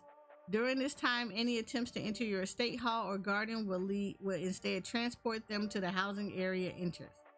To view or adjust these settings, select housing from the social menu, followed by estate settings, then estate holder rights. Authorization settings will differ according to the type of residence. For free companies estates, the free company master is the main rights holder and may appoint up to 4 free company members as secondary right holders. Personal estate, the estate owner is the main right holder and may appoint up to 3 tenants as secondary right holders. Apartment private chambers, the apartment or private chambers owner is the main right holders and cannot appoint secondary right holders. It should be noted that when secondary right holders with the setting and neighbor are present on the estate, characters on their blacklist may also be denied access to the property. Which right holders blacklist will be included to determine who is barred from the state may be adjusted via the right holders rights menu. I'm gonna lie to you right now. If you're on somebody's blacklist and you trying to go to places that they are like hanging out at, like if they clubbing and you done pissed off one of the members at the club, I guarantee you they probably got rights to boot you off. So if you find yourself going to somebody's club, RP venue, art venue, and you just turned around and messed around with somebody who has rights to that property and you are on their blacklist, if you suddenly find yourself yeeted off of the property, that is all on you. Just, you know what? Just turn around and walk away. It's not even worth it. It's not even worth it. It's gonna be embarrassing for you that you suddenly you were talking to somebody, you thought you were about to raise them up, and all of a sudden you just find yourself yeeted out of the house. Just walk away. Just walk away.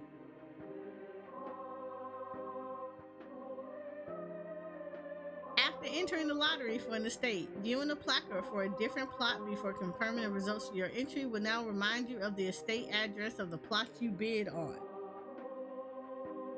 So yeah, that's actually really good. I don't know if how many people kind of forgot that they bidded on something, but yeah, so now you get to see it. If you are looking at other properties, they'll tell you that you already have something in there.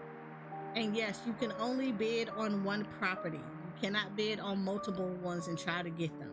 You have to only bid on one, and then that's it. So if you're going to bid on a house, make sure you choose wisely. We have new furniture. Hi, Rainbow. We have new furniture that's going to be added in Dawn Trail for Final Fantasy XIV the furnishing designs. If you like to draw, you like drawing furniture and clothing and stuff like that, weapons, Final Fantasy XIV often will have contests to allow you to submit your designs, and depending on how well they're liked and how well they're voted on, you can find your stuff actually added into the game. So all of the furnishing stuff that's in here are people that have won their furniture design contest, and they're the ones whose stuff that you are seeing in the game. So this is not 14 doing it from scratch. These are actually players who designed furnishings, and they got selected to be implemented into the game. So if you like that kind of stuff, I highly suggest y'all keep up with Final Fantasy XIV so you can do this. So look at this. I love this. This is going to be so pretty. This is going in my house. This is going in my medium house all the way. This is going in my house. I like the couch. Most definitely loving the couch. I'm liking this pantry, so you already know kitchens are about to get updated to like have this here, to have this big old place. Ooh, yeah, it's a lot of stuff. I love this plant right here. Ooh, the neon lighting here. Oh, that's kind of cute. I love this. This I'm excited for. We get a pool. This is a pool. This is a whole pool. I'm excited. Also, this deck, I'm excited for this deck too. Yeah, some stuff gonna get reworked so good.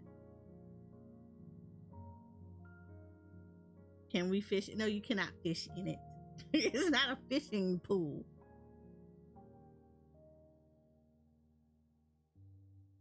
But yeah, this stuff is gonna get reworked. It's gonna be so good. I'm gonna be so excited for this.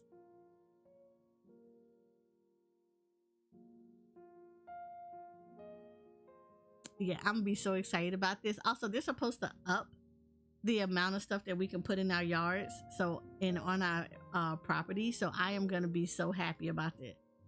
Put fish I wants to swim with. Look, then you need to draw one that has fish and submit it. That's how that works. We also get some new beds. Are we getting the Alliance Raid gods as paintings to put in our house? Say it ain't so. Oh, it's gonna be so. Ooh. The redesign is gonna happen. I'm so excited. Crafting facility for certain furnishings can now be used by crafting classes up to level 90. So if y'all didn't know, you actually have things that you can craft. They're called the crafting facility furnishings. So there's like a blacksmith one, a culinarian one, an alchemist one. It's like quite a few of them. One for a carpenter. There's like quite a few of them, and you can actually craft these. And typically, I think it was like up to level 50, you could utilize them. Basically, whenever you started to craft, you just go over to it and you would touch it, and it kind of boosts your stats and everything temporarily for a period of time while you were crafting. So, and then you just had to refresh when that came out. So that's actually nice that they made it so it bumps up to 90 now. So up to level 90, you can actually use these furnishings now to get some extra XP and stats. So that's actually really nice. So for those that do not have crafters up to 90, this is actually a good addition for you guys. Another area where you can get some additional XP and stats for being able to complete your crafts. In accordance with the increased character level cap, level 100 striking dummies have been added. Yes, my FC will be having upgraded striking dummies. I always will take away the lowest one and put in the next highest one. So the level 100 will actually show up in the FC yards. Of course, new orchestration roles will be added. New aquarium fish will also be added. So there will be new fish for people to peruse, to put inside of the aquariums. A new seed for flower plants have been added. So the sunflowers that look so pretty. Garden sunflower seeds can be purchased from the following NPCs. You can get them from the Mist, the Lavender Bears, the Goblet, Shiragani, Emporium, in your apartments with the apartment merchant, and New Gridania from Time. So all of the material suppliers in the all the material suppliers that are in your residential areas, in your apartments, it'll be the apartment merchant, and in New Gridania there will be Tani, and she's typically like right past the Aetheryte, right before you get into the entrance to Old Gridania. She'll be like standing right there behind her little vendor area. The Mandeville Gold Saucer. There are new prizes that will be available for purchasing using MGP. So we will be getting some more stuff to use our MGP on. Additionally, follow additions have been made to Triple Triad. We'll have new cards that will be added. New NPCs opponents for Triple Triad have been added. Players can now engage in Triple Triad matches in new areas. So all the things in Tulial. Card numbers have been added to the item description for all Triple Triad cards now. Miscellaneous. Players can now select female Rothgar when creating a character. Regardless of your progression in the main story, female Rothgar will be selectable when creating new characters, editing your character's appearance using Fantasia, or hiring a retainer. Winning entries from the Final Fantasy XIV hairstyle design is now available. So these are the new hairstyles. Okay, that's actually nice. Those are nice. I like it. I like it.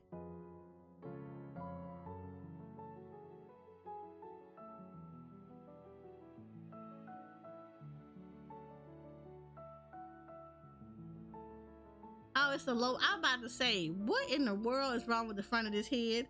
And then I saw the little ponytail in the back, and I was like, oh, I don't really like it, but okay. It's not gonna fit for my character, but okay.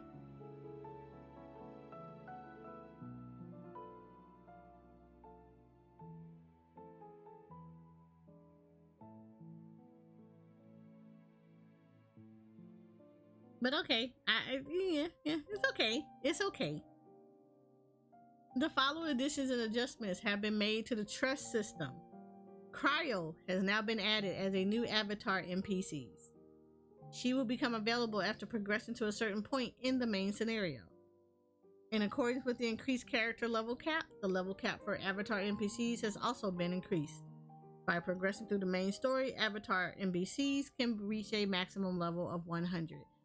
So if unfortunately you were like me and you did not level your NPCs, after you finish your main scenario, you can go back and actually level your NPCs, your trust system, and they will start at 90 and will work I think it's 91 and they will work their way up. So they will start off at like the lowest dungeon level. So you will have to be able to level them up to get up to 100. For me, they will be like in mid 80s and then have to work their way up to 100, which is fine. That gives me something to do. Content. So, yay. New glamours will be unlocked for avatar NPCs that reach level 100. Typically, that means you're not going to be able to put glamour on them. That only means that they will have an alternate outfit. So they'll have a normal outfit that you'll see them wear in expansion, and then you'll see them in the alternate outfit. I'll give you an example of it. Your Stola, when you maxed her out in Shadowbringers, she had an alternate outfit that you can either have her in her Shadowbringers Black Mage outfit, or you can have her in her normal healer outfit that she wore prior to Shadowbringers. So that's what that means. That does not mean you can actually put outfits on the characters.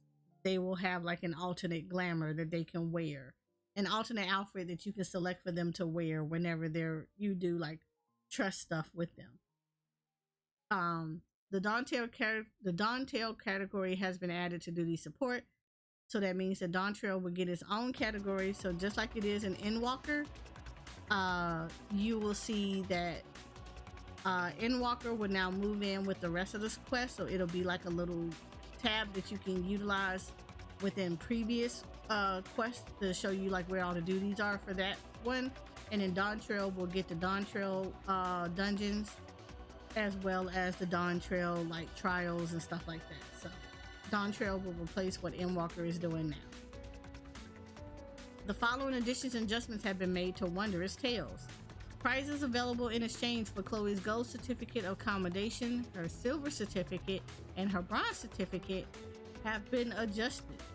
The following duties have been added as objectives for Wondrous Tales: the Minstrel Ballads, Singer's Aria, Storm Crown Extreme, Mount Ordeals Extremes, the Voidcast Deus Extremes, Abyssal Fracture Extreme, level 91 through 99 dungeons, and level 100 dungeons.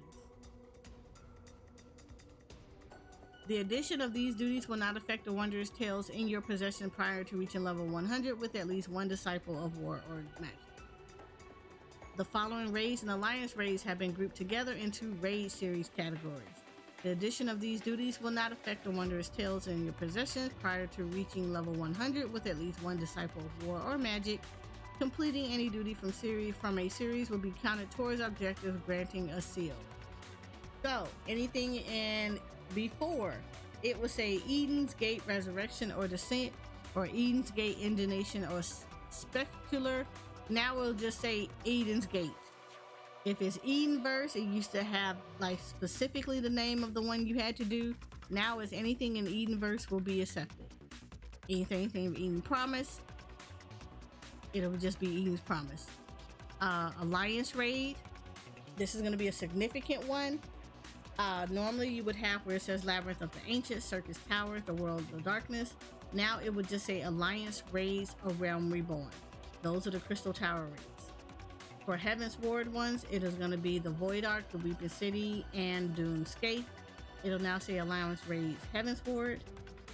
For the Royal City of Rabanastre, the Ritterana Lighthouse, the Orbal Monastery, those will say Alliance Raids Stormblood. For the Copied Factory, the Puppets Bunker, and the Tower of Paradin's Breach will now say Alliance Raids Shadowbringers. Agalia, Euphrosyne, and Thalia will now say Alliance Raids Endwalker. So any of those raids that fall into those specific categories will actually fill out the seal for that. That's actually good. Dawn Trail entries have now been added to the sightseeing log, so you probably will still have to find the one person that will handle the sightseeing logs, and then once you unlock that quest, then you'll have the sightseeing logs for Dawn Trail active for you to try to collect.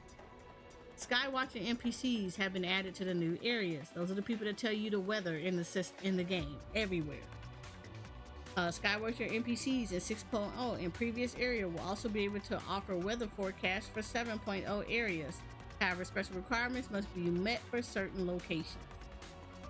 So, for those that don't want to look it up, you can actually go to a Skywatcher and see the weather for areas. Like if you're fishing and you need certain weather conditions, any Skywatcher in any of the cities can tell you what the weather conditions are. That way you don't have to look it up online. They can actually tell you. Unless you don't know what it is you're supposed to be doing during that weather. The following additions and adjustments have been made to the Island Sanctuary. When selecting the plus button on the Isleworks agenda interface, players can now choose whether set agenda or supply demand is the default window that opens. From the Isle Keep Index, select Sanctuary Settings, then Default Agenda Settings under the Workshop tab. The Sanctuary Gathering Log can now be opened via the Material Allocation window. The Material Allocation window will now have sort settings. When setting materials in bulk via the Enterprising Exporter, the quantity set may now be saved for the future transactions. Level cap this is now battle systems. The level cap of all Disciples of War and Magic has been raised to 100. The Viper and Pictomancer jobs have been added. These jobs have no corresponding classes and begin at level 80, which means that you do not need to have a previous class leveled in order for you, like a corresponding class. Such as, you don't need to be you have to be an archer first before you can become a bard. They don't have that. Viper and Pictomancer, like Dancer and Gunbreaker, like Dark Knight Machinist and Astrologian, like Reaper and Sage, they do not have previous classes.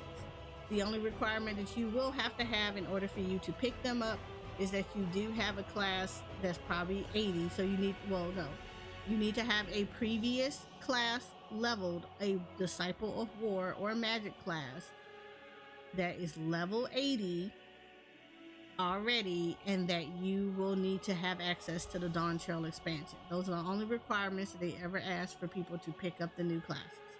So if you want to be a Viper or a Pictomancer, make sure that you have at least one class that is level 80 prior to picking up Viper and Pictomancer.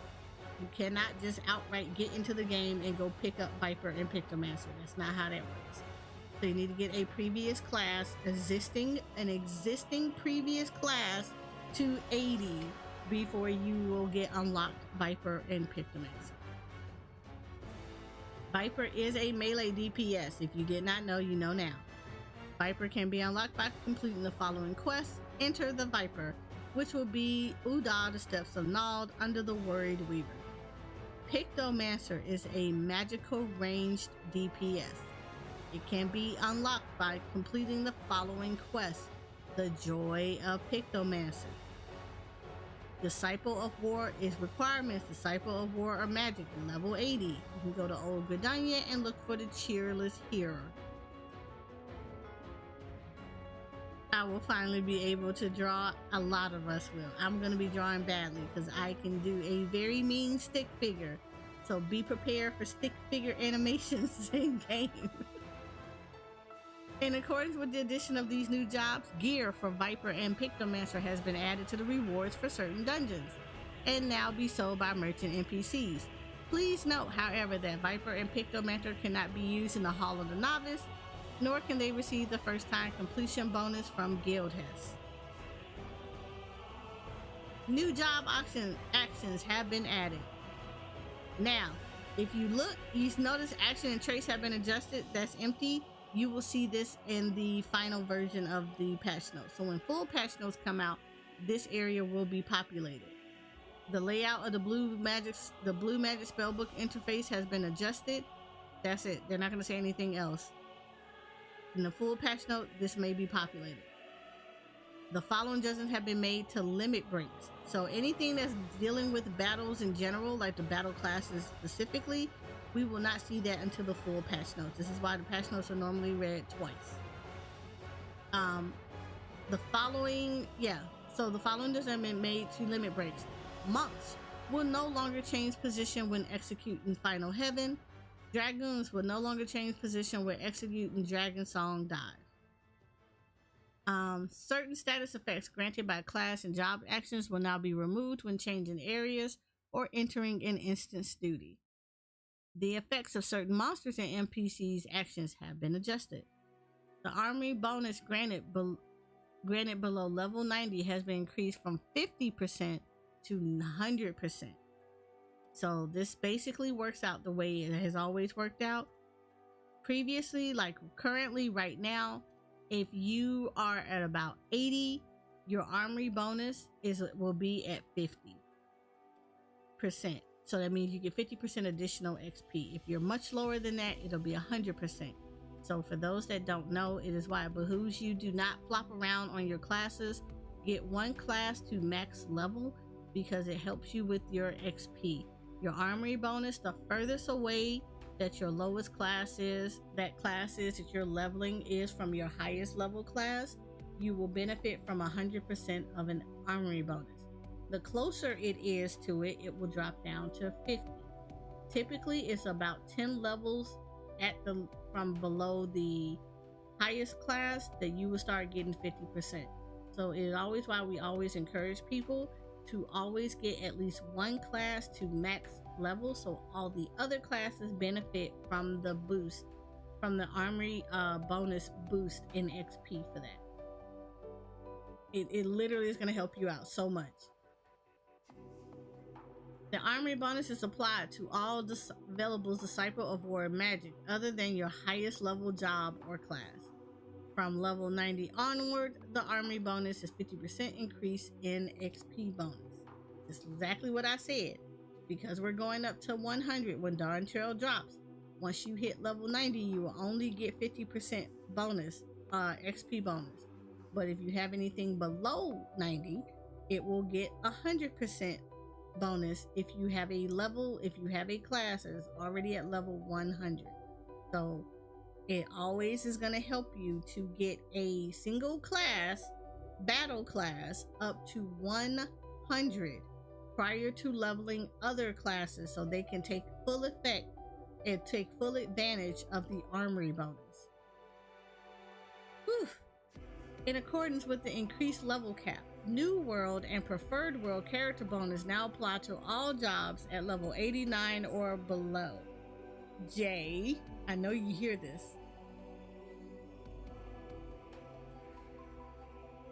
New enemies have been added. These are going to be fun. New dungeons have been added. So they're not going to tell you the name of the dungeon. You're just going to see them.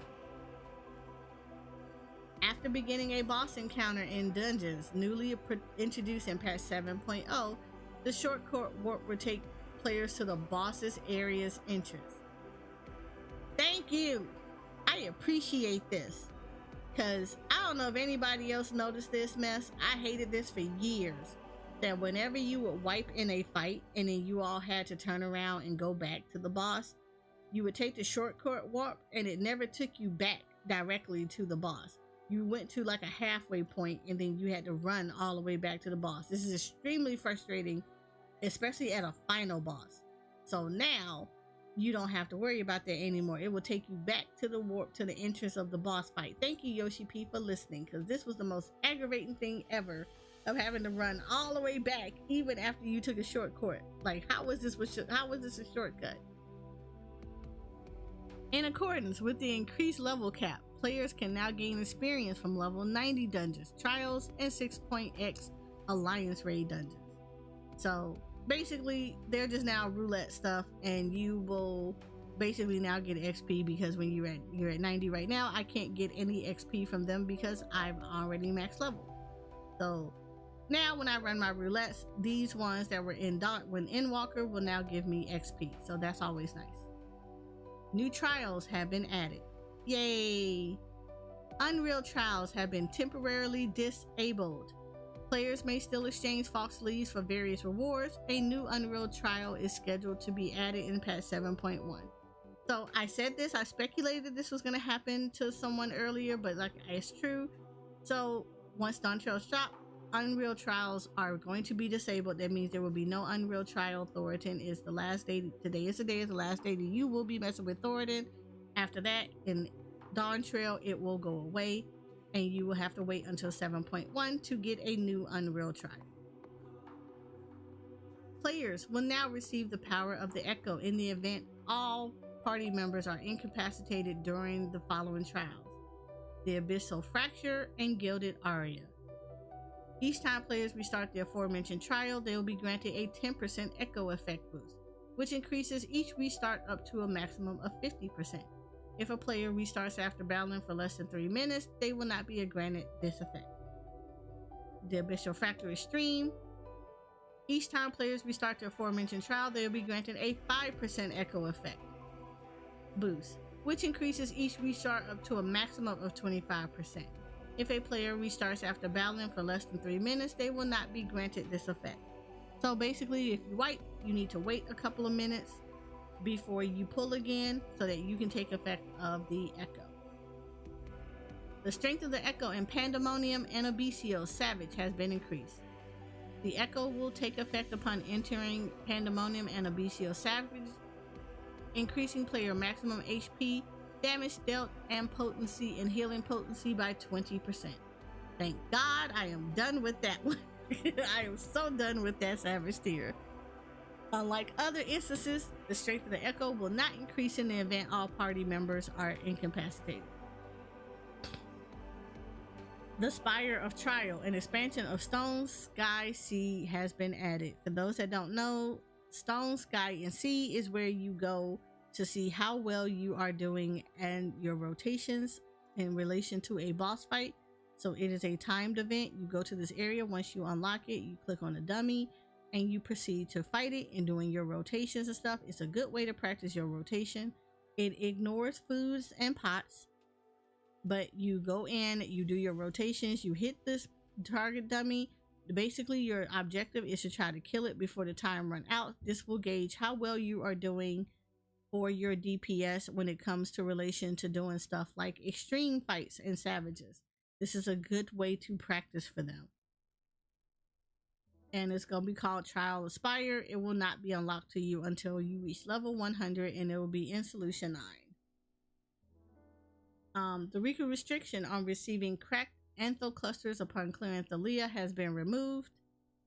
So for those that needed to turn those in for materia, they have been removed now. You won't just get them once a week. You will get them every time that you do Thalia.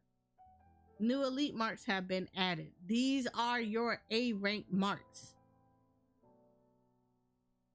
So if you see these specific creatures, do not engage. They're going to whoop your butt. That's their whole job, is to come in there and rain down the fist of havoc on you. Do not engage. If anything, alert. If you are in a hunt link shell, alert the people in a hunt link shell that this A rank has been identified, and allow the hunt trains to come in, join up on them, and take them out. I promise you, you will not be able to solo these hunts. people have tried it and they die almost immediately. These are all meant to be hunt marks. In fact, I personally do not ever hit A rank hunt marks. I always go and report them to the hunt trains because hunt trains happen all the time. I know currently, I'm not sure if that's going to continue in Dawn Trail, but I know currently they do Shadowbringer areas and they do Endwalker areas. Typically, they might drop the lowest area and only concentrate on the last two areas, the last two expansion stuff. So that, they might do that, but typically A ranks we leave to the hunt trains unless it's in literally a very low area, and then you just beat up that A rank because it just is what it is. Because normally hunt trains don't go into like ARR Heaven's Ward. But like we do see people that do Stormblood, I see Stormblood, Shadowbringers, and yeah, I've seen them. I've seen the Stormblood, Shadowbringers, and Endwalker hunt trains before. So typically leave the A ranks in those areas to the hunt trains. That way everybody and their mama get a chance to kind of beat them up and be about their business. You actually get rewarded for that stuff. So it's normally a group activity. You do have a-holes that will go in and try to be like Johnny Football, who wants to be the first one to go smack and kill everything and mess with the hunt trains because they bitter about whatever. It is a group activity. Please allow people to be able to participate too. There are actually achievement involved with this, and it is literally a very fun experience for everybody, but please allow people the opportunity to also get credit for hitting the bosses too.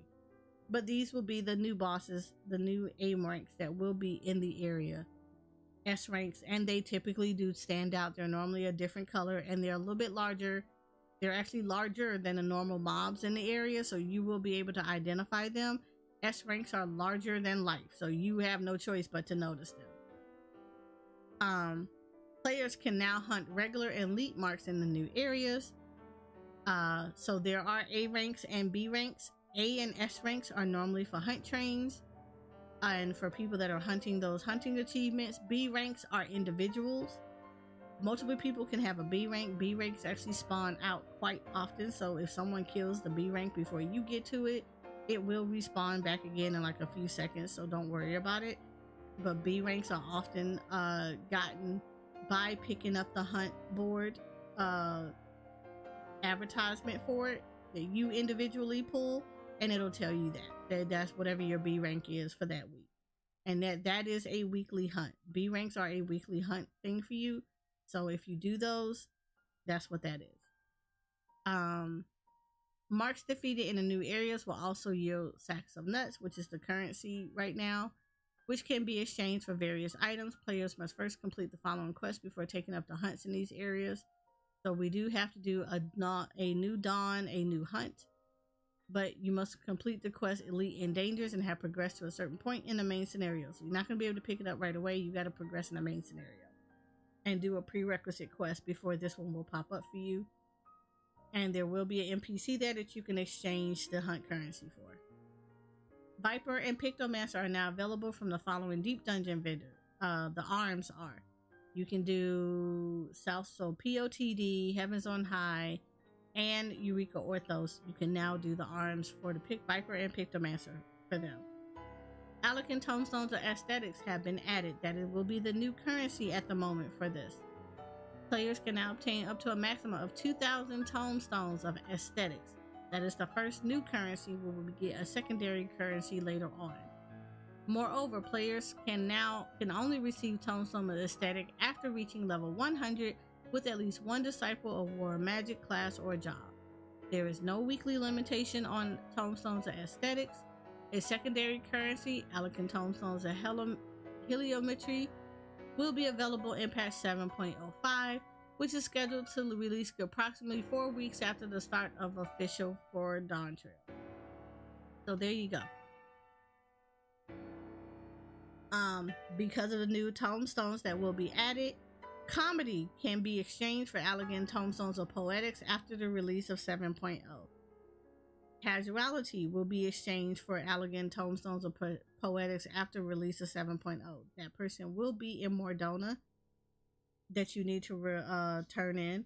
Astronomy will be removed with the release of patch 7.0. Can be exchanged for Alec Tombstones or Casualty until the start of patch 7.0 maintenance, which means today you need to turn in any astronomy that you have because it will be removed if you have not. You will not be able to turn those in anymore. And of course, poetics, obtainable via duties up to level 90 and certain duty roulettes. Elegant Tombstones of Casualty and Elegant Tombstones of Comedy. Of course, we just mentioned that, but they're saying it again. The aforementioned tombstones will no longer be obtainable. All trials and duties where these tombstones could be obtained will now offer poetics or elegant tombstones of aesthetics instead. Please note that any elegant tombstones of Casualty or Comedy obtained prior to 7.0 will not be lost. The NPC Ariana and Reverend's Toll will now give players the option to exchange them for elegant tombstones of poetics. So if you need to know where she is in Mordona. Her name is Ariana.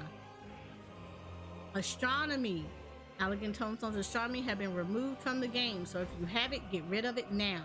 Because once you log back in on the 28th for early access, it will be gone. Poetics will still always be there. We're never getting rid of them. Embrace it. Following adjustments. And the following additional adjustments have been made to the duty finder. Category names and duties listed within each have been reorganized. 6.x duties can now be undertaken using the unrestricted party option. When undertaking duties using the unrestricted party option, players can now elect to leave a duty even during combat. The raid finder now only lists trials and duties introduced with patch 7.0. However, the unending coil of Bahamut Ultimate, the weapons reframe Ultimate, Epic of Alexander Ultimate, Dragon Song Reprise Ultimate, and the Omega Protocol Ultimate will still be accessed via the raid finder. So all of the ultimates in the current raid that will be for 7.0 will all be found under the raid finder now. Everything else will shift over. The duty finder has been adjusted. The duty finder has adjusted as follows. New duties for Dawntrail have been added to duty roulette. Expert duty roulette, leveling, and duty roulette trials. Duty roulette level 50, 60, 70, 80 dungeons and duty roulette level 90 dungeons have been combined into duty roulette high level dungeons. So those are all the ones. They are now going to be called high level dungeons. The type of number of elegant tombstones received from each duty category has been adjusted. I need to hydrate real quick. Give me 1 second.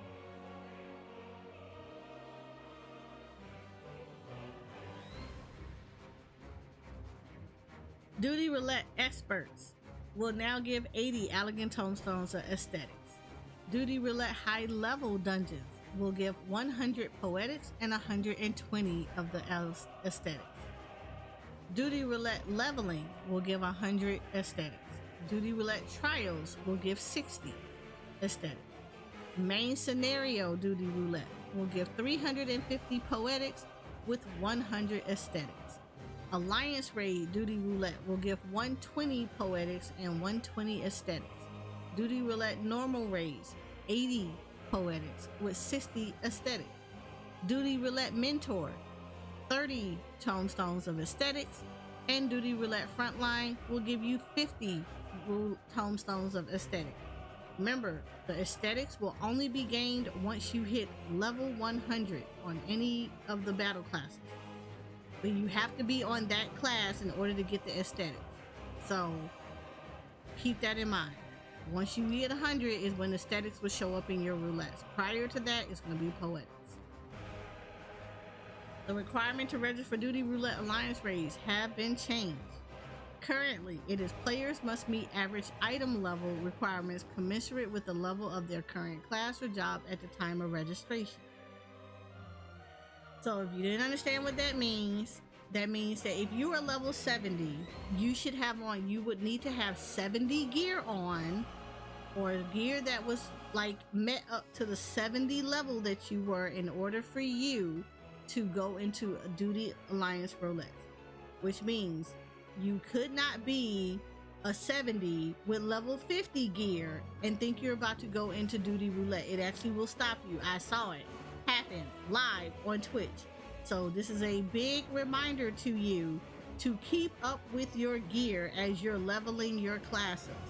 You need to be in the same that you had to currently be in the same eye level requirements that will be for your particular level that you're in. So you should have been keeping up with your gear. After Dawn Trail drops, it will be player must meet the highest eye level requirements among the alliance raids they can enter at their current class or job level at the time of registration. So for what this means is if you have the highest, if you are 80, or if the alliance raids that you have, if you're 80, you have to meet the highest item level of that particular raid series for that level, which means for people that are 90, like for instance, I will give you a good example. The near raids are 80 alliance raids, right?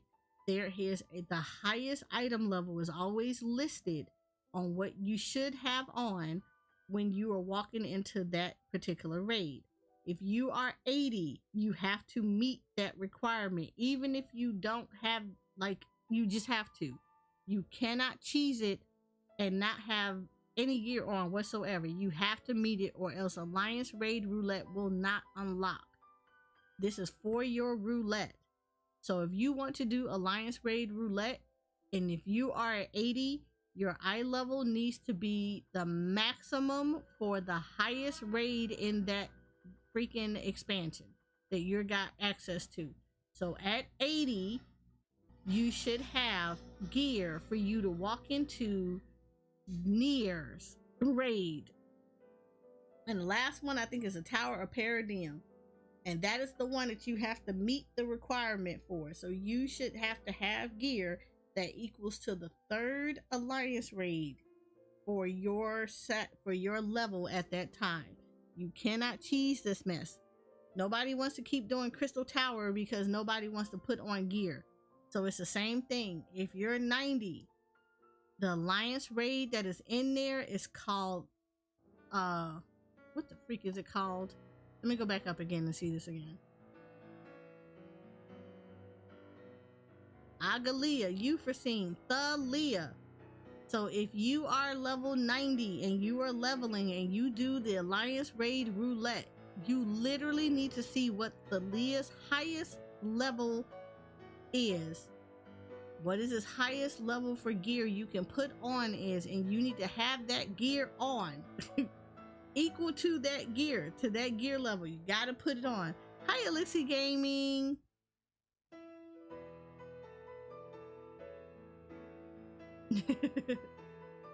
So you cannot be 90 and rolling for, and you cannot be 90 wearing 70 gear and thinking you're about to like roll up in Alliance Raid Roulette. It's gonna look at you and it's gonna compare it against Thalia and it's gonna say no. It's going to be grayed out to you. So please make sure you keep up with your gear.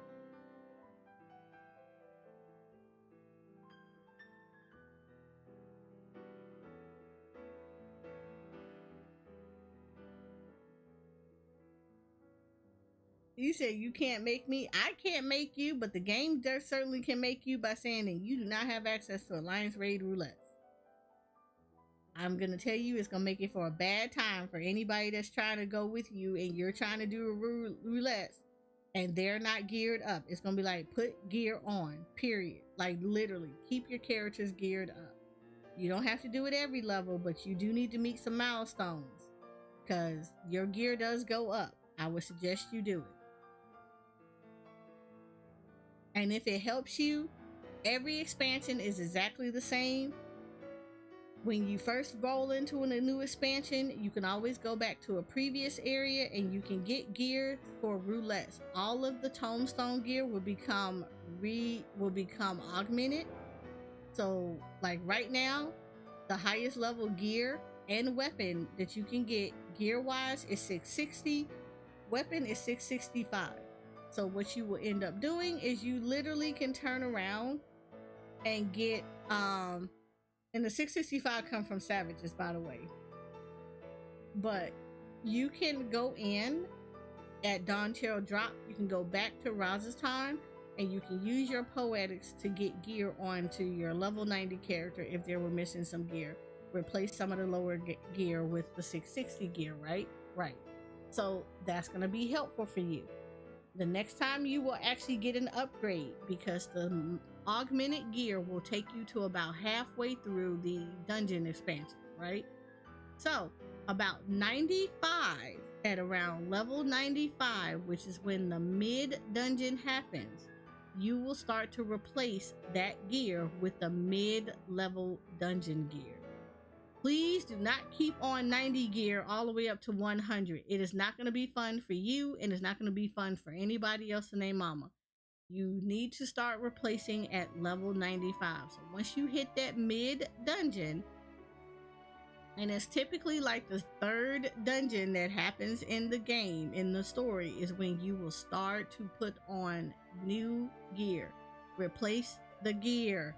Don't hold on to old gear unless you want to put it in as glamour, then glamour with it. But old gear starts getting replaced at mid dungeon. It is normally the third dungeon in the game.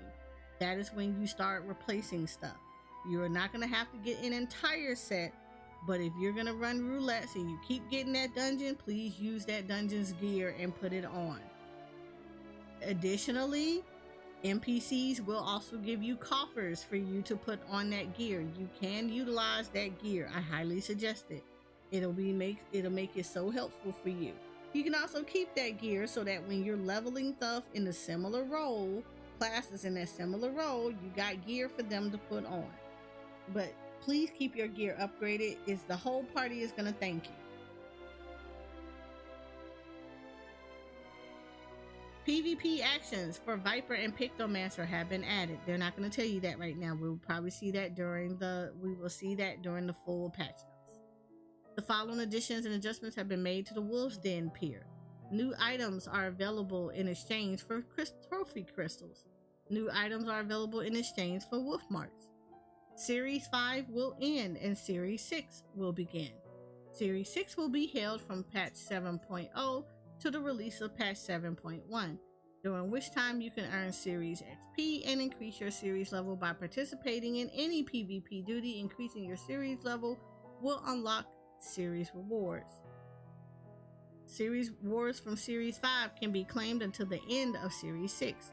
To claim rewards, select Series Milestones from the PvP profile window, then select Previous Series. Crystalline Conflict. Season 11 will end and a preseason will begin. When the season ends, the top 100 ranking players from each data center will receive vouchers via the Moogle delivery service. Players finishing in the bronze tier or higher can claim rewards by speaking with the seasonal quartermaster at the Wolves Den's pier. Items that have been added. Due to the volume of items added with the release of patch 7.0, they will not be listed in the patch notes. Here you go. There you go. New items that are being added. New recipes have been added. Due to the volume of recipes added to the release of patch 7.0, they will not also be added into the patch notes. Get your books. Face wear. A new form of accessories for the head, separate from the other equipable accessories, has been added. Face wear can be equipped via a new equipment slot in the character window, or by accessing the face wear interface under character in the main menu, and will also appear in portraits. Give me a second. Face wear can be acquired by using corresponding items such as a copy of the Faces We Wear oval spectacles. Once acquired, they can be freely equipped or removed at any time and customized with a selection of 12 colors. You now wear glasses on top of whatever headpiece you have, so they are now separate. The following fashion accessories have been converted into face wear: false oval spectacles, false shaded spectacles, false classic spectacles, and rose-colored spectacles. Players will now acquire facewear in place of the aforementioned fashion accessories. The fashion accessory list above will no longer appear in the fashion accessories windows. However, players who have acquired them prior to patch 7.0 may obtain a corresponding facewear free of charge by speaking with the Calamity Salvagers located in Limsa, Gridania, and Udab. So if you already have these, you can actually go and get them free. It should also be noted that the items used to acquire these fashion accessories have not been removed from the game. If one is in your inventory or obtained via trading or the marking board, it can be used to obtain the corresponding facewear. New icons. The following icons for vials of Fantasia and Retainer Face Fantasia will now include a marker to better distinguish them from one another. Thank you, because they do look alike. So if it has a player icon next to it on the item, it is for you. If it has a bell on it, it is for your retainer. And you do need Retainer Fantasia to change your character, your retainers. Like, to change the way they look, you still need the retainer Fantasia. Certain items can now be sold, desynthesized, and submitted for expert delivery missions. We will find that out in the finalized patch notes.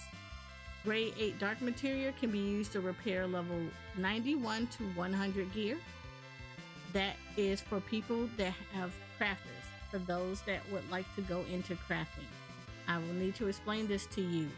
One crafter cannot repair everything. It can only repair the item that it is responsible for. So if a weaver makes a shirt, that's the only thing that the weaver can actually make. If you want to be able to repair, you need to become an Omni Crafter. Omni Crafters can repair everything because they have all the classes necessary to do that. So please keep that in mind. In Final Fantasy XIV, one crafter does not repair everything. It only repairs items that are associated with that crafter alone. That's it. So to repair someone fully, you need to be an Omni Crafter. Again, it behooves you to have all crafters leveled.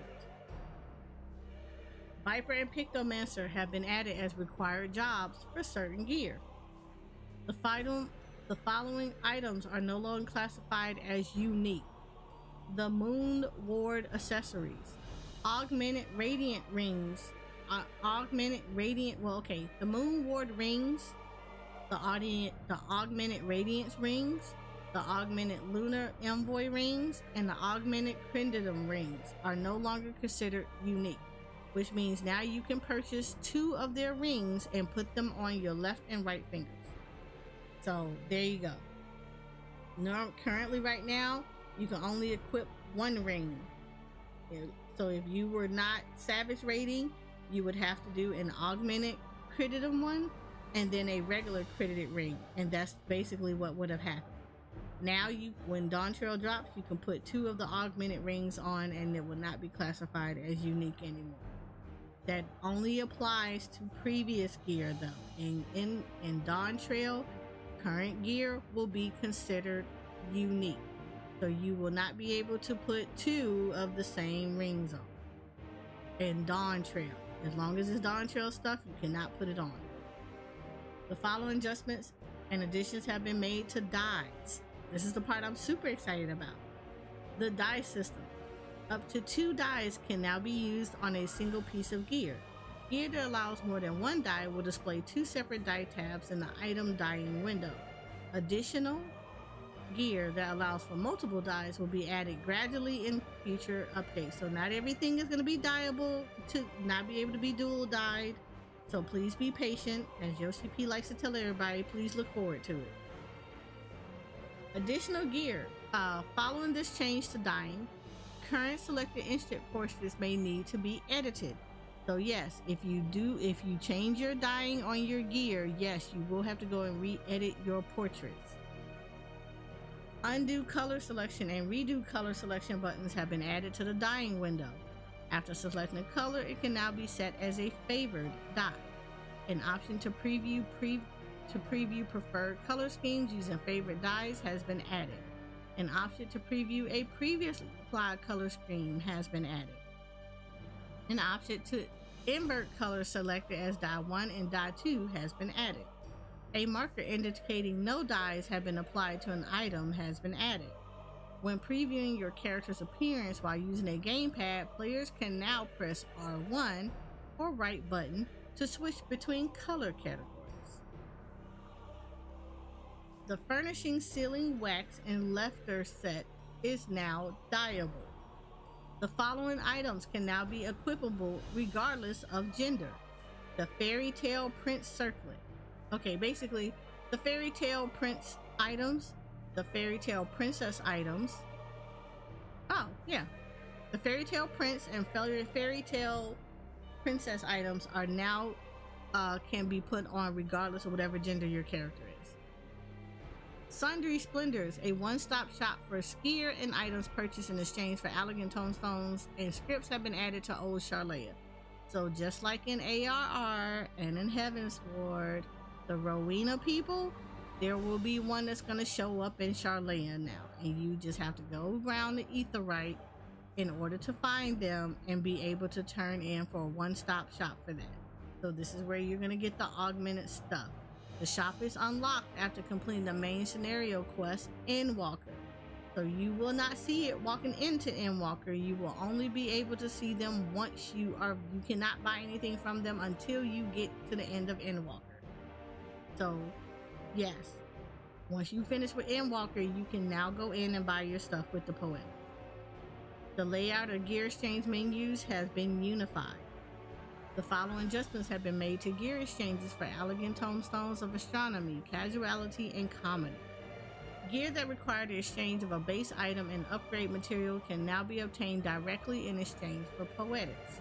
The base items and upgrade materials for such gear can no longer be obtained from shops, dungeons, and retainer ventures. Players who possess the base item for such gear may upgrade them in exchange for 100 tomestones of poetics. New items have been added to the inventory of Calamity Salvagers, so check them out. New items are available from Calamity Salvagers in exchange for the Chocobo Silver Feathers. The following items, which previously required a silver feather, each for a single-handed weapon or shield, can now be purchased together with a single Chocobo feather. Doctor's Smichter and Warded Rounded Shield, and the Doctor's Cudgel and Nightcrawler's Targe. Verdant Scepter and Warlock's Buckler would no longer drop separately in the Iron Veil, and instead drop together as Black Mage's Verdant Arms at level 47. New items are available in exchange for societal currency from allied societies in 2.0. Players must progress to a certain point in the respective allied. Oh, they got new items in there? Oh, I'm gonna have to go look at that. So yeah, you need to be doing your now societal your societal your allied society quest now, formerly tribal quest, to get the currency. There will be new stuff there, so please go back and check in with them to see if they got new items. The time until actions may be used after consuming certain medicinal items have been reduced. After using the following items to grant a boost to experience points earned from synthesis, a system message will now be displayed when their effect expires. Company issue engineering manuals 1 and 2, the commercial ones, the engineering ones and the survival ones 1 and 2, the revised survival and engineering manuals. So now you will see when their effect expires. The level cap for the Disciple of the Land in Hand has been increased to 100.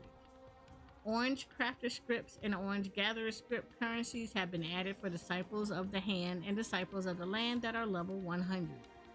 You can exchange their collectible items for these scripts at Splendor's exchanges and custom deliveries starting at level 100 and can have up to a maximum of 4,000 at any given time.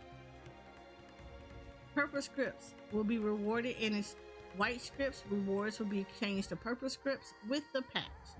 So come Dawn Trail, your white scripts will now become purple. Your white script currency will now become purple scripts. White scripts can be exchanged for purple scripts after after the release of 7.0. Items obtained by exchanging white scripts would instead be obtainable by exchanging purple scripts, with some exceptions. Yellow scripts, if you still have them, will be removed from the game in 7.0. So if you have them now, get rid of them now, because once maintenance starts, they will be removed. You can exchange them for white scripts until the start of 7.0 maintenance. So today, I know, panic music, right? So today, remove your yellow scripts. White scripts will be exchanged for purple scripts, which means you will no longer be earning white scripts. Purple scripts and orange scripts will be the new crafting and gathering currency. Which is basically what all this says. This is all this says up here.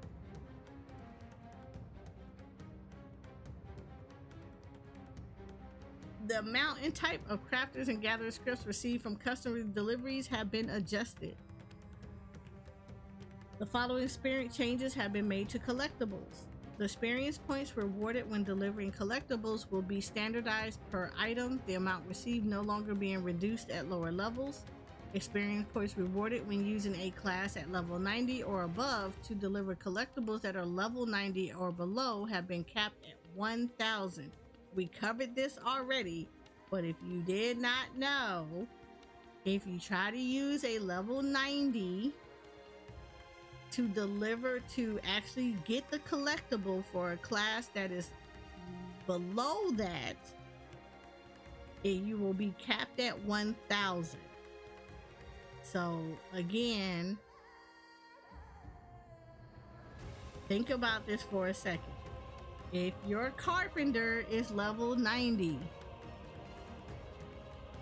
or above, and it crafts for, say, your blacksmith who is 80, what will happen is that even though your crafter, even though you picked it up as even though you did it as a level 90, when you turn it in as your blacksmith, you will be capped at 100. Well, 1,000, not 100.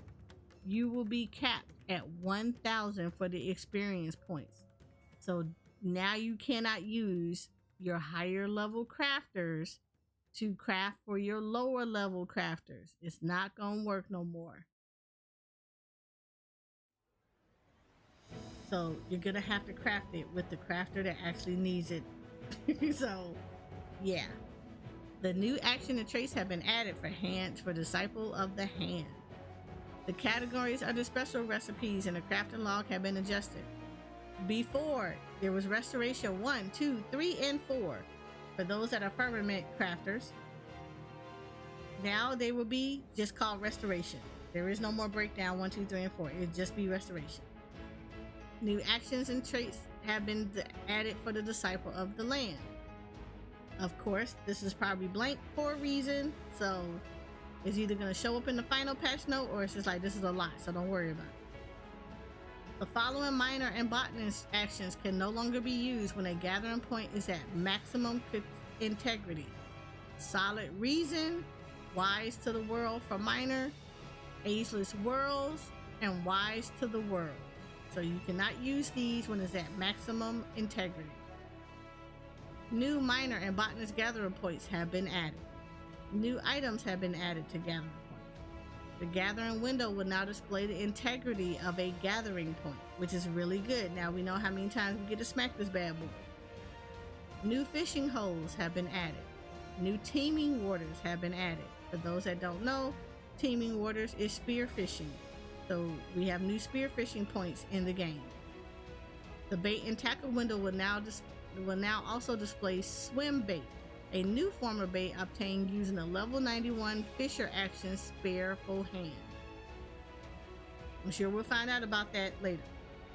The fish guide will now indicate whether a fish requires precision hook set or powerful hook set to catch. That is good because people be getting tired of having to look this stuff up. Now I'm glad that they added this in the game.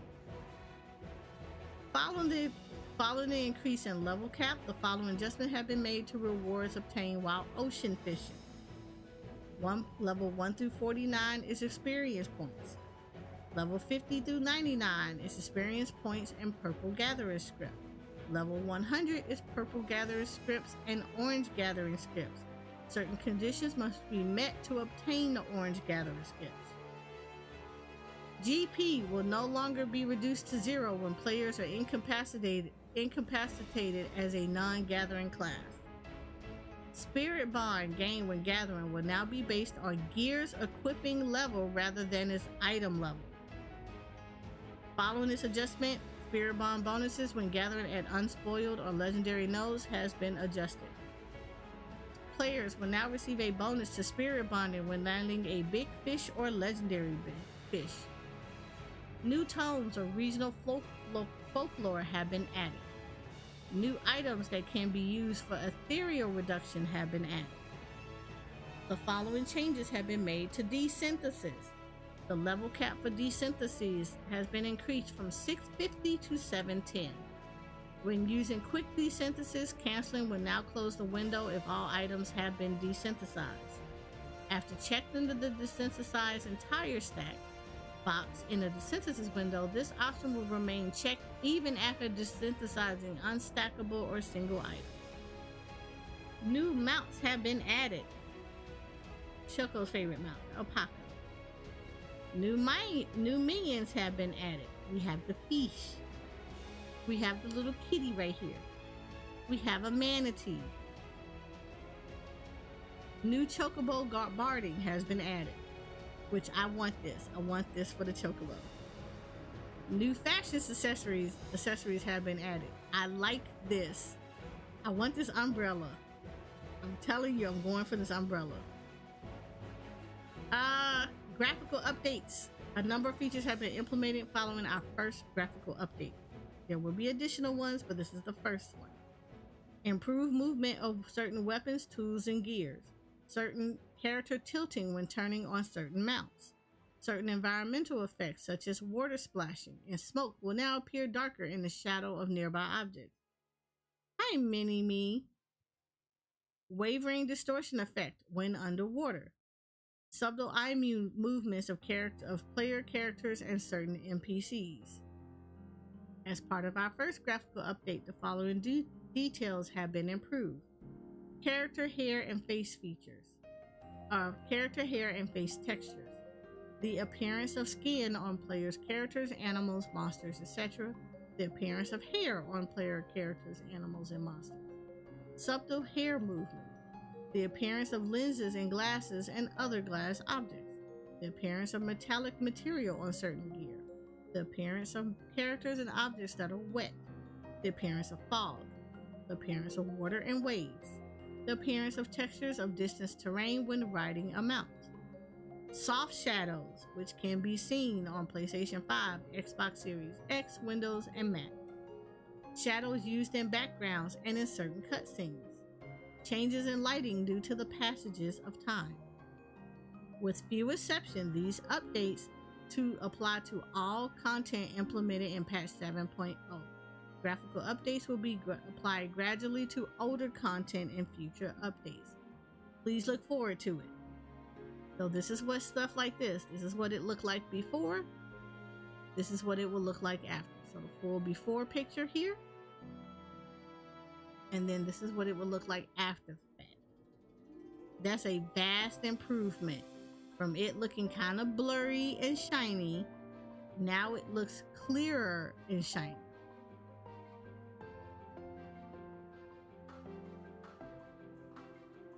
So again, before. So we see how blurry it is. You see a little bit of detail, but it's still blurry. Now you're going to see full detail. And it's going to be a lot clearer. So before, after. Before, after. The number of light sources used for shadows has been increased. The following updates have been made to grass. Improved textures. Improved density. I wonder what the second pick is though. Girl, I'm gonna assume it's an outfit because ain't no way that's like a wall or something. Improved textures, increased density, color spotting, motion from wind, and character interaction. So literally when you touch grass in the game, it's gonna be literally you touching grass. Please look forward to it, and in some cases, some of y'all need to do it. Movement from wind will appear more consistent at high frame rates. Upscaling via AMD FSR 1.0 and NVIDIA DLSS 2.0 has been added. DLSS is only available on Windows. Anti-aliasing via TSC-MAA has been added, Windows and Mac. And SSAO via GTAO has been added, Windows and Mac. System. The addition and adjustments are also applied to character editing via Fantasia, retainer selection, and character editing via the esthetician. A new lighting option has been added to the ethereal background. Selecting the clock icon at the bottom right will now allow players to choose between lighting 1, the original ethereal background lighting, and lighting 2, natural lighting. I touch grass every day. Maybe I need to go to the forest. Maybe. Sometimes. Some people need to do that. Character combat voice lines can now be sampled, so we can now hear what they sound like in battle. Class selection is now grouped by roles. When using the esthetician, the display of headgear and face wear can now be toggled on and off, which is good. Now we get to see what you look like with the hat on and gear, like the full gear set on. When editing character appearance by way of Fantasia, players will have 60 minutes of in-game, not out-game, in-game playtime from the initial usage to re-edit their appearance as many times as they desire. So in-game 60 minutes, not real world 60 minutes, in-game 60 minutes. So please be aware of that when you are editing your person in Fantasia with Fantasia and you need to make edits. You have in-game 60 minutes and unlimited time within that 60 minutes to re-edit your character for the free. After 60 in-game minutes, you will have to use an additional Fantasia to edit your character. A new market board has been added to Tulial. In accordance with the addition of a new market board, reduced tax rates have been adjusted. The following addition adjustments have been made to retainers. Retainers can now be registered to Tulial's market. You may now create female Rothgar retainers. The retainer level cap has been raised to 100. Retainers can now be assigned Viper and Pictomancer jobs. Might make you need to have those jobs before they can be assigned. You cannot give a retainer a job you do not actually hold. So just a quick rundown on how this works. Retainers can get the same jobs as you do. They can only hold battle jobs and gathering jobs. They cannot hold crafter jobs. You cannot be, if you want your retainer to be a monk, you have to actually have unlocked the monk class.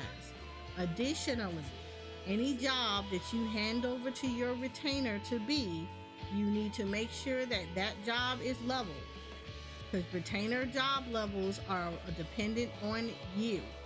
So if you unlock monk and you only keep your monk at level 1, or you only keep your monk at level 35, guess what? Your retainer will only stop at 35. It will not go beyond that because you did not go beyond that. So, word of caution, please give your retainer a job that you are going to level up, and then level that job. Your retainer only levels as you level. So the more levels you have on your job, the more levels your retainer will get. So keep that in mind before you go picking and slapping stuff on there. So if you go get the Viper, guess what? And you don't level it for 3 months, your retainer will only be a Viper at level 80 for the whole 3 months that you are level 80 Viper. It will not shift beyond that. So choose wisely. To assign Viper and Pictomancer jobs to retainers, the following requirements must be met. Retainers cannot be already assigned a job or must be reset if they are. If your retainer has already been assigned a job, a class or job, open the retainer menu and select Reset Retainer Class. Please note, however, that doing so will lower the retainer's level to 1. Retainers must be Disciple of War or Magic at level 80 or higher. Players must first unlock the Viper and Pictomancer jobs. Players must possess a copy of Modern Vocation. So we will now have new retainer ventures.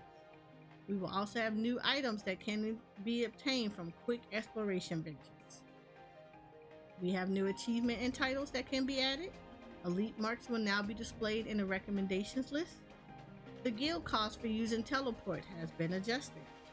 With the addition of new areas, the world map has been updated. The map will be updated according to progress in the main scenario. The following adjustments have been made to maps. On the map for Limsa Lominsa lower decks, the position of the red arrows indicating area boundaries have been adjusted. All maps will now display at higher resolution quality. Following this change, the graphic setting for map resolution has been removed for Windows and Mac. The following additions have been made to the player search menu. Viper and Pictomancer have been added. 7.0 areas have been added under custom. When editing search info, the size of the online status pull-down menu has been increased. The following adjustments has been made to target information. When a target's remaining HP is set to be displayed as a percentage, decimal values will now always be shown. When the setting displayed only detrimental effects you inflict is enabled, it will only be applied to enemy targets. Following this change, the name of this setting has been adjusted to display only detrimental effects you inflict on a target. The following additions and adjustments have been made to the action and trait windows. The default action view of the action tabs will now separate that can and cannot be assigned to the hotbar. A new option has been added, allowing players to choose whether certain actions will be placed by another on the hotbar when executed.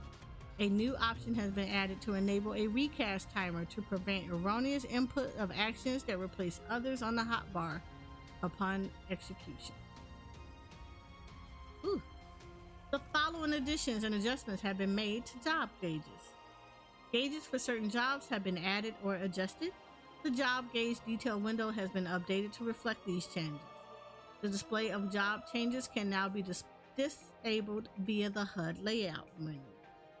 The parameters used for the text command job HUD mode have been adjusted according to the order in which the job HUD elements are unlocked.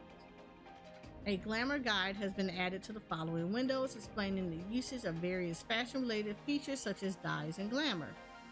The guide can be accessible at any time via the question mark icon in each window. Item dye, past glamour, glamour dresser, glamour plates, armoire, and facewear. Description and the help menu of the emotes window have been adjusted. When viewing a repair request, the item details will now include information pertaining to dyes and affixed material. When viewing items attached to a MOG letter, the items will now include information pertaining to dyes and affixed material. The requirements to keep the new adventurer status has been adjusted as follows. Before, have played less than 300 hours, have not completed the main scenario quest, Death Unto Dawn. After Dawn Trail drops, it will be have played less than 300 hours, have not completed the main scenario quest, The Calming Dawn. Players who fulfill either of the above requirements may set their status to New Adventurer. Players who no longer have the New Adventurer status but fulfill the above requirements can restore it by first using the text command NA status on, then selecting the New Adventurer status in the Edit Search Info window. Bonus to experience points earned when a mentor forms a party with a new adventurer will now apply until level 90. In accordance with the increased level cap, the requirements for new mentors have been adjusted as follows. Must have completed the level 90 tank role quest. Must have completed the level 90 healer quest. Must have completed at least one of the level 90 DPS role quests. Must have completed at least 1,000 dungeons and trials. Must have completed at least 1,500 player. Must have received at least 1,500 player accommodations.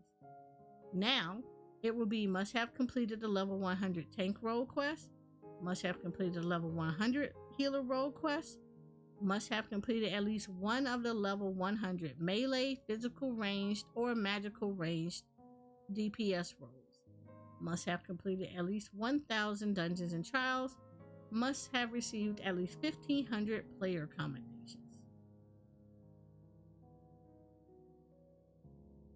Disciples of the Land in Hand must have level 90. Now it's 90. You must have a level 90 Disciple of the Hand and Land. Must have synthesized at least 100 collectibles and must have gathered 300 collectibles. Now you have to be level 100 of Disciple Hand and Land, have synthesized 100 collectibles and gathered at least 300 collectibles. Mentor renewals. Players who are currently mentors must renew their certifications during the 7.0x patches. Players who fail to do so will be unable to access certain features during this period. Once the renewal period has ended, players who have not renewed their certificate will lose the mentor status and must wait until patch 7.1 to reapply for certification. Novice Network channel available during renewal period. Novice Network mentor party bonuses unavailable during renewal period is due to mentor roulette and the ability to change online status to PvE, PvP, or trade mentor. A log message will now be displayed when newly created characters on new or preferred worlds meet the requirements to receive a guild bonus. The following additions have been made to Adventurer Plates. New accents have been added. The color of lettering on the base plate for the 12-fold Blessing Framers kits has been changed to black. Following adjustments have been made to the portraits. New accents have been added. New poses have been added. When viewing the edit portrait interface, new filters are available for background, frame, and accent lists. When hiding the display of headgear, this setting will apply to instant portraits even after changing headgear. User goes to check on his scripts. Yes, go do that. New stickers have been added for group pose.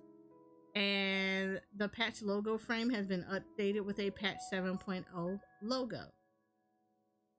When using monitors with a resolution wider than 16:9, screenshots taken from certain cutscenes or with certain frames and group pose will have copyright information placed within the bounds of a 16:9 resolution.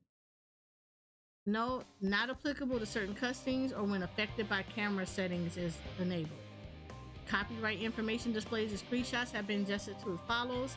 It's no longer the long 2010 to 2024 Square Enix Company Ltd. All rights reserved. It's just going to say at Square Enix. Duties that can be recorded via duty recorder have been changed.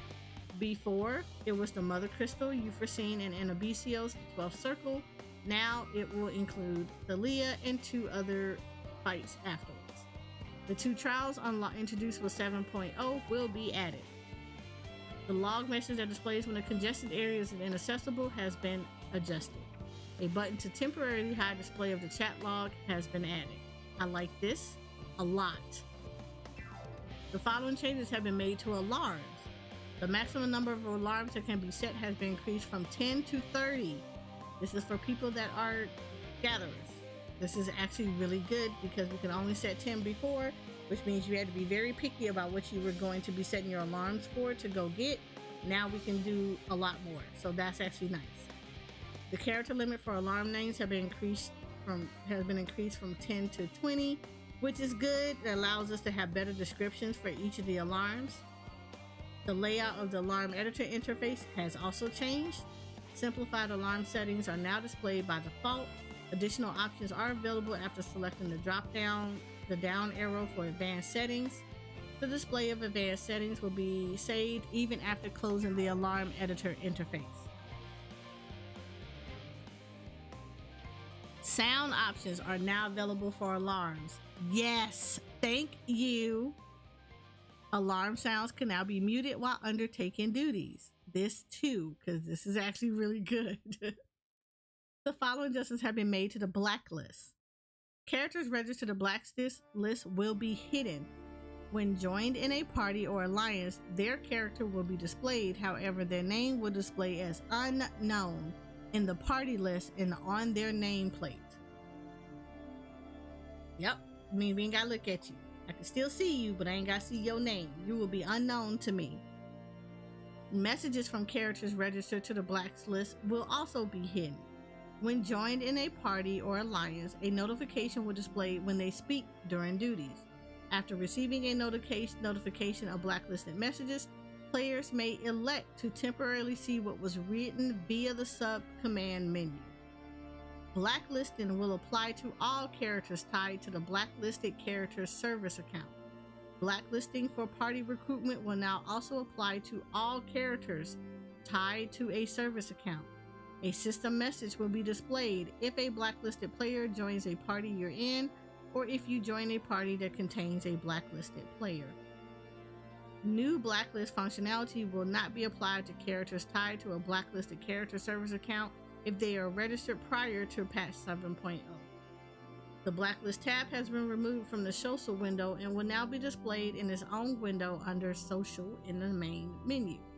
Players can now save comments regarding blacklisted characters. That means I can tell in that comment what the hell you were. Why did I blacklist you? So that's going to be really super helpful. Blacklisted characters and all characters tied to their service account will also be subject to the lodestone blocked users list.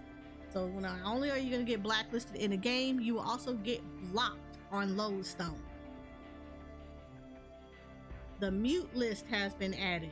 The mute list can now be found under social in the main menu. Messages from muted players. Muting will apply to all characters tied to the muted character service account. While their messages cannot be seen, if they are members of your party or alliance, a notification will be displayed when they speak during duties. Players can also save comments regarding muted characters. That means that we can still identify why you were muted in chats or in the game. This is extremely helpful for people that are getting harassed by other people. We don't have to see you anymore. We can literally just yeet you out of existence. So if you become annoying, guess what? We're about to just erase you from our existence. Temporary display of muted messages. After receiving a notification of muted messages, players may elect to temporarily see what was written via the sub-command menu. A term filter has been added, allowing players to mask messages containing specific words from the chat log. Once registered to the term filter, any messages containing designated words can be hidden from the chat log. The term filter can be applied to hide the display of registered words in one or two ways. Display the applicable term filter's number. A system message will be displayed indicating the term filter applied to chat log, whatever. Ergo, message will not be displayed due to term filter 1. Or hide the afflicted message in its entirety. Messages containing a registered word will be completely hidden. Registering words to the term filters. Words can be registered to the term filter in one or two ways. Players can freely register words as they see fit via the term filter list windows, or select a desired word in a chat log, then register it via the sub-command menu. Half width and half full width spaces, as well as words from auto translation dictionaries, cannot be registered. Up to 10 words can be registered via the term filter list, each with its own individual settings. Shout, yell, say, tell, or custom emotes. Saving registered words. Term filters settings are saved locally. So when playing on a different platforms, words you wish to be filtered must be registered anew. So for somebody like me who plays on both PlayStation and PC, we would have to do this twice. In order to reduce server congestion upon the release of patch 7.0, the following measures will be temporarily implemented. We will continue to monitor server activity and remove these features when server congestion is determined to be no longer an issue. Use of the data center travel system world visit system will be restricted to certain worlds and data centers. I will actually read through this travel restrictions because this is going to be very important for people. Players who are inactive for 30 minutes will be logged out automatically, so you cannot AFK in the game for longer than 30 minutes.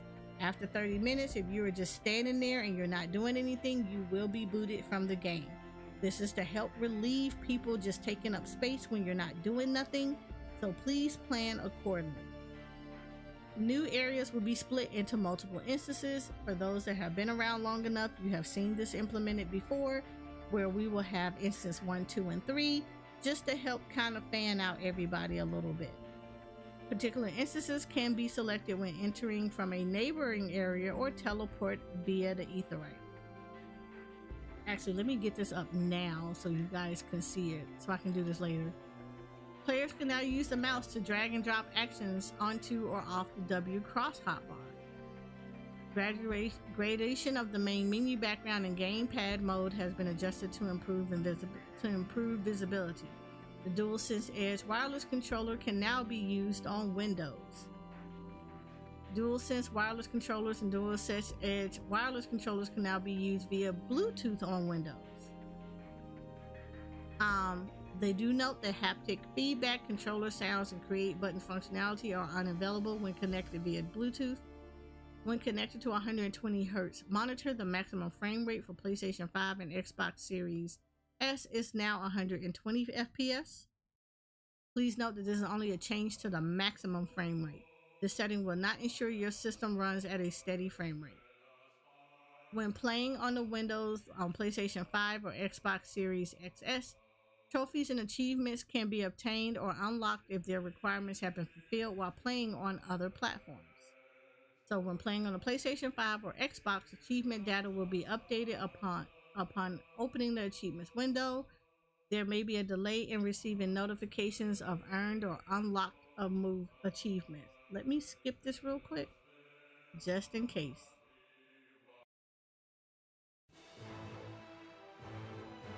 The following options have been added to the character configuration window. In the control settings, quest progression settings. Hide nearby players when close to quest NPCs. Also hide nearby party members. Hide party members. Hide nearby players when interacting with quest NPCs. Also hide nearby party members. Supplementary explanations of graphical options have been added to display settings in the system configuration windows. So right here, this is going to be explanations of graphical stuff. The following additions and adjustments have been made to the system configuration window. Frame rate settings on the display settings have been changed, so you'll have none. Main display refresh rate, 60 FPS and 30 FPS. Settings have been added for graphical resolution, AMD FSR, and NVIDIA DLSS, 3D resolution scaling. You can enable dynamic resolution, and then of course the frame rate threshold below 30, below 60, always enabled. General will be enable dynamic grass, edging smoothing, where you can pick all the anti-antilizing, various different shadow qualities. I'm not going to go into all of these. Texture details, effects. The default setting for UI resolutions has been changed to high. The following categories are now removed though. In graphic settings, general, enable wet surfaces, disable rendering of objects when not available. Map resolutions have been removed. Texture details, the texture filtering, all three of those, the anisotrophic, the trilinear, and the bilinear, all three of those have been removed. And the effects glare off is also removed. For those that play on the PlayStation 4, 5, and the Xbox X and S series, under display station, the option limit frame rate to 30 FPS have been added. In accordance with our first graphical update, a graphics settings tab has been added. The following categories have been added to this tab: movement physics, So we get available settings. You can do self, party, and other NPCs and enemies. The following categories have been removed from PlayStation 4.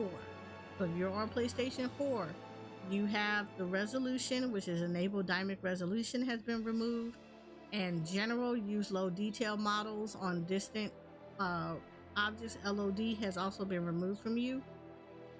And then of course, the following settings have been moved from display settings to graphic settings. Draw quality, which is only for PS4 only. Enable dynamic resolution, which is on PlayStation 5 and Xbox. Use low detail models on distant objects, PlayStation 5 and Xbox X and S, and water refraction. And of course, there's like a whole bunch of different text commands that have been added. Additions, of course, to the auto translation dictionary. Additions to the autocomplete for PlayStation 4 and 5 for the dictionary. New trophies and achievement have been added to PlayStation 5 and Xbox X and S. New music, sound effects, and voices have been added. Sound effects will now play when touching certain plants. So now when you touch grass, you will hear yourself touching grass. The layout of the game launcher has also changed. The title screen logo and opening moving has changed to those of Dawn Trail. The logo and opening movie for Endwalker can be viewed by selecting movies and titles at the title screen. The following addition adjustments have been made to the title screen. Options and license have been added to the title screen. Configuration has been renamed Systems Configuration and can now be found under Options at the title screen. Installation details have been added within Options, displaying information on previous installations. The game version displayed at the top of the title screen will now only include the base package and most recent expansion. And notification will now be displayed when a player is logged out to inactivity during periods of congestion. The display of certain world names have been changed in the world selection window. World names will no longer include a region label regardless of game client language. After registering to use the world visit system, accessing an Etherite and selecting visit another world server will display your pending registration. If you have the companion app, you can now do your retainer ventures via your companion app now. And of course, Viper and Pictomancer have been added to the solo rankings for Palace of the Dead, Heaven on High, and Eureka Orthos. So there you go. That is the prelim patch notes.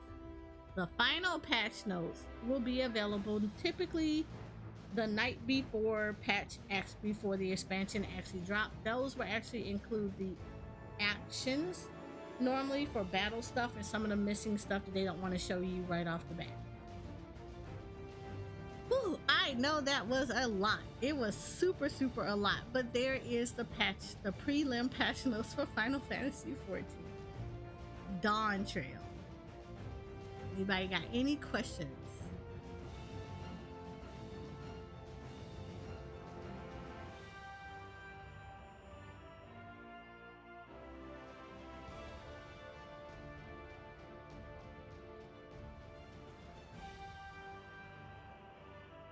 Any comments, concerns, anything they'd like to add that is going to be helpful for newer players or people that have not actually experienced an expansion? Oh, yeah. I forgot I was supposed to add this. Hold up. We were going to read this. So this is going to be regarding the congestion. So for anybody that has been here for a long time, typically the Gervers will have a lot of congestion in it, so please look forward to it. It's not going to be 5-minute queues. There will be a significant time for you to log in, so please plan accordingly. And that just happens because it is a new expansion. You're going to have a lot of people that are coming back to the game, or people that are going to be their first time playing in the game. So please be aware of that. It has not changed. Every expansion I have been through, and I have been through every expansion in this game, there have always been login queues. You just have to be patient with it. And of course, Square Enix addressed this too. So here we go. We're going to address this real quick. They said, we would like to share information regarding the congestion that may occur during the early access period and release of Dawn Trail. With the launch of a new expansion, we are expecting far more simultaneous logins compared to usual, which always happens during expansions. In light of the congestion that occurred during the launch of Endwalker, we have taken precautionary measures such as expanding our data centers and adding new worlds. However, our player base has continued to grow since then, and a large number of players will be playing for extended periods during the launch of a new expansion, which can and will result in worlds reaching their login capacity and therefore longer login queues. To alleviate our players' concerns, we would like to share some details regarding situations that may arise during early access and the launch of Dawn Trail, as well as our countermeasures against congestion. Login queues. When a world reaches the maximum number of players that can log in, it will result in a login queue for that particular world. Even if the queue does not appear to be counting down, the queuing process is still functioning and will admit players in the order in which they queue. That means there is a login server that's separate from the actual game server. I remember I talked about this before. For those that don't know, yeah, you have a login server, and then you have this. Then once you get access into the login server, it reroutes you to your world or wherever you're trying to get access to. So, and that's basic infrastructure 101. Your login server is not the same as the server that you access to do like your work or play a specific, to play a game in a world, things like that. They're not the same server. They've never been. If that was the case, the games would crash all the damn time. There's always different servers that handle different things. Login servers are like literally the front end. That's the first server you're gonna hit before anything else. It is basically the doorman. Then the doorman opens the door and allows you to access another server that handles all this other stuff. So even if the queue does not appear to be counting down, the queuing process is still functioning and will admit players in the order in which they queue. We apologize for the inconvenience, but ask that you patiently remain in the queue should you encounter a wait. Note that upon canceling the queue, you will be moved to the back of the queue when reattempting to log in. This is standard language that they're putting. This is the nicest way of them saying every expansion we have a queue. Please be patient. Do not get mad. Do not get out of queue. Even if it looks like it's not moving, I assure you it's moving. If you get out of queue, you will be placed in the back. They do this every expansion. When a login queue is in place, players on the full version of the game will be prioritized for logging in. So if you are on a free trial, unfortunately, people who are actually subbed and own the full game will be prioritized over you. Free trial characters will be able to log in after the login queue has been cleared. This allows us to prioritize our paying customers and will mean longer wait times for free trial users. But we would like to ask you for your understanding on this matter. Look, the reality of it is, it's a vastly different if I'm paying for something versus if somebody gave it to me for free. Yes, if you're paying for something, you're going to get a little bit better service than you are if you're going to be a free trial. That doesn't mean they don't like you. It just means that, yes, people that paid for the expansion, that are actively paying on their sub, and they actually own the license for Dawn Trail, will be given higher priority over someone that is a free trial and just like kind of filling the game. Unfortunately, it happens during an expansion. Only thing that you can do is be patient. Restrictions on data center travel and world visit systems. We didn't win the house. Oh no! Well, at least you got your money back. That sucks. I want you as neighbors.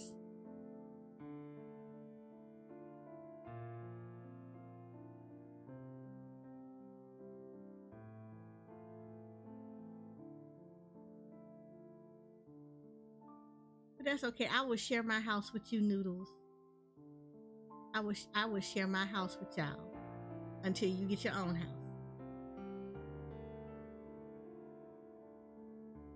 As existing data centers and worlds are expected to become especially congested, The following restrictions will be in place starting in patch 7.0 until patch 7.01 or 7.05 at the latest, depending on the situation, to alleviate congestion and prioritize logins for home world requests.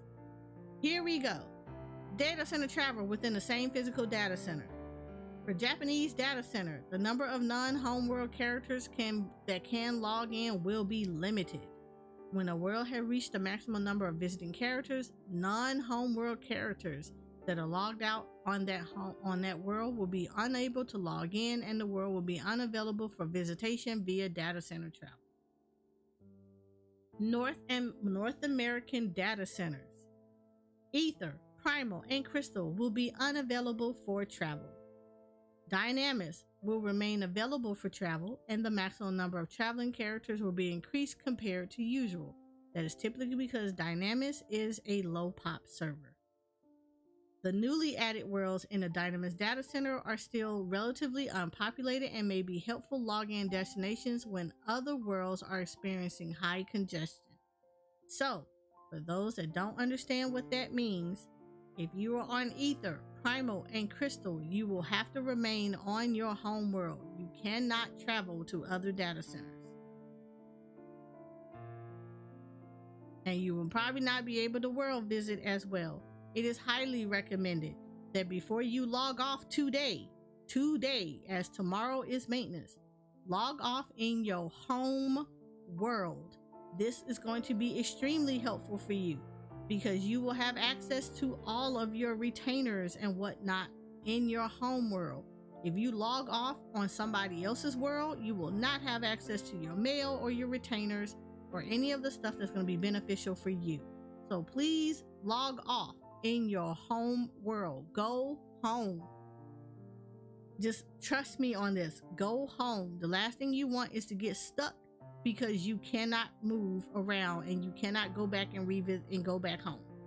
I've seen it happen. It has happened before in Endwalker, and literally people were livid that they could not get home because they could not use retainers and whatnot.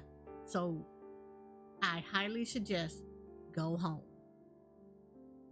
It's like, and if you were trying to get to another world with your friend, you probably should have did it a lot earlier. You're gonna have to hold off to transfer your worlds, to transfer your home world to another person's world. So if you are not already transferred, today is not that day. It is not that day to do it. You're gonna have to wait. So go home. European Data Center, Chaos and Light, you will be unable for travel. Shadow will be open to travel with probationary worlds, which may be helpful login destination when other worlds are experiencing high congestion. Visiting the Oceania Data Center via cross-region data center travel. The cross-region data center travel functionality, which has been in public testing for some time and appears to be stable, will be usable in patch 7.0 onward. The travel limitations on cross-region will remain as follows. Japanese data center can travel to Oceania data center. North American data center can go to Oceania, and the EU, European data center, can go to Oceania. World visit system, Japanese data center players. The number of non-homeworld characters that can log in will be limited. Like they said it before, when a world has reached the maximum number of visiting characters, non-homeworld characters that are logged out on that world will be unable to log in, and the world will be unavailable for visitation via the world visit system.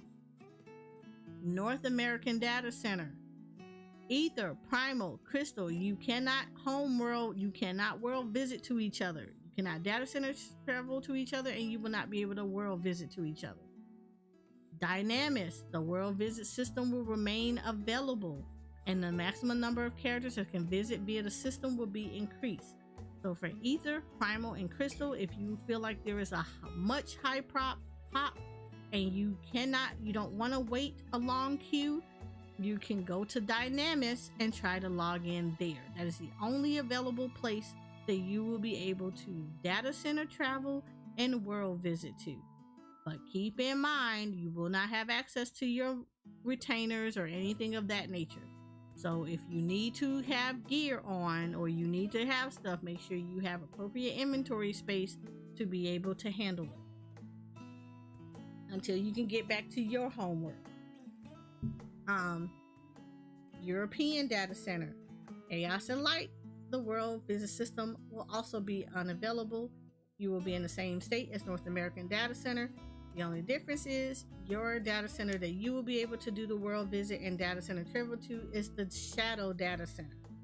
So NA is Dynamis, EU it is Shadow. Oceania will remain available, so everybody can go to Oceania if you find that your queues are too long for you to wait them. Additionally, characters that were visiting another world prior to patch 7.0 will still be able to return to their home world regardless of travel restrictions, but their ability to return may be temporarily impeded by periods of server congestion. As such, if your character is currently visiting a world that will have traveling restrictions, we advise returning to their home world before patch 7.0 maintenance begin, as the restrictions will lower your login priority. So go home. Literally just go home. Playing on other worlds during congestion. High congestion is expected on all worlds, especially those in the Japanese, North American, and European data centers. Although data center travel and world visit will be limited as mentioned above, during periods of high congestion, you may want to consider playing on worlds with relatively lower populations. New worlds in NA, EU, OC, probationary worlds, EU, and those on the Oceania data center. Players on the Japanese data center traveling to a less crowded world via data center travel using a world visit system or traveling to the Oceania data center via data center travel is recommended during periods of high congestion. For North America, traveling to Dynamis Data Center or Oceania Data Center via data center travel is recommended during periods of high congestion. The Dynamis Data Center has new worlds which offer certain bonuses when selected as a home world. European Data Center members traveling to the probationary Shadow Data Center or Oceania Data Center via data center travel is recommended during periods of high congestion. These are because Shadow and Dynamis are low pop, like super low pop. So this is gonna allow for people to be able to go over there to one, help native Dynamis members or Dynamis and Shadow members get faster queues, but it also will help with alleviating some congestion. So those are the only areas that you will be able to go into.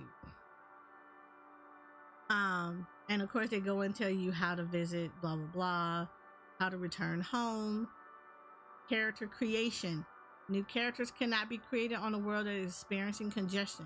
This is because new characters must be logged into the world in order to be added to the database and complete other character creating processes. For this reason, we ask players to create new characters outside of peak congestion times when the world is less crowded. In the case of North American Oceania data centers, the newly added worlds are relatively less crowded and recommended for creating new characters. Look, I'm gonna be honest with y'all. Expansion time is not the best time to create a new character. It really isn't. If you're going to do that, please go to a low pop server.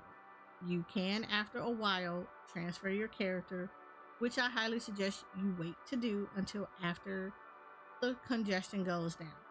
During new expansion, and it has happened every single expansion, it is going to be high peak areas and low peak times. Literally, there really is. I'm going to tell you, early access in the first week or two in a new expansion, everything is going to be high peak because people have probably taken off work, have taken off from school, they have coughed, rolled a car over their legs to get on medical leave and everything else in their mama to play the expansion, to get everything they need knocked out the way. So the first 2-3 weeks are gonna be always a little high pop. Once people have to go back to work and everything like that, you're gonna have high peak area times and low peak times. You got a point. I'm gonna get you, but I'm done. I'm done. most people have to go back to work and be able to do other stuff. So during the times that people are back at work, I'm going to tell you early morning is probably the best time to log in and start getting your stuff done. After that, about 2-3 o'clock in the afternoon is when high peak will start. Because people will either get off work early or they've taken late lunches and they're going to be playing through for lunches and things like that. If you try to log in after 6-7 o'clock, you already are going to be in a high queue because people are at home, they got dinner in front of their faces, and they are in that queue with you, getting into that game to play it. So please be aware, if you're going to be on for early access or trying to create characters, is every day is going to be high congestion period. It just is what it is.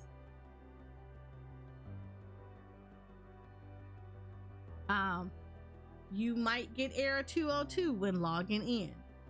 It may be displayed when selected a character in the character selection menu. This error is displayed when the login server is experiencing high amounts of traffic, or when the number of characters waiting in queue for a logical data center exceeds its maximum capacity. This is a measure to prevent the server from crashing due to extreme traffic loads. Should you encounter error 2002 when attempting to log in, we apologize for the inconvenience, but ask that you wait a while before trying again.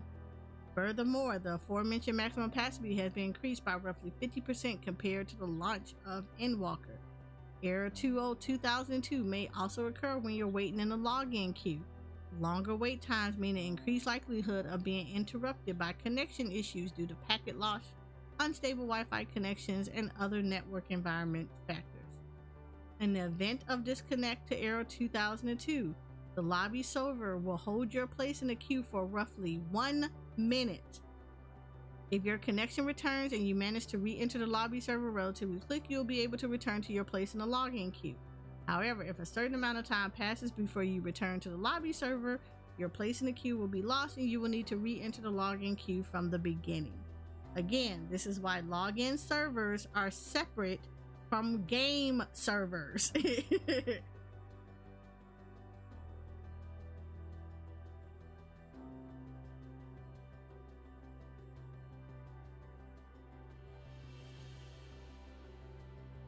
This is error 90,002 and 90,006 during gameplay.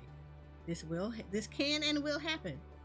These errors are general network connection errors caused by network disconnections. In the event of these errors being displayed, please check the status of your network environment.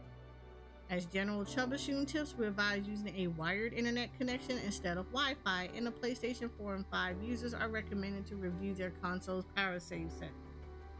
Automatic line timeout logout. In order to ease congestion, players who are inactive for 30 minutes will be automatically logged out, as we would like to give priority to those who would like to actively play the game. We apologize for the inconvenience, but we ask for you to log out when you are not actively playing. Please don't be a jerk while it's like early access and the beginning of an expansion. It's literally not that hard to be not a jerk. If you're not going to be playing and you know you're not going to be playing it for an extended amount of time, just log off. It's jerk behavior. Peak congestion hours. Congestion statuses vary with each logical data center, but based on typical activity, the following times are expected to be especially congested. In Japan, it is 2 a.m. to 8 a.m. PDT. North America, it is 1 p.m. to 11 p.m. PDT. You notice how they said 1 p.m. to 11 p.m. You know, when people getting off work or they're eating lunch. Yeah.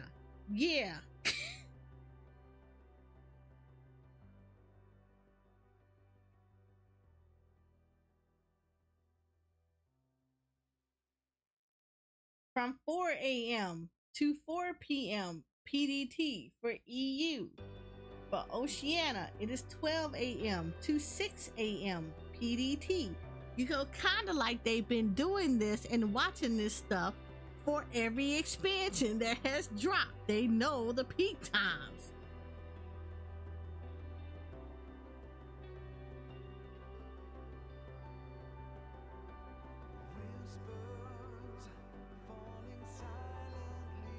Like, they know our peak times. They know our peak times. Let me say this again. They know our peak times. It has happened every expansion. Anyone that tells you it doesn't or they don't remember it, look, anybody that tells you that they got in super easy, they a goddamn lie. I don't care how long you think you've been playing this game. You're a lie and a half. And whatever you're taking, I would like some, because your experience was very warped. Every expansion has always had login queues, and there's always been congestions, and you know better. You know better. Don't sit here and lie to people. And if you didn't experience peak times, you didn't play on the first months of an expansion. You played maybe 3 months after the fact, where the peak times were down and congestion was down. And I will die on that hill. Me and about 50 million other players who have played this game will die on that same damn hill together. Try me with the lies. We don't lie about these things.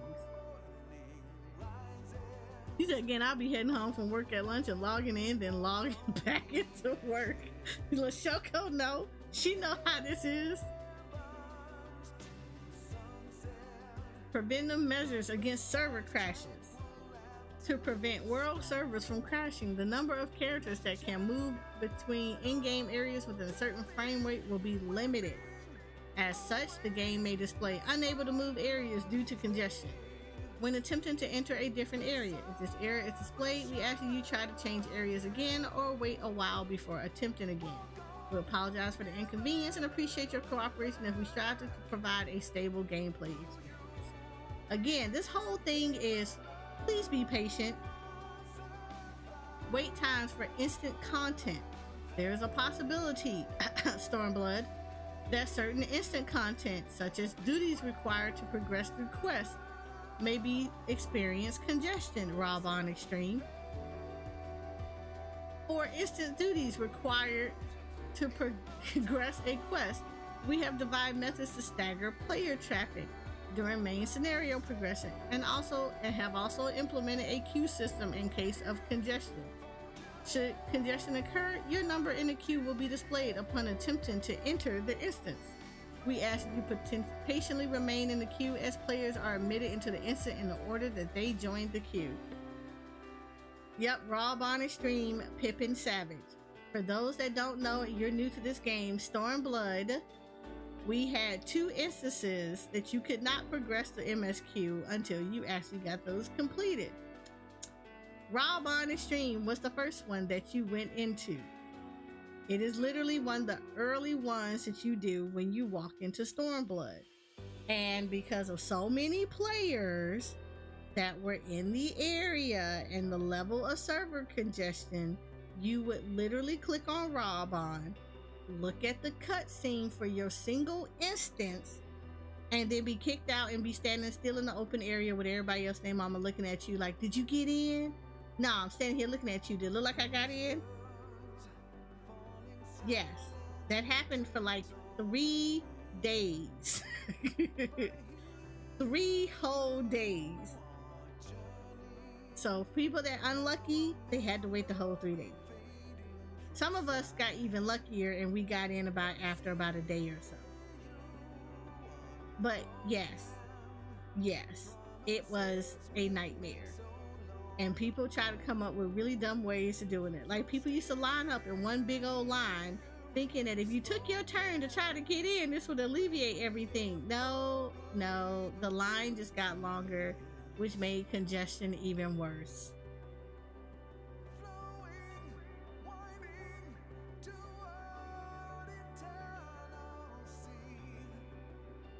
Yep.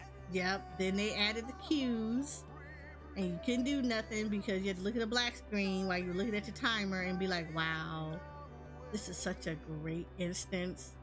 I'm like, the scenery is amazing here. So serene.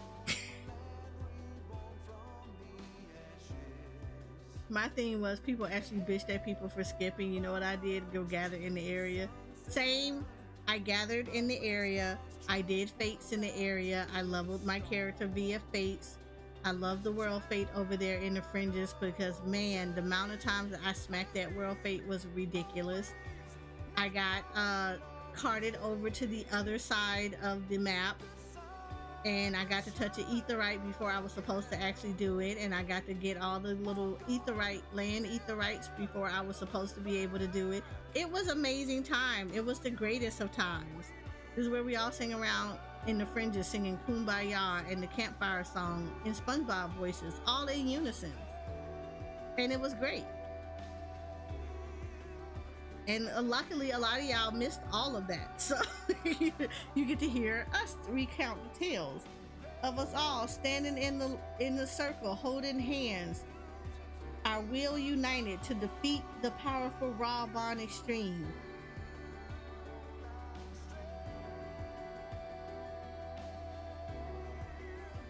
So yes, it happens. Every expansion happens. Anybody that tells you otherwise, they didn't play it during the expansion. They did not play it during initial expansion drop. They played it after the fact. Instances of the new areas. During the periods immediately after Dawn Trail's early access and launch, areas added in Dawn Trail or visited during the Dawn Trail main scenario will be heavily trafficked. In order to allow more players to enter these areas, will be implementing several instances of the same area. You know, the instance 1, 2, and 3 of that area. Instances will have their areas named, followed by their instance number at the end, and so on. While each of them share the same map, they will be treated as separate areas, and you will be moved to one of these instances when visiting these destinations. You can actually select and confirm the instance you want to be in. So you can have it just automatically put you in one, or you can actually pick one. When you are in hunt trains, just be advised that during new expansions, while the instances are up, hunt trains will move between all 3 instances. It is highly advisable that once you are instanced into an area, move away from the crystal. Just move completely away from the crystal. It will help for people to be able to get into the area. If you're standing around the crystal with a horde of other people, you're actually going to congest the area. So please move away from the crystal. Restrictions in instant areas. Players in different instances of the same area can communicate with tail messages as normal. However, there are some instances such as being unable to see each other's character in the overworld. So if you're going as a party, make sure you are all in the same instance. So check your instances before everything else. So if you're trying to get to your friend, make sure you are telling them which instance you are on. Don't just say what area you in. Tell them what instance you are in for that area. I wish we could play together, be there, and spend. I wish we could too, Shoko. Only way that would happen is if I did Aura first and Era second. Entering the same instance area as your party. Party members will generally be moved to the same instance area when using teleport or return. However, party members may be split between different instances if the destination instance has reached the player cap. As such, players may not always end up in the same instance and may need to select their desired instance either by traveling through an entrance from a neighboring area or by interacting with the etherite in their desired area. Support services during early access and immediately after launch. The development and operation teams will provide our utmost in live support in order for our players to be able to enjoy the new adventures that await in Dawn Trail. World and server statuses, as well as any issues that may arise, will be announced through our Lodestone announcement or our official X channels. Final Fantasy _XIV_EN and Final Fantasy _news_EN, which we hope will be helpful in keeping you up to date with the latest developments. So, with all that being said, welcome to Dawn Trail. Buckle up. It's gonna be a wild ride. So, with all that, I hope everybody got a good overview of what's to be expected. Like I said, I have personal things that I do. I recommend that you I have done them for tried and true every expansion. Have not failed me since. Basic thing you're gonna have to take away from all of this is you're just gonna have to be patient. There's gonna be a lot that's gonna be going on. There's gonna be a lot of people trying to log in. Yes, queue times are gonna be long. That's the nature of the game. It's not the time for you to bitch, moan, and complain. Do other things while you're queuing. It is what it is. It has happened every single expansion. It's just the nature of the way the game is. You know, get all your stuff together. Make sure that you go back home to your home world so that you are not going to get stuck in other people's worlds. Make sure you have enough space in your inventory to be handling things. If necessary, don't feel shy to go over to other places, like for NA, go over to Dynamis or Oceania to go and proceed through story. It's going to help with the pop. It's going to help with all your, it's going to help with their population and their queue times, but it's also going to probably allow you to get in a lot quicker. I don't recommend ever logging off in the areas that quest lines are going to happen, because you're going to log into a crap load of people that's there and it's going to be aggravating. I always say go to less populated areas in the map to log in. If you're going to log out somewhere you don't have a personal house or an FC house, FC leaders, I mean, prior to maintenance tomorrow, basically tonight before you log off, go ahead and convert all of your actions over so that they can be ready to be popped once everything goes on. I mean, it's not going to be hard. It's honestly not going to be hard. Just little things that's going to just make the experience really good. Duty support is a thing, so, you know, use it. Please use the duty support tools. You know, I know people log in because they want to play with their friends and stuff like that, or, you know, they want help a lot. However, I highly recommend that you just go ahead and use the duty support NPCs. People are going to be going through story, so not everybody and their mama are going to be sitting around waiting, twiddling their thumbs, waiting to play with you or to queue in with you. I also highly recommend newer players, please keep in mind this is what, the first, second, third, fourth expansion. Yeah, there is 4 expansions now. Anything that you're going through and you're in lower expansions, people are not directly queuing for those expansions or those duties in those expansions if they're already past it. The most you're gonna get are roulettes. So crying about it and bitching and saying stuff like, oh, nobody's queuing for this, my queue is so long. Of course it's gonna be long. It is a older expansion fight. You're gonna have a longer queue for a very specific fight, especially if you got a lot of people in the game who are further in the story than you. They're not gonna pop, they're not gonna queue in specifically for that. So please be patient. You're gonna be fighting against the roulettes. The most you're gonna get are people that are roulette, so please keep that in mind. If it's a main story quest, please use the NPCs. They actually have NPCs that will go into the dungeon with you. Utilize that a lot so you don't have to sit there and cry about the queues being long, or like Heaven's Ward dungeons when everybody is either in Shadowbringers, Endwalker, or Dawn Trail. Like, keep that in mind. So I know it sounds harsh, but it's literally, you're gonna have to learn how to use your resources. That's why I'm like, it sucks when you don't have friends to play with, but the game literally have things in place for you to be able to continue the story without having to wait for human interaction with you. They have whole NPCs who actually do the mechanics, so it's a good way to learn.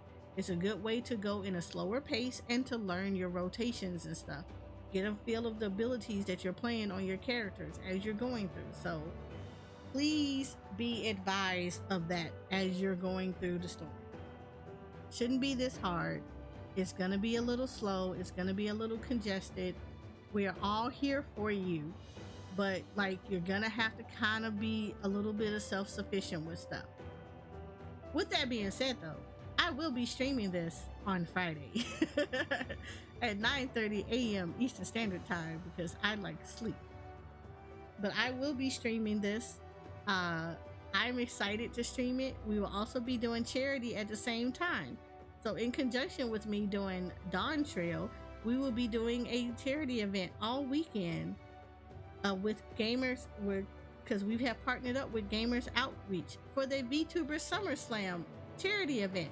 So we will be doing that.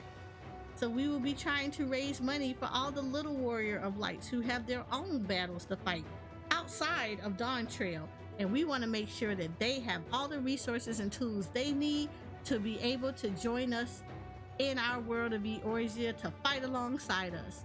So we're going to do our best to try to raise money for them to get all the proper training and tools that they're going to require to be the best warrior of lights out there in real life. So I'm excited for it. With that being said, because I will be streaming all that, there are going to be quite a few things that are going to be adjusted to accommodate all that. So I'm going to go ahead and run through them. I put it up on my Twitter post, but I will do a reminder of it because of the fact that it is it is the expansion content, and we will be doing donations and charity event. The focus will be on that and the story. Okay, with all of that, there are certain things that I will be making adjustment for in the stream. The rowing system will be turned off until after I am done with the story and we are done with the charity event that weekend. I will not have the throwing system up. Most of the sound alerts will also be turned off. The only things that will be turned on will be the head pats and the horn rubs. I will keep those on. It's just to make it to keep the focus strictly on the charity and also on story.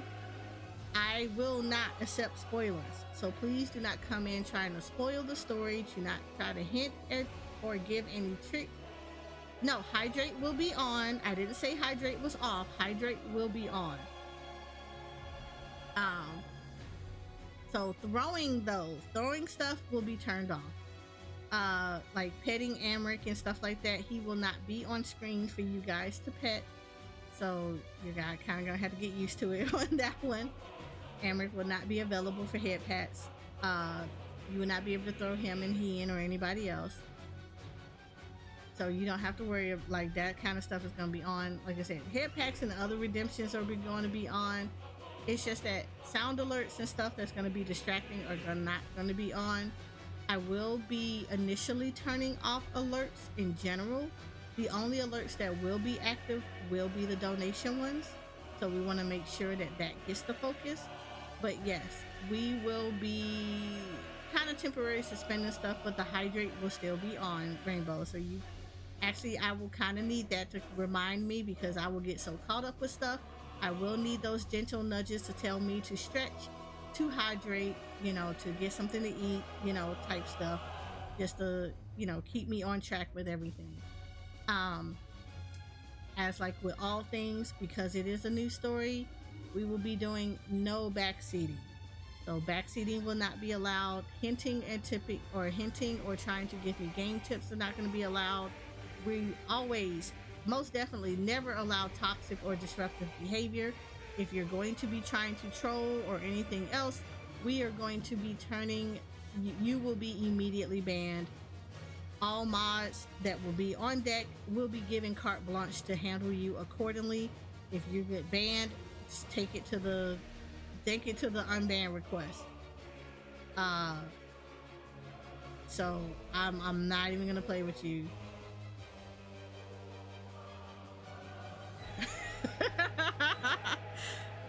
Like, mods of them are gonna have full carte blanche. They have full permission to handle anybody accordingly. If they ban you, you did it to yourself.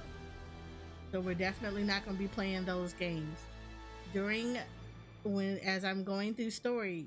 Okay, I know this is gonna sound mean, but don't take it for what it is. I am actually happy they're not going to allow world visit and stuff like that, because I'm going to tell you right now, I will not take requests to join my party to queue me in for anything. And a mom, I typically like to go through with people that I know and I trust. If I have not played with you and don't play with you on a consistent basis, I typically will be very cautious about playing with people. So please do not ask. I will not. That being said, the focus will be on the story and alone. So again, like I said, please no spoodles, no backseating, no tip-tipping, stuff like that. Don't come in here thinking you're gonna bully. This community is not like that. I typically do not allow bullying of myself or anybody else unless we've been knowing each other for a while and we created that vibe. Some people tend to get the idea that what they do in one person community is okay in others, and I'm just letting you know that now that is not the case. If we don't vibe like that, as in I don't hang out with you on a consistent basis, you haven't gotten to know me, I haven't gotten to know you, this ain't the place for you to do it. Again, mods will be on deck and they will handle accordingly. You said raise his hand, may I still bully Noodle? Yes, you may still bully Noodle. Because Noodle bullies you back. So I'm not worried about that. She gets you good. And that's great.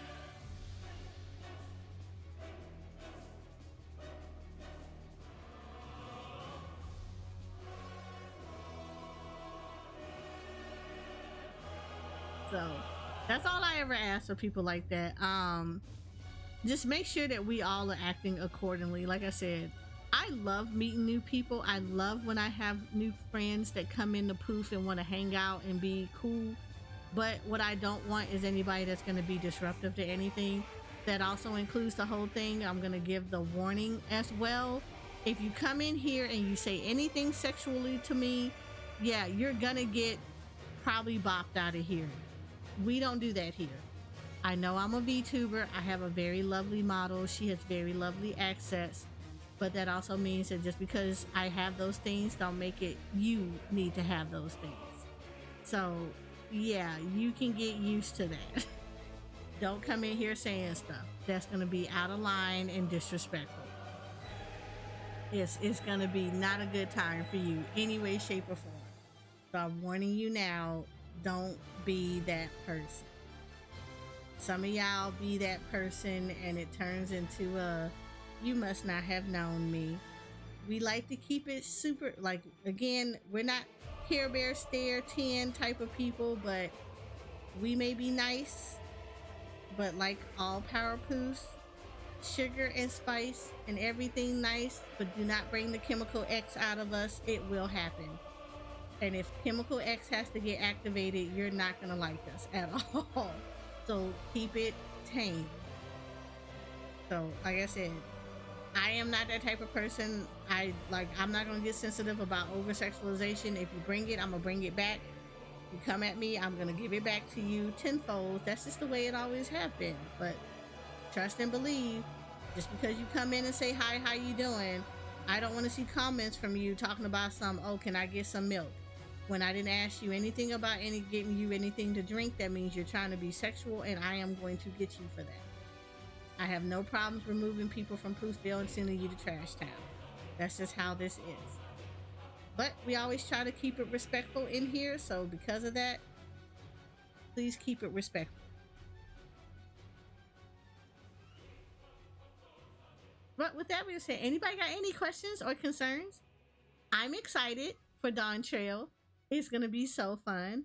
I'm also excited that Square Enix is going to have drops for Dawn Trail starting July 2nd. So, I'm participating in that. So I'm excited about that. I'm super excited about that. I'm heavy participating in that. So I am super good. And if anybody know, if y'all had a Choco Caporico mount that you had to get a whole bunch of Butterfingers for, yes, that mount, the Butterfingers mount, will be given away for those that hang out in a Final Fantasy 14 channel of a streamer that is streaming Final Fantasy 14. If you hang out for 6 hours in their chat, you will actually get a code for that mount. So I highly suggest hang out with us, discover some new players. We like interacting with you guys. So for those that have never gotten that mount and missed that opportunity, I will be actually giving you that opportunity to get that mount starting July 2nd. So yay! I'm excited. Additionally, July 2nd is the day that the first Descendant drops. Yay! We're excited. And I am a content creator for Nexon for the first Descendant. So I will have a creator code. So anytime you want to do any purchases with them, you can use my creator code that I will release July 2nd for you lovely individuals to be able to utilize things and get discounts off of stuff. Aren't you all excited? I'm excited.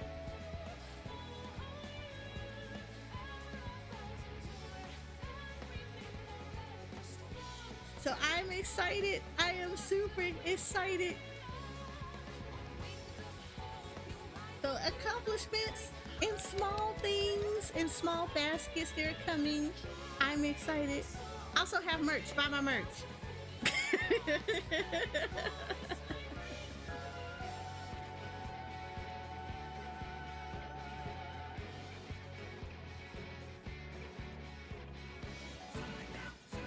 You said, Coach, you will be a sweat in TF. Actually, look, I might be a sweat in TFD. I'm not gonna lie about this one. I will probably be a sweat in the First Descendant. I love that game. It's so good. It's so good. I haven't been excited for a game like this as much for like a while outside of 14. But like, yes, yes, I love, yes, I love that game, and I'm so excited for it.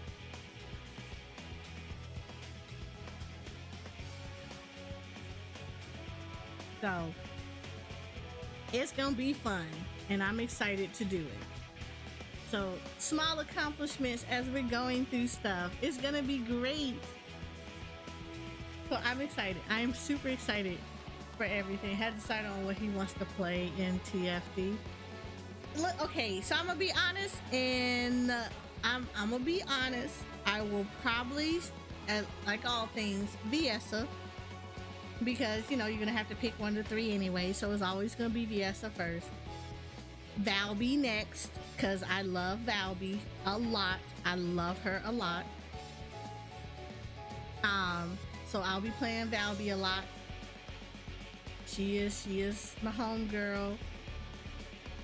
I actually really like Blair, so I kind of want to get a handle on Blair a lot better. Glay is also on my list of people I want to get really good with. So Glay is going to be a good one that I'm going to be playing with. Jaber, of course, because I do like to have support roles. I like to play support roles too. I don't. Okay, so left fifth and all the rest of them, I'm not really that keen on. I think the only one I was pretty keen on was Kyle. Kyle was actually pretty good, but there's also going to be new descendants that's going to come out. So I want to give them a feel as well to see how well they play. Outside of the normal ones that they showed, they also have some additional ones that will be released. So I'm going to be excited to see how they play and how I feel about them.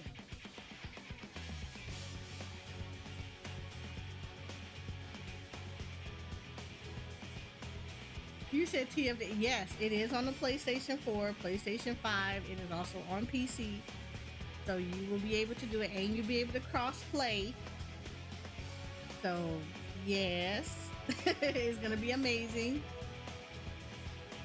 He said, I've got to work that weekend. Look, it's always going to be there. I don't know if they have clan features, but if they do build up a clan, you know I will. You liked Bunny Zoom Zoom? Bunny is good. The only thing about Bunny tasting though is, okay, so here's the game, Rainbow. The thing with Bunny is that everybody loves Bunny. So I promise you there's going to be a whole bunch of people that are going to be playing Bunny. She is literally like their poster descendant. And of course, everybody and their mama are going to play the poster descendant. So there's going to be a lot of Bunny. I don't dislike Bunny. I think she's a really good character. I will tell you though that one of the things with Bunny is going to be composition with Bunny and playing her with certain characters, because Bunny is a crowd control person.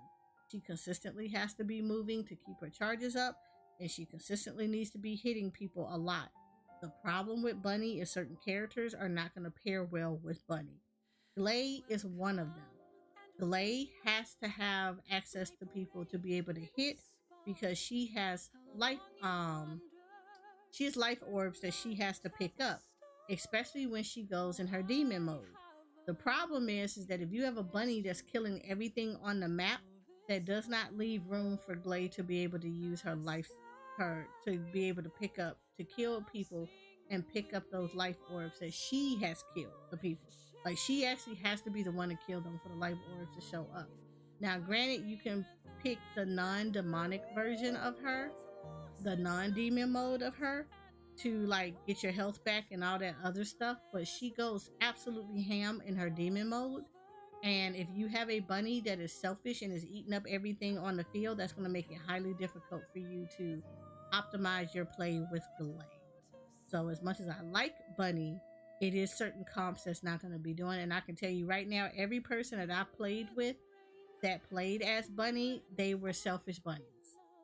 They literally would try to eat up everything on the field and not really give you opportunity to kill anything yourself, which made it bad. It made it harder to play with Glay with people like that. You pretty much had to I pretty much had to level Glay solo because people were pretty selfish with how they played with Bunny.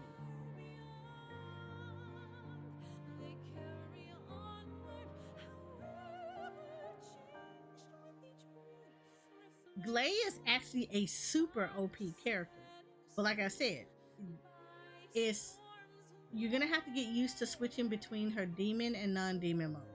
Once you get the hang of doing it, she's really good. Like honestly, Jay, she's amazing to play. But you're gonna have to look at your team comps to make sure that you can actually do stuff with Glay. Like I said, most of the people I've played with that played with characters like Bunny were super selfish with it. So a lot of times they were basically running around trying to bite up everything, and their excuse was, well, I'm Bunny, I have to keep moving. I get that, but you're not also allowing other people to get some stuff in. And Glay is one of those people, she has to kill enemies. She absolutely has to. She builds up her damage by doing that. She's an absolute tank. But in order for her to be that way, she has to kill animals. She has to kill enemies and get those life orbs. That's going to allow her to boost her damage and her health. So that's the bad thing about it. She's really squishy as a demon. If you don't allow her to get them life orbs, it's going to be a problem.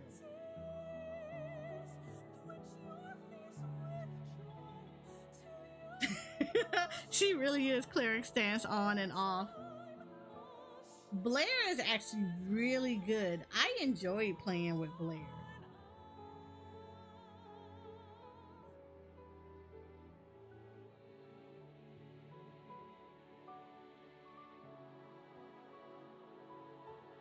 Now I ain't gonna lie, everybody named Mama, I feel like is gonna play Bunny, of course. And then they're gonna play Freyna because everybody loved Freyna's aesthetic. They really liked her. And of course, she is another one that's super high OP because all of her actions is basically melt everybody and their mama. She puts poison down, they melt. She touches them, they melt. She looks at them wrong. She looks at them out the corner of her eye, they melt.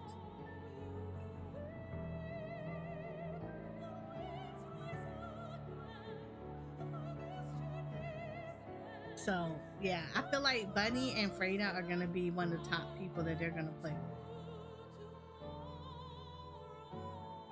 Just because as aesthetic wise and then like how they function, a lot of people fell in love with those two characters. Me, I like to grab people from all kind of categories. I mean, I like to be a little versatile and be able to play various different characters. But like if you're gonna ask me who I'm gonna main, I'm definitely gonna tell you the person that I'm going to main is Valby. Valby, Viessa, Blair. Those are gonna be my top three that I'm definitely, yeah, those are the top three. Glay comes in as a strong fourth.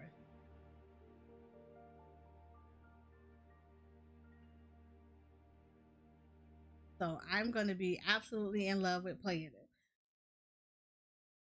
it. They're gonna be fun. They're gonna be absolutely fun.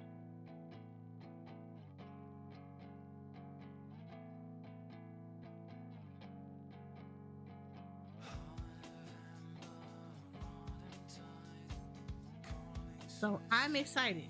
And then there's Zenless Zone Zero. So there is that too. So there, Zenless Zen Zero is also coming out. That's gonna be a lot. So yeah, ZZZ coming out immediately, almost immediately after the first Descendant. So we'll be playing that too. There's gonna be a lot of balancing going on. In addition to Final Fantasy 14 and Destiny 2 and Genshin Impact and Honkai Star Rails. See how this works? And weaving in all kind of indie games as well, because you know I always got to give love to indie games. And yeah, so there's gonna be a lot of offline, online play. We have a lot of these.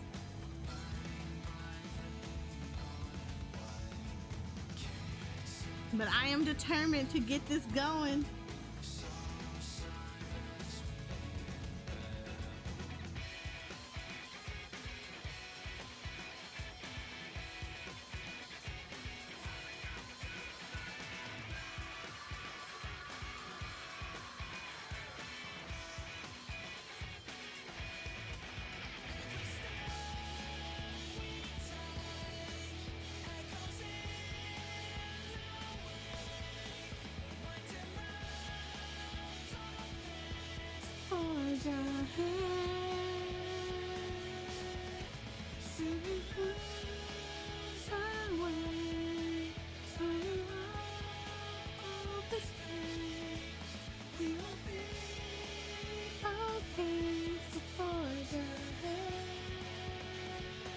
I know, Jay. I'm so excited.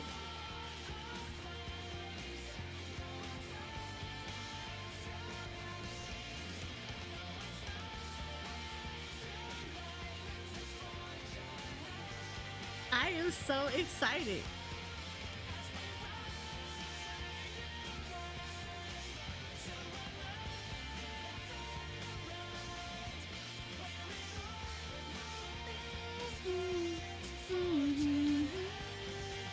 So, Wednesday, I will be online.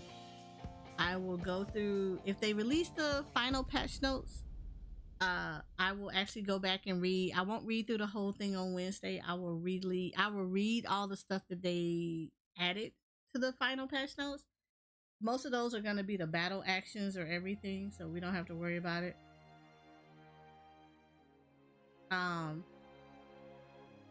There'll be that.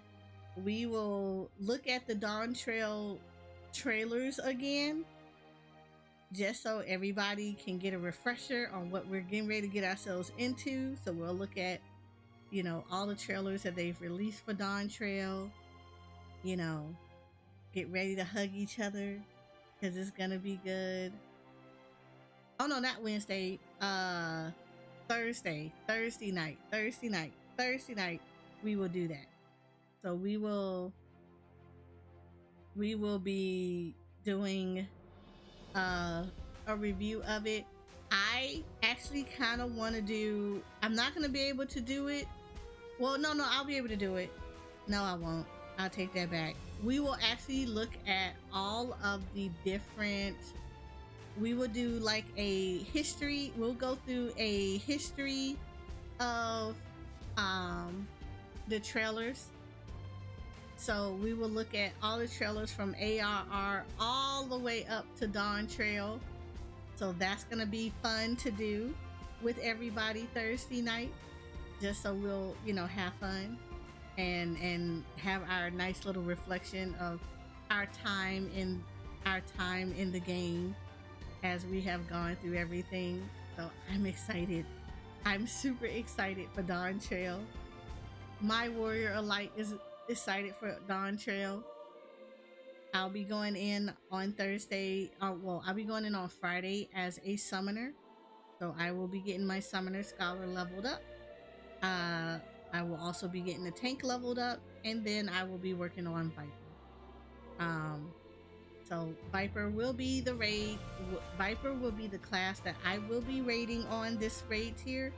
So I will be learning Melee. I am excited about learning Melee. I think it's going to be super fun. So this is going to be such a cool expansion. I'm looking forward to like getting chased down by enemies trying to eat me. I'm going to get excited from getting frustrated trying to find ether currents. Single instances that I'm be like, why in the hell would you do this, Yoshi P? I am super excited. I'm ready for all the deaths and the wipes and everything. It's gonna be so good.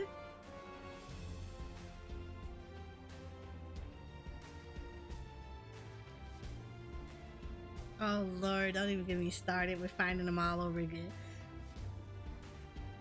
I am ready. I am absolutely ready. So, yeah, so we're good. I think we're good. I think we did such a great job today. We got to see Synergy and hang out in Synergy. It's gonna definitely be a game that I'm gonna continue playing because I love games like this.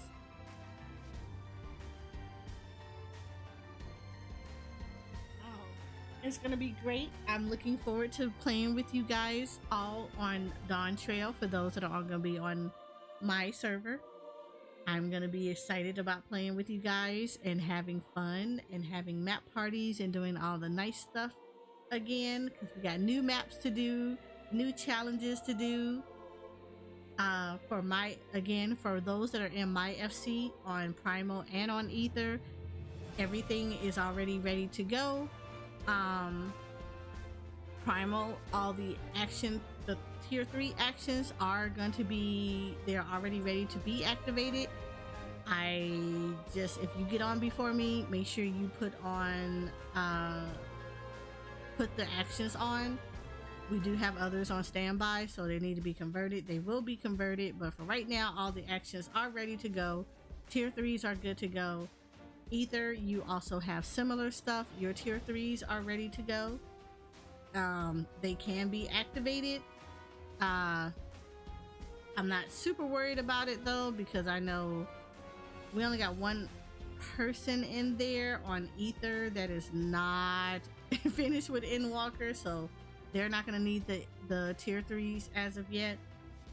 But yeah, but tier 3s are ready to be activated on both Ether and on Primal, so my FCs are ready to go. We have done a lot of work. There's probably still gonna be more to be made, just so I just want to make sure everybody can maximize getting through their first couple of characters to max level, and that's going to be across the board. So we do have the heat of battles. We are going to make sure that the actions for diminished cost for traveling is actually turned on. We also will have the buffs that are for crafters and gatherers for tier 3s as well. So across the board, yeah, the buffs are going to be enough to get like the first 2-3 characters through to max level, so you all can utilize them accordingly. We'll probably sit down and probably figure out a schedule for them. I know initially people are going to be getting through their story first, so once people get their story through first, then yeah, we'll start alternating between heat of battle and crafting and gathering. So make sure you guys are, which is good because Frankfurt has to do EW. Wow. Wow, you were waiting on them tier 3s, weren't you, Jay?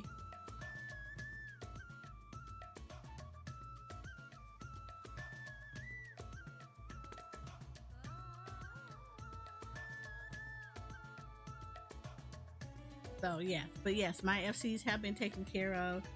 I can't wait. I'm excited for Friday. If you all need anything, please let me know. Tonight is the last night that we'll be able to do anything because servers will go on maintenance tomorrow.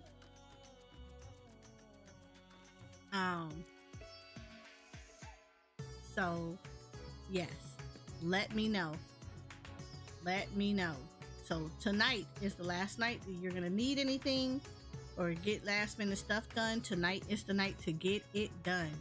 Outside of that, yes.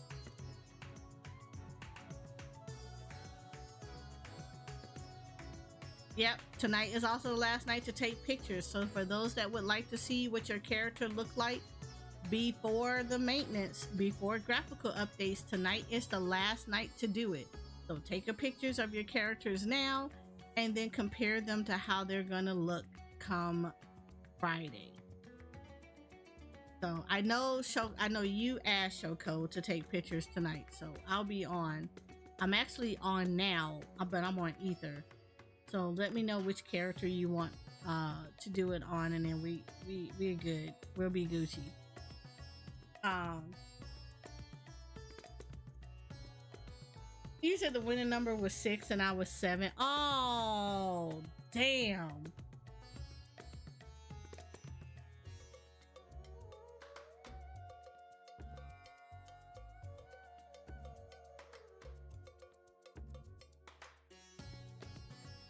No. You cannot. You cannot. To be honest, I don't know what's up with that plot, but that plot normally goes empty pretty often, so I wouldn't give your hopes up yet. I would not give your hopes up. Because I want to say they have 72 hours to claim that plot. So if they don't claim the plot today, yeah, there is going to be a problem. Because if they don't claim it by Friday, the plot is going to go back up for auction.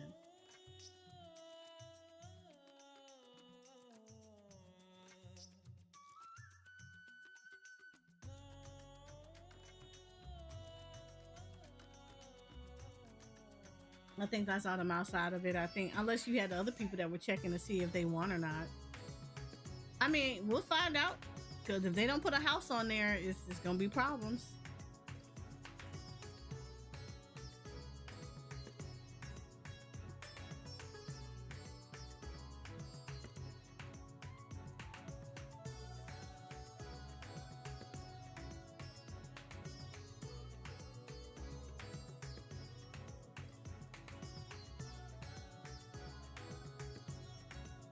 But yeah, that particular plot goes up a lot. I'm about to say, if you want, you can check around my ward in lavender beds, because I typically will have a couple of plots that will be open in my ward too. So I don't know how y'all feel about lavender beds. I love it personally. The nature, the fresh air, the clean water, the elementals not going off on a tangent.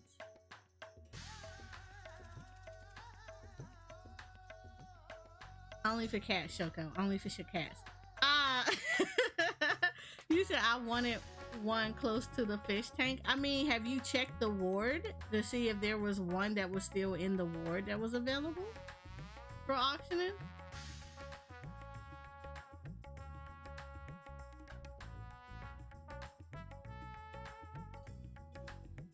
There's one, but it's far. I mean, you're still in the ward though. Cause Shoko is like, she's not close to the FC house. She's still in the same ward. She's past the market. She's past the market area.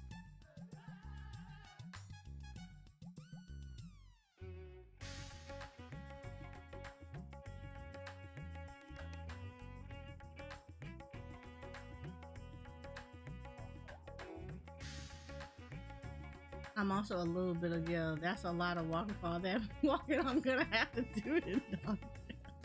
Oh my god. Because then you don't walk though. You get on your mount and you ride down to your house.